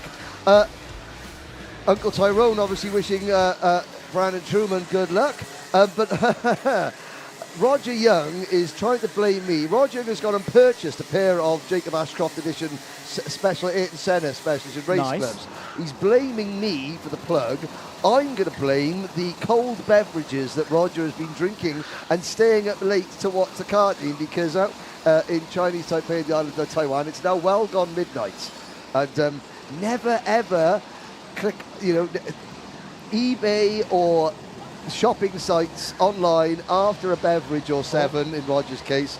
Never a happy marriage. All I'll say is maybe buy karting gear responsibly, ladies and gentlemen. Yeah. One more race to go here today then, 10 minutes plus 1 lap. This will decide the grid for Junior Rotax pre-grids tomorrow. We are green, we're racing. Bit scrappy at the back, but it's good for Palazzo, not good for others. Cutting across the grass there was Harrison Whitcomb, and more towards the back as well. That was a bit of a harum-scarum start to that race, but it's a good one for Matteo Palazzo. This is his second chance from pole position, and he's got a bit of a lead heading down towards the first hairpin. There are a lot of drivers in this race, Henry, who need a good result straight away. This has very much got the feeling of last chance saloon out there. Yeah, indeed. And Cole Denham, the closer, Cole Denham was the driver that ran very wide coming out the final corner. It's been a horrible day for the Scotsman, and I was just looking up going, oh, there is the number 37 factory zip entry of Freddie Housley out of the race. I was looking up, Scott Marsh went around the outside of about 5 drivers at the first hairpin as they all sort of packed themselves up the inside to defend. Marsh went, anything McCauley Bishop can do, I can do better, and gained a whole heap of places. He's gained 8 places on the first lap there, up to 19th for Scott Marsh. And that's why he's a works driver in Europe for Tony Kart, of course, back here in Britain, racing for Strawberry Racing, and needs to make those moves if he wants to get in the top 28 in that 28 cut-off for the pre-finals and not need a repechage to race through to the latter stages of this first round for Junior Rotax. 8 minutes and 20 to go. Change at the front of the order. It's William Antrobus who's come through to the front. In fact, no, another change, because that's Harrison Crowther right at the front, isn't it, for Coles Racing? So Harrison Crowther takes the lead of the race away from Antrobus, and after that scary moment for Whitcomb, all over the green Grasscrete curb through turn 1. Whitcomb is still there in third place. Did briefly hold the fastest lap of the race, which did then go to his teammate Kenzo Craigie, and has now gone further down the order to Harry Bartle in P11. Well, you mentioned the green grass. Of course, Harrison Whitcomb being Welsh, the green grass of home. He was very used to being on the grass. That's a bit of Tom Jones for you. There we go. But Whitcomb back up into P2, and there is a look at that. Well, no, just behind this group, that's the Alchemy Car Care sponsored number 74 of Lewis Goff. He was he was 52 last year, 74 this year. He's running just inside the top 10, but it's Crowther, Whitcomb, and then Antrobus, followed by this driver on your screen now, the number 90. No, that's James Anagnostiatis in 8th position, chasing Matteo Palazzo. Indeed, it's been a good start this for Anagnostiatis. The second of the drivers out there, the detail, the Argenti drivers with the black suits, Kenzo Craigie being the other ones. Those are the ones who are, of course, the Mercedes AMG development drivers who race in Europe as well. Great to have James here this weekend, the Australian. And of course, it's a bit of a learning curve for him being here at PF International for the first time, and he's definitely building into it. Meanwhile, further up the order, the best positioned Argenti Motorsport driver in this race is there in second place, now going for the lead. Harrison Whitcomb to the front once again, but for how long? Because here comes William Antrobus. Beautiful driving from Antrobus there. Nips through, but immediately striking back there. Oh, that's a little bit further back. Craigie. No, it is. How did Kenzo Craigie do that? Through into the lead. Kenzo Craigie had a rough start today in the practice sessions, has stormed through to the front of the order here. This is what we've been talking about with Kenzo Craigie. Last year, speed was there, consistency was not. He's been getting better and better all the while through the course of 2024, whatever he's been racing. And he's showing now he's got that reading of the races that I don't think he had last year. It's paying off now. Leads this race by 0.2 of a second. And also, I think spatial awareness as well has improved for Craigie this year. So we'll have to go back and sort of maybe look back at this race this evening to unpick how Kenzo managed to make it from, I believe it was 4th or 5th to the race lead in one go. But he now leads Harrison Crowther, the revitalised, rejuvenated Harrison Crowther. Uncle Tyrone's favourite, Brian and Truman, is up into P3 in the number 87 kart for Thule Motorsport, rather. And it's great to see Mummy Thule, Iona Thule, here in the paddock, back supporting her son Drew and his team. Really good to see Iona back in the paddock. Lewis Goff is up into 5th position. Harry Bartle is up into P6. Antrobus, who led briefly about 2 laps ago, down to 7th. Then it's Anasiatis, West, Palazzo, Behrman, Smith, Hansen, Quecker, and Scott Marsh up 12th place to 15th. Cole Denham still mired back in 22nd. What has gone wrong, or what is amiss with Cole Denham? Because this is not a reflection of how quick the young Scotsman, known as the closer, is. No, not at all. Minimax 950 champion last year, of course.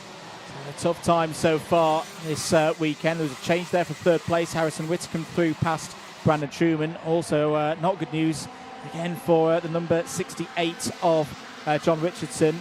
Technical flag. That is going to be a hard day tomorrow towards the back of the repercharge, having retired from the first race. More changes going on. Harry Bartle on the move. There is James Anagnostiatis up to 6th place now. Intermediate classification we should talk about for a brief moment. This result, as things stand, would put Spearing on pole for the pre-final tomorrow. Whitcomb alongside on the front row and Craigie P3. It would be an Argenti 1, 2, 3 for the first major race of the weekend. Meanwhile, there's all sorts going on in the midfield, as we expect in the juniors. That was the number 87, I think, coming through the order. Brandon Truman, yeah. Now, Thomas Behrman, the number 6 plate cart, there he is on your screens.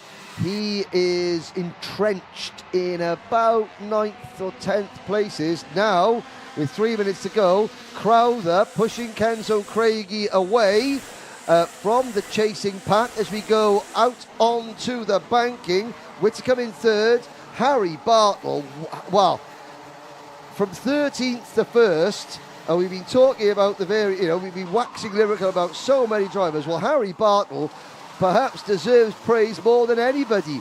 He's just picked them off one by one, and he won the first race at an absolute canter. He did indeed. There is John Richardson on the inset.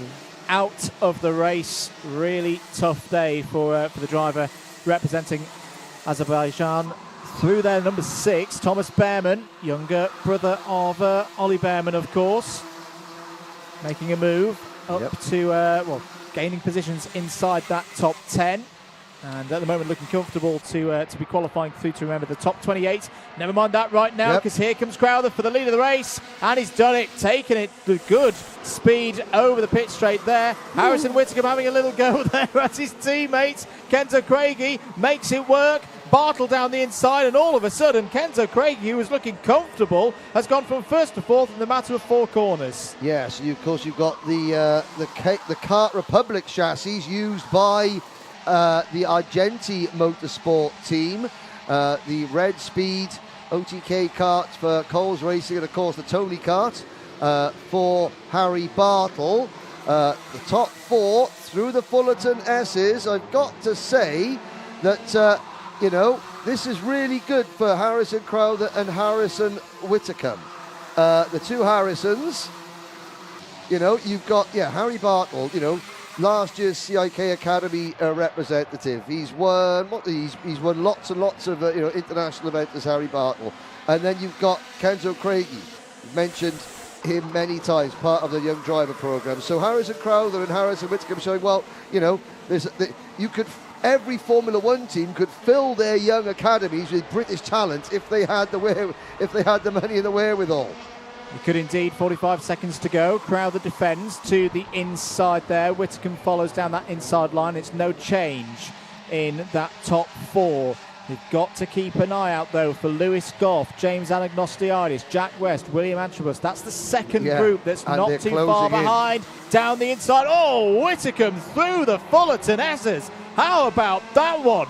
Crowther fought it hard, but had to relinquish that one as there's a problem out of our commentary box window. The number 86 is Matteo Palazzo. Matteo Palazzo is off there. Is that the number 52? Is that Jack Baker? Yes, it was. So Jack Baker and Matteo Palazzo both in trouble on the run from Hairpin 2 to the Fullerton S's. They're out of this one. Time is up, but it's on lap number 11, so it's going to run to 12 laps once again. Defending now, Whitcomb ahead of Bartle, and looks like Crowther's got back through into 3rd, but here comes everybody else. Here comes Goff, Anagnostiadis, Antrobus out of the race there. That's the number 25 of Luca Magni. And still yellow flags at the second hairpin. The leaders go round there now, single file. That's going to help Harrison Whitcomb a little bit. But now, of course, the marshalling team here have moved that Evolution Racing kart of Jack Baker out into a safe place, and it's game on. There's Craigie up the inside of Crowther for 3rd, but it's going to be a head-to-head fight as they start the final lap between West Wales's Harrison Whitcomb and Harry Bartle. Here we go. This is it. This is what we've been waiting for. This has got a contender for race of the day, potentially race of the weekend.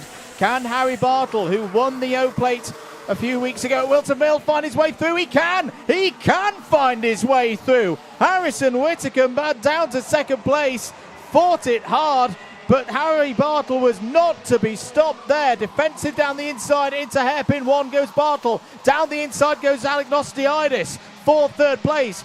Bartle's going to white line it now all the way to the end if he can, but this is the crucial switchback. Does he get it right? Yes, he does get it right. Whitcomb still can't find a way through. Anagnostiadis holding on for third place ahead of Crowther, Craigie and the others. Still Harry Bartle holds on into the Mike Wilson complex for the last time. Is Harry Bartle going to book himself a spot on the front row for the pre-final tomorrow? Out of the final corner, yes he is. Harry Bartle wins again in Junior Rotax. He takes it and he takes pole position in the pre-final tomorrow.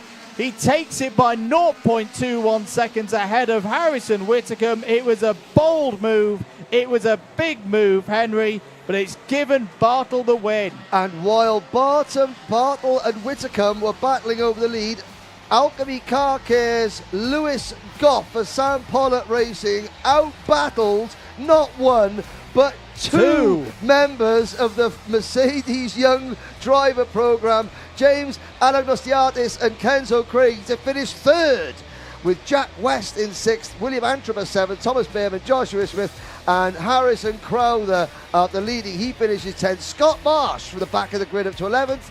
Brandon Truman, Zane Quecker and Victor Hansen is next, further down the order. Wow, I mean, that is just outrageous from Harry Bartle. On to the last lap. Harrison Whitcomb, he tried to defend going on the banking, but Bartle was able to change the direction of that kart so quickly and get to the inside. On an absolute mission is Harry Bartle. And it was big because it changed the order in the intermediate classifications. Yes. Should stress, this is provisional, but this is how things would look at the front pending of Paul the Klassen. grid. Pending Paul Klassen, yes. and the team down there. Harry Bartle will be on pole position for the pre-final tomorrow. He takes, of course, the first big haul of points for the championship as well. Yes. For the best performance through the heats. Thomas Min-Spearing will be alongside on the front row.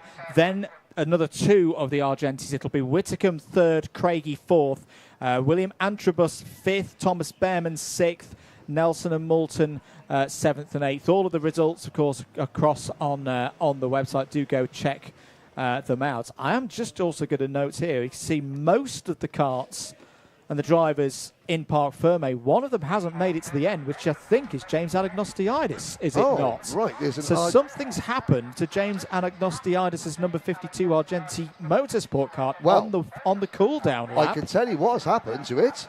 It's broken down. Yep. Is what it's done. It's broken down, and there is the number 52 being brought back. Sadly, that is Jack Baker. So, I mean, one of our Australian drivers had the temerity to break down during the race, and our other Australian driver, at least he had the decency to break down after the checkered flag. Yes, there we go. All the results to say, head across to the British Kart Championships website and peruse and analyse them at your leisure. But remember, it's the top 28 in each class. Love a good perusal. More than 28 that go automatically through to the pre-final. We will have repecharges tomorrow as well to decide the last 6 spots on the grid for those pre-finals. But even before then, we've got some more heat racing to go as well. We'll start off with the 3 heats. Minimax 950, Micromax and Honda Cadet all have heats to go. Get your times in your clocks. This is UK times. Yes. I'm conscious we're still at that time of year where some people have got daylight saving times and some people in other areas of the world do not. So I'm just going to say UK time. Everything we do is yokel time. 10:15 for the first one. We'll be live from just after 10 o'clock here at PFI. We're going to head down, Henry, to Nicole Sutherland, because Nicole, I believe, has got Lewis Goff. Excellent. We're back in Parc Ferme post-race. We're here with Lewis Goff, 11th to 3rd in that race. Lewis, can you talk us through it, please? Me and Harry Bartle at the start, we said let's just push together instead of making it into a massive battle together and fall in back positions. So I went for a move, he followed me through. Then when he overtook me, as soon as he went for a move, I followed him through. So it was basically good teamwork from us to make us up through. And I lost a bit of positions. I was battling with someone. Then I struggled midway through the race, but I gained it back. Then on the last lap I made a switch back to make it P3. And this year as well, Lewis, you've been doing a little bit out in Europe. How have you found adjusting from European racing back to British? For the first few sessions in Europe, I struggled a bit since in the UK it's quite cold and you have to be really aggressive, and since I'm quite a tall person, it struggled to be smooth as possible, but I think it's been quite good over there. It's great to hear from you, Lewis, and best of luck for the rest of the weekend. So that rounds up the racing for today. Lots of action, very exciting, and a great way to kick off the year. We'll head back to Henry and Andrew to round off today's stream, but make sure that you tune in tomorrow so you don't miss a single minute of the action. Thank you, Nicole. And now I'm very, very conscious that it's been a long day in the commentary box, and I know that producer James needs to go somewhere very, very quickly, so we will take our sweet time closing out the... I'm only joking. Thank you very much for joining us. It's been a fantastic day of racing. Andrew Mather, send us home. We will indeed. We're back again tomorrow for the rest of the heats, the repecharges, the pre-finals and the finals. It all kicks off from just after 10 o'clock here in the UK. Thank you so much for your support. Make sure you've subscribed. We'll see you again tomorrow for the culmination of Event 1 for this year's Vera Tools British Kart Championships live here from PF International. See you tomorrow.